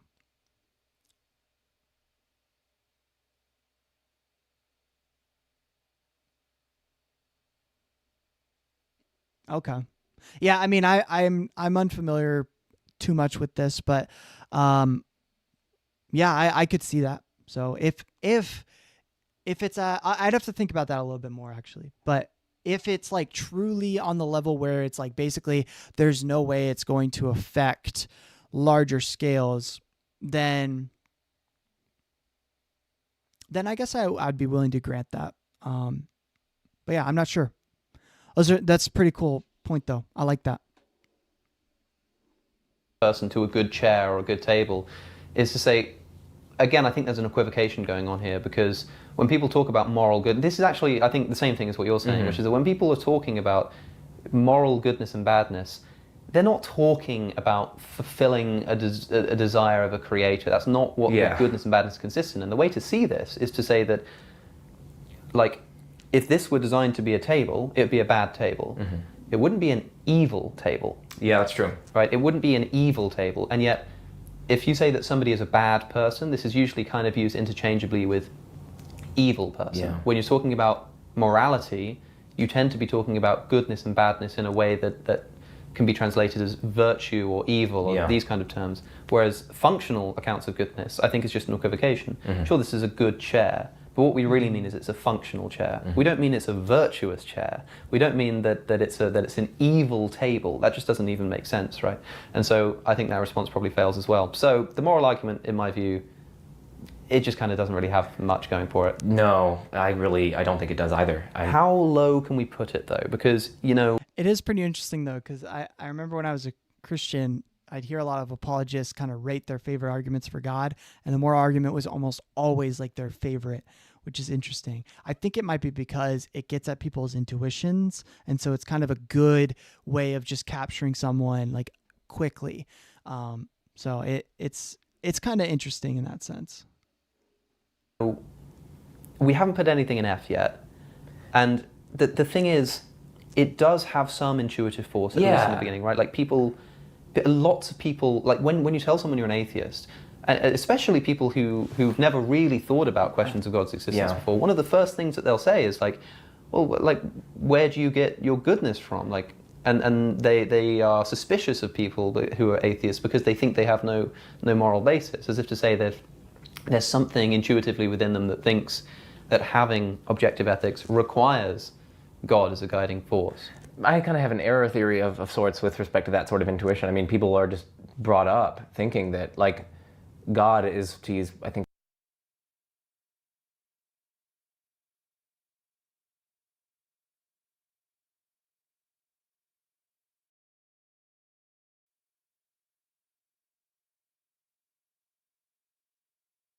Oh shoot, I was on mute. I just read your comment. That's a great explanation. I appreciate you you sharing that. I'll read it again. There's never a time when the difference between you making two different choices comes down to some court going left instead of right. It would take billions going left at the same time. Yeah, that makes sense. If that's the, I would have to look into it a little bit more, but I like that. That's a good way of explaining it. That makes a lot of sense. Appreciate that. Thank you. what is it, Peter Berger, his phrase that God is the legitimator of morality. Like, in their mind, he's so intimately tied up with it because they've grown up with this, and they can't conceive of there being goodness without God. But that's not because they have some insight into the nature of reality, of the nature of goodness and badness, but it's because they've just grown up associating these things so closely with one another that they find it so overwhelmingly difficult to imagine a worldview in which you sap out God. You're like sapping out the motivational center of their lives. You're sapping out this thing around which their lives are oriented. That's the source of all goodness and beauty and so on for them. And when you do that, it's almost like they think that, oh, where's the beauty in the world then? Where's the goodness and where's all that? I say, the flowers. Look at the flowers. Look at the trees. That's where the beauty is. Touch grass. Look at the suffering of those humans. That's where the badness is. And animals. Yeah, exactly. That's where the badness is. It's not located in this weird extrinsic fact. It's in the situations themselves. Mm-hmm. So that's where I say, look intrinsic to the world. That's where you see the badness, goodness, beauty, and so on. So I think that's a mistake that they're doing. They're almost like confusing this, or they're legitimating all these concepts by reference to God. So where do we put it then? Do you think it's like real trash? No, Can we put it in because some people have that. I don't really know. The modal, I just think by itself this has got to be better than modal. You think this is better than the modal? I think it's probably on par with modal. So maybe we could do F tier, or E tier as well. You think E tier? I would be kind of slightly intuitively prone to taking it higher, and so maybe E is like a good compromise between the two of us. I'd probably put it more on like a C or a D tier. Not because I find it convincing, but I would say that it's very convincing for a lot of people. So the sheer like impact I think that it's had would kind of raise it up in my view. Okay. E tier. Okay, if you're happy with that, I think I'm happy with that. I'm happy with it. All right. The moral argument for the existence of God is going in tier E. Cool. Now we could talk about the resurrection if you want, or we can end it there. What do you reckon? Do you have much to say on it? You gotta talk about the resurrection. Come on. I actually don't have much to say, to be honest. Do you have a brief, like, if I just asked you straight up which tier you'd put it in? I think it'd go mid-tier, C, probably. Really? Probably B. I mean, C or D. I mean, listen, it's got a really low intrinsic probability, but I do think it has some explanatory payoff. Like, if you accept the resurrection, it does explain certain data. I mean, it does explain why the apostles, the gospel accounts, why the apostles believed as they did despite being persecuted and so on. It explains why we have at least reports of seeing the risen Jesus. So it does explain some data. I mean, there are alternative explanations, like in terms of hallucinations and so on. And those are intrinsically more probable. But do they, I don't know, like... What makes...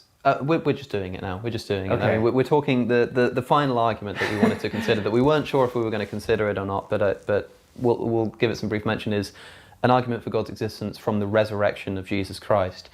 There appear to be accounts in the gospel of resurrection appearances, the writings of St. Paul, which are the earliest sources of that we find in the New Testament, which seem to attest to historical facts that a man claimed to be the Son of God, predicted that he was going to die and rise again, was... Well, they talk about 1 Corinthians chapter 15 specifically, which I can pull up here, but I mean, that's not the only verse, but like that's kind of the big verse that they point to a lot of the time as these resurrection appearances. So let me pull this up. A lot of them keep talking. Was killed, was actually dead, and then was seen by people after he had died, and they believed so strongly that it was the same man that they were willing to be persecuted and put to death for that belief. How do we explain this? Well, because he rose from the dead. And what explains that? That God rose him from the dead. That's the argument that we're just talking about. Now, you said that there are other alternatives, such as like maybe when the disciples saw the risen Christ, they were hallucinating. Yeah, so here it is. This is kind of the big verse that they do. I believe it's like 4-8 or something, or 3.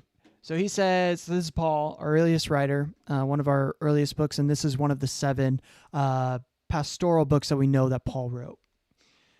For what I have received, I passed on to you as first importance, that Christ died for our sins according to the Scriptures, that he was buried, that he was raised on the 3rd day according to the Scriptures, that he appeared to Cephas, which is Simon Peter, then to the 12. After that, he appeared to more than 500 of the brothers and sisters at the same time, most of whom are still living, though some have fallen asleep. Then he appeared to James, and then to all the apostles, and last of all, he appeared also to me, as one abnormally born. So the premise here is Paul's kind of laying out a church creed. It seems to be a very different language to how Paul normally talks. So we know that it's probably not Paul talking. He also says in verse 3, for what I have received, I pass on to you as of first importance, which is kind of creedal type language. He's about to start quoting a church creed.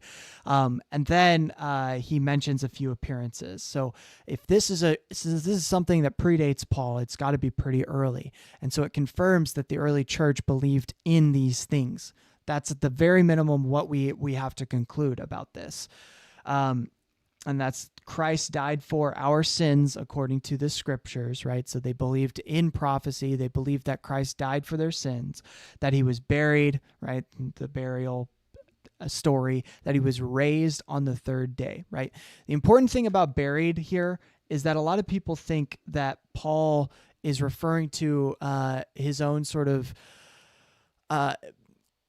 this idea that Jesus appeared sort of what is the word? Like in the sky, kind of like a light to him on the road of Damascus, and that he appeared that way to like all of the other disciples. But no, the reality is that he appears as a resurrected body. And so the point is that he was buried and then rose on the 3rd day, according to the Scriptures.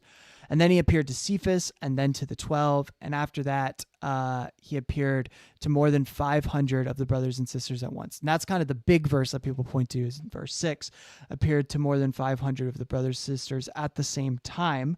And then it says, most of whom are still alive. And this is what the apologist is going to say, as if he wants you to go and ask them. Like, they're still alive. Go and ask them, kind of thing. Confirm it. Don't just listen to me. So it's interesting, this kind of verse. I think it's Paul speaking. It's early text, and it seems to predate Paul as well. I think it helps us understand what the early church believed and found as important. This doesn't necessarily mean that all of the early church believed in the resurrection, but it's good evidence in favor of that conclusion. There are a lot of people that don't think that all the early church believed in the resurrection or found the resurrection as foundational, because we see a lot of other sects of Christianity arising where resurrection is not the main focus of salvation. But it seems to be a main focus of Paul. So that's what he's emphasizing, a church creed that emphasizes the resurrection. But the appearance to over 500 of brothers and sisters at the same time is kind of the big key verse that people point to as to why it's not a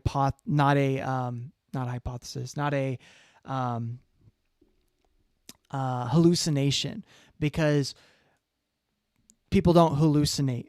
Like large groups of people don't hallucinate the same thing at once. So that's kind of the argument. And, I found that pretty convincing. There's a couple things I'd like to say, though, is that first off, we look at the language of that creed, and when we look at it, there's reason to think that the part where Paul talks about the 500 and also talks about the appearance to himself are made up by him. They're additions to the creed.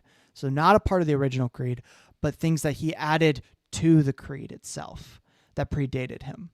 Probably heard a story about the appearance of the 500 from someone, but it's not that it's a part of the original creed itself. Second thing, this is something that Paul was not a part of, and this is the only reference to the appearance of the 500.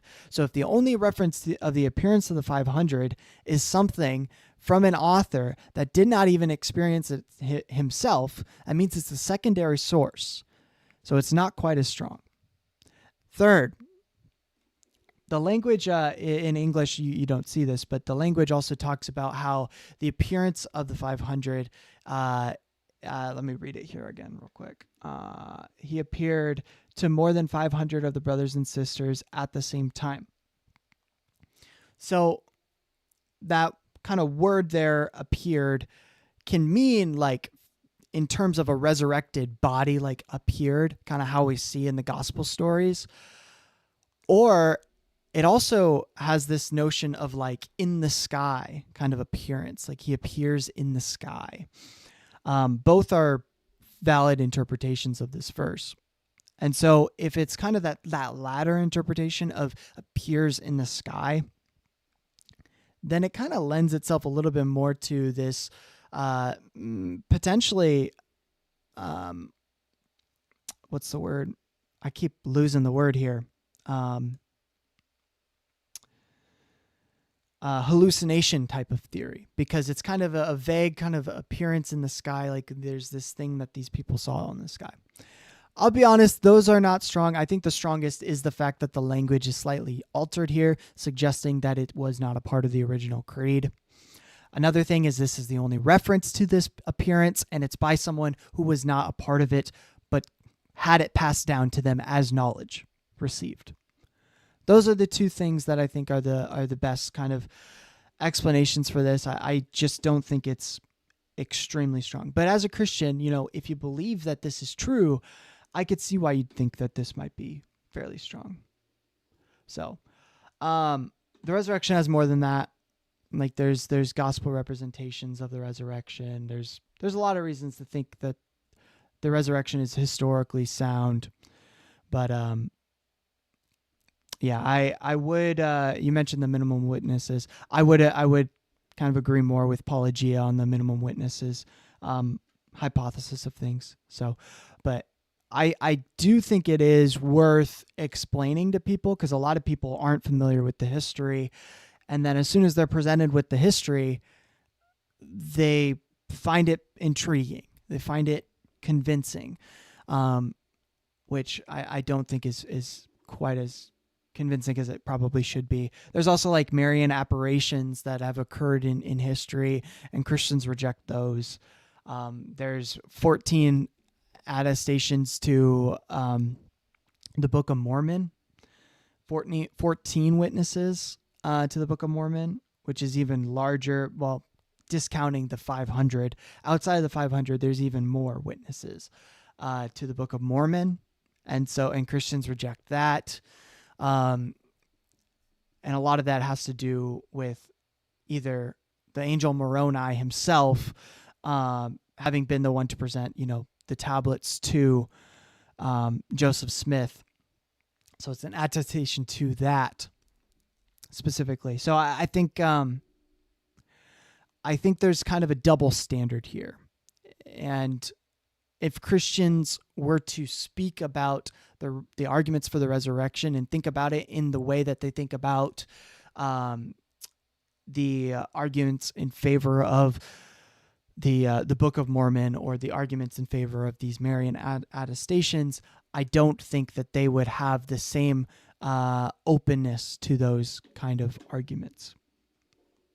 Or, one of them was hallucinating, and then social contagion effects took on, and, some of them had certain expectations for it. They were in a state of grief. Because, of course, St. Paul talks about Jesus having risen, having appeared to a group of 500 people at the. Hey, man, yeah, it was great to have you. No worries. I did snap. I'm sorry at you. I am a little bit tired right now, so I apologize if I kind of snapped at you there. But, yeah, I appreciate your input. Super cool. Super cool. So have a great one, man. At the same time. But of course, that's one report of. Yes. Of course, yeah, it's not very well attested to. But all, 3 of the Gospels, because the first Gospel doesn't contain any, Mark's Gospel, the earliest Gospel, doesn't contain any post-resurrection appearances in the earliest manuscripts. But all of the others report group appearances to the disciples on multiple occasions. In the Gospel of John, we have Jesus appearing to the disciples and Thomas isn't there. Mm-hmm. And then they go and tell Thomas, he doesn't believe them. So Jesus appears again, and this time Thomas goes up and famously touches the wounds and believes. I think that the report of this is a bit mythological. This story only appears in it does seem to develop over time. There are aspects of that. It's in the latest gospel. It's also kind of, it seems the most moralizing. It seems it seems to make sense as a later development. But if we were to grant that it was a historically accurate report, this couldn't be explained by hallucination at any rate. This would be then explained by the gospels being written wrong. But you said that something like people hallucinating has a higher intrinsic probability than that a man rose from the dead. How can you justify that? People hallucinate all the time. We know post-bereavement hallucinations are actually somewhat common. But the problem is saying that the intrinsic probability of Jesus rising from the dead is so low because of the fact that it's not something that we see happening all the time. That's because it can't happen all the time. Because, of course, if God is using this as a vindication of Jesus' divine message, it has to be something spectacular. It has to be something that doesn't happen all the time. If resurrections happened all the time, then it wouldn't be special. And so, does it actually affect the intrinsic probability of this being the case? I do think it does. If God were wanting to vindicate Jesus' message, then it would be more probable that we wouldn't see resurrections happen. Yes, that's true. But the very fact that we never see this happen, that we always uniformly see dead people stay dead, gives us reason to think that God doesn't have that want, right? This is something that Jews, for instance, point out. They point out that, the very fact that, firstly, Christ goes against what a lot of the messianic expectations were at the time and so on. But, the very fact that God seems to have a very strong preference not to resurrect almost absolutely every single human of the tens of billions of humans, maybe it's even up to 100 billion at this point, billions of humans that have ever lived, gives us reason to think that God doesn't, after all, have that desire. Yes, if he did have the desire, that's what we would expect. Wait, which desire? The desire to what? To vindicate Jesus' ministry and so on. But the vindication of Jesus' ministry wouldn't consist in raising other people from the dead. It consists in raising specifically Jesus in such a way that's very unusual as a means to vindicate the claims of Jesus. Yeah, but the point is just that, the very fact that we see so many people stay dead after they are dead, why are we picking out Jesus in particular? You have to think about the prior probability, or the intrinsic probability, rather, of this hypothesis. Why would God pick Jesus, let's say, as opposed to these billions of other people and so on? Because Jesus is, according to the Christian message, now you're going to a little bit special. But this is circular reasoning. You're using the fact that Jesus is special, quote unquote. I think he used the word special to avoid the circular reasoning. But basically what he's doing is he's saying, no, he would use the resurrection to prove that Jesus is God because Jesus is God, is basically what he's trying to get at here, which is obviously circular reasoning. As compared to other human beings. I mean, if the purpose of sending Jesus onto earth in the first place was to have him eventually crucified and then raised in order to die for the sin of man or whatever, then saying, look, you've got this Jesus guy that God's put on earth, and why would he have any more reason to raise him than to raise anybody else who died? Well, because anybody else that God could have risen would have been a sinner in their lives. And according to Christian theology, we require a sinless person to be killed and then resurrected, and he needs to be God in this kind of stuff. Of course, God couldn't resurrect someone else. When you say, well, why did God resurrect Jesus and not any of the other 100 billion human beings that have ever... I mean, Jesus resurrected people, like Jairus' daughter. So I don't see why he wouldn't, like Lazarus. They're not God. Are they God? Maybe they're God. Maybe that's what Alex believes. Existed. Like, surely that just doesn't even make sense. Of course it would be Jesus, because Jesus is the Son of God and he's supposed to be the vindicator of the message. Well, what's the reason for thinking that he's the Son of God? Because he rose from the dead, which is a very questioned issue. But okay, let's set that aside. That's circular reasoning. But I mean, the difficulty here. I'm trying to think of a good analogy. But like, if let's say we're all tossing coins or something, and someone gets. I think the prior probability. One analogy I always like to use personally is, let's say someone walks up to you and says, and just says, "Hey, sorry, I'm late to work. I was taking the bus today and the bus was a little bit late." Oh yeah, fine. Maybe you'd scold them still, but you wouldn't doubt them saying that they took the bus, right? You wouldn't doubt that. The fact that they took the bus to work is not something to be doubted in that kind of situation. You're taking them on their word, because people taking the bus to work is a common thing. It just happens all the time, every single day. Whereas if they said, the reason I didn't come into work on time is because I called my dragon with my draconic language and he slept in, he wasn't hearing me, and so I then decided to sprinkle fairy dust onto my feet, and I flew over to my dragon. I used my draconic language to speak, to wake him up, and then I rode him into work, and so I apologized. My dragon was sleeping in. The person would be like, well, okay, no, that doesn't happen, because the prior probability is very unlikely. So you're not going to take someone on their word for why they're late because their dragon didn't wake up and they had to sprinkle fairy dust in order to go over. Like, no, that's just not something that occurs.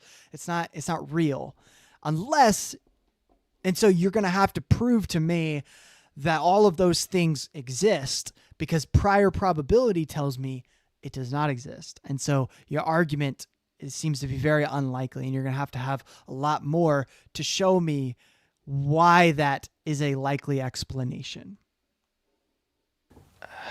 Let's say someone gets 10 heads in a row or something like that, and no one else does. Someone might say, oh, well, God was intending me to get 10 heads in a row. I mean, it's like, and under that hypothesis, the probability that I get it is 1. So this is really good evidence for that. I mean, that's super improbable, but just by chance. But like, why is it you who's getting the 10 as opposed to these other people? And like, why is it 10 heads, not 10 tails, and these other sorts of things? Like, the very fact that like this is the sort of thing that's like improbable.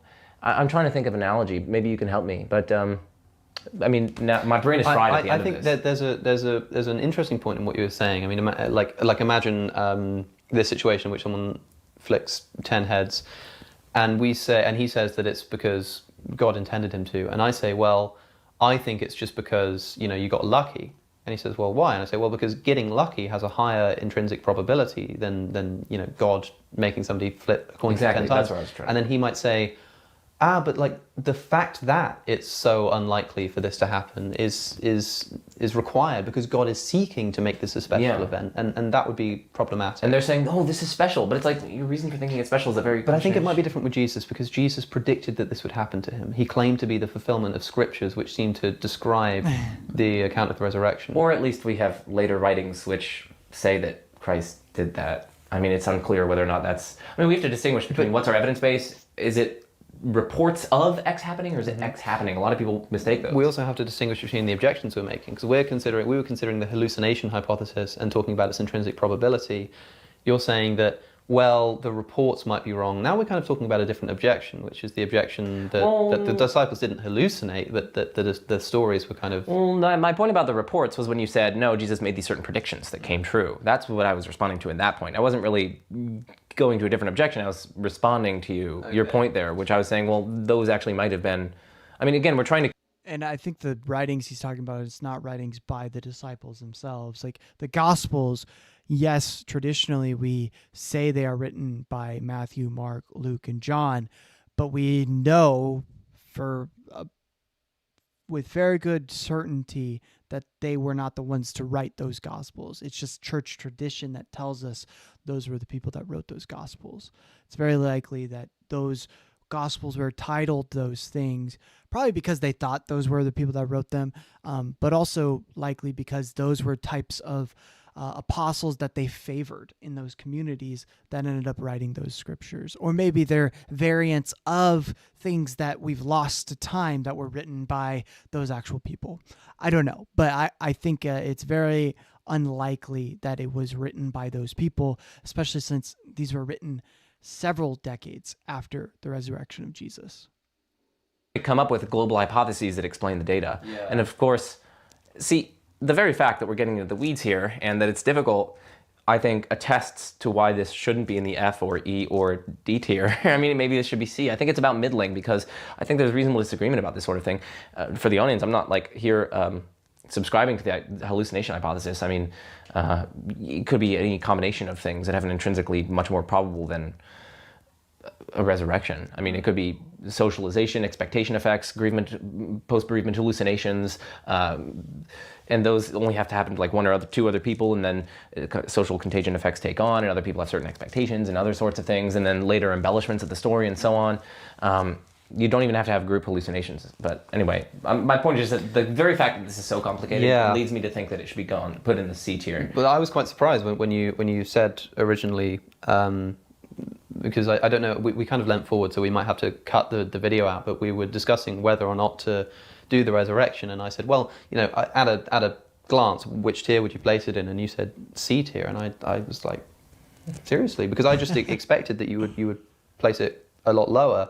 No, I mean, myself, I think it's low, but you are right that it, as Hitchin said, of fine-tuning, you know, you need to spend time thinking about it. You need to work on it. Like, this is a serious thing. Yeah, it seems quite, and also, of course, like the number of reports, or the number of like manuscripts for the New Testament that we have that are feasibly close to the source from a kind of secular history point of view, are just unbelievably more numerous than comparative events and reports and stories and writings from similar times and earlier times. So there is like an argument to be made here that makes it stronger than I think putting it in like F tier. Or I mean, look, is it a better argument for the existence of God than Anselm's ontological argument? Of course, Anselm. Yes. No one okay, listen, scholars basically uniformly reject Anselm's argument. I mean, Josh Rasmussen, in one of his reviews of another book, he pointed out how the trouble for Anselm's ontological argument is finding out precisely where it goes wrong. Nearly all theists and atheists agree that it goes wrong. So it's like, it's almost dead in the water, I want to say. But it just seems, you know, I'm looking at the tier list and it just seems so, I don't know, like, you know, should the... Again, Alex, he just has a crush on Anselm's ontological argument. He just has a crush on it, bro. Total ontological argument be lower than Anselm's? Maybe without symmetry breakers it should be. Yeah, without symmetry breakers. Moral argument. Like, are we really going to say that the resurrection argument is stronger than the modal ontological argument in establishing God's Yes. existence. Even and not even like from a Christian perspective, but just like from the perspective of somebody who's like just an atheist and has never heard of Christianity, and we say, hey, look, we've got these manuscripts that speak about this guy, and so there's probably this thing called Christianity that's true, but like just look at the reports here of this man who apparently died and rose from the dead. Look, God must exist. I mean, it's a probability argument. I mean, Can that be stronger than the modal ontological argument? Yes. well, it can certainly be stronger than the modal. I mean, I really think that. Or like the moral argument. The Like, is that a moral. better argument? I don't think it's stronger than the moral argument. I think the moral argument is stronger, but not because it's more convincing, but because it's more convincing to your average person. But like overall, I don't think it's more convincing. Argument than the moral argument? Like, really, I mean, people I think use so. the moral Like at argument first all glance, the I time, should say. but That's because I had my error theory. That's what they're confusing. yeah, but that's the case, isn't it? I mean, because intuitively you want to say that the moral argument is more Something used. weird happened. I don't know. I'm not saying like a resurrection happened, but like something maybe like post-bereavement hallucinations. Like we know Jesus existed. That's Something weird happened, as you we say. know. Yeah. Something weird happened, and the very fact that there's reasonable disagreement here. I mean, Because even if a bunch of people hallucinated, that's weird. It's Or weird I mean, that even that one happened. person and the social contagion effects. I mean, we know that these sorts of things happen, and I think it's really. I'm not going to say obvious. I think it's really plausible that has a greater intrinsic probability than resurrection. In some of the earliest Gospels, some people have tried to date them to quite close to the life of I Christ. think we have creeds really close to the life of Christ. Yeah, so like in the Letters to St. Paul. And so, Yep. you know, it could be that somebody just kind of made all this up, that something was written down by mistake, but then it seems strange that there were It'd be people so alive close. who would have Been able to seen check. Jesus who didn't think Yep. to correct the mistake. So, yeah, there are these other hypotheses, but as you say, there's something weird going on. Yeah. It'd be weird if somebody just made all this up. It'd be Yeah. weird if a bunch of people conspire to lie about this. Well, and I mean, it's mainstream scholarship. I mean, I'm going to say we know that Jesus existed and that Jesus was crucified. Those at least we know happened. Something after his death, something happened. We know Christianity exists. We know that a lot of people at least sincerely claim to have witnessed. In at which least case, you think what? C tier? C or D. I mean, I'd be fine with either of those. I mean, it is so I mean, we're overlooking the elephant in the room. This is such an intrinsically low probability hypothesis. I mean, by my lights, that these other hypotheses are so much more intrinsically probable than just someone like literally rose from the dead. I mean, you firstly have to have like something like God in there to be able to do that. I mean, something beyond naturalism, and that in and of itself is a huge ontological commitment. But also, even if you have God in the picture, God evidently has a very strong preference not to resurrect almost every single person. But there is reasonable like disagreement that here. particular argument, but like I see what you're getting at. I'm thinking maybe D. Yeah, I mean, so Yeah. if I were on my own, I'd put C, and if we're with you, you put D. You've satisficed to put things in my where I recommend. Yeah, so like I'll 'cause satisfice here. I still don't like that Anselm is all the way down there. It feels weird to put them next to each other, but good about we've that. kind of dragged them together in a way. Yeah. That's funny. I think D would be best. Okay, I think I'll- if you're happy yeah. to put it in D, then Yeah, I'll put it in D. then we'll say that the resurrection of Jesus of Nazareth, the alleged resurrection of Jesus of Nazareth as an argument for the existence of God, is tier D. And with that, I think we are finally done. We are done. There are, of course, lots of other arguments for the existence of God, but we wanted to just go for some of the more popular, one of the ones that the ones that you hear discussed. And there are lots of other considerations and objections to the Oh, yes. arguments that we considered, and responses and counter-responses and so on. Which is just all the more reason to look into, your channel, my channel, and so on, because I go into lots of these arguments. And so this is where our little journey into philosophical exploration shall end. Thank you, Joe Schmidt, for coming on the podcast. As I said earlier, do check out his channel. I'll leave a link in the description. Watch that 12-hour video. I mean, if any of you actually managed to watch the whole thing in its entirety, then send us an email or something, because I'm sure we can reward you in some way or another. I'd just be. Do you think has anybody said that they've watched it all the way through yet? I mean, I've been streaming for almost 5 hours, so I'm over a third of the way there. So that's My crazy. patrons, yeah. I gave it to patrons early, and some of them The finished whole thing. it. That's It cool. takes over a few days. I mean, they watch maybe an hour a day, and that's like a 30-minute commute to their Yeah, their Oh, yeah. school or whatever, and 30-minute commute back. I guess it's about the length of. I mean, it's probably a better way to do it is to break it up, because then you're gonna remember more over time. So I respect that. Like a short audio book, really, isn't Yeah, it? it is. So it's something that can be... And I'm going to break it up into cosmological arguments. That's only like an hour and a half. And Yeah, then, only. Well, yeah, so check it out. There's lots of wonderful content, even just in that one video, let alone on the whole of Joe's channel. So make sure you check it out. But with that said, I want to remind you that all of the work that I do is supported, like Joe's, it seems, on Patreon. So if you like the work that I do and want to consider helping it to grow, please do consider becoming a patron at patreon.com/Cosmic Skeptic, so we can keep increasing the size and quality of the videos. Of course, this video has been filmed on location in Houston, and so it's got a slightly different stylistic effect. But of course, you are helping me, my patrons, I mean, to fund those kinds of trips as well, to be able to justify going around the world and talking to lots of interesting people in person. So thanks as always, especially to my top tier patrons for making this possible. But I think that's everything. So I have, as always, been Alex O'Connor. Today I've been in conversation with Joe Schmidt, and you've been listening to the Cosmic Skeptic Podcast. All right, that concludes it. Sweet. Give it a like here real quick. What stuck out to you guys? What were some of your favorite parts of it? We have done 211 videos, and we have now hit 50. Come on now. 50 together through these live streams. Let's get it. Way to go, y'all. All right. Going to copy that, paste it over here. I think, yeah, I don't know. I think the modal ontological argument, I hadn't, because I'd heard that one before, but I hadn't like explored it too much. And so when they got into the principle of sufficient reasoning, that was a pretty interesting discussion. That was a side of the ontological argument I don't think I'd fully explored before. So that was pretty cool to hear.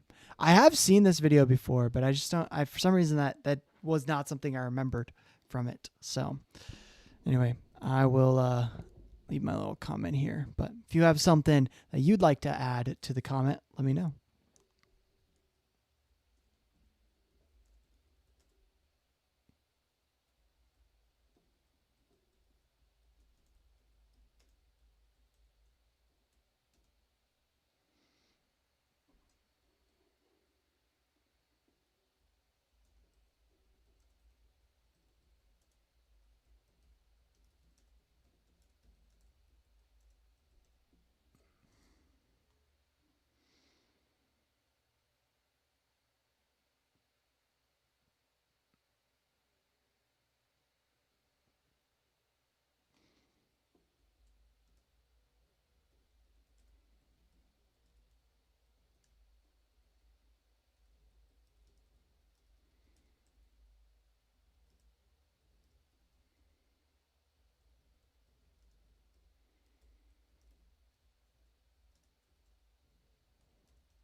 All right. I said, hey, Alex, this is Jackson for the Truth and Tradition podcast. I'm on a mission to watch every one of your videos and leave a comment on each and every one of them. Love this video. It was so much fun. I liked your breakdown of the modal ontological argument specifically. It's not one I am too familiar with. I enjoyed it. I also appreciate that you gave the argument for the resurrection some time too. I found that very convincing when I was a Christian. Thanks for doing that. Great stuff. All right. We got a comment here.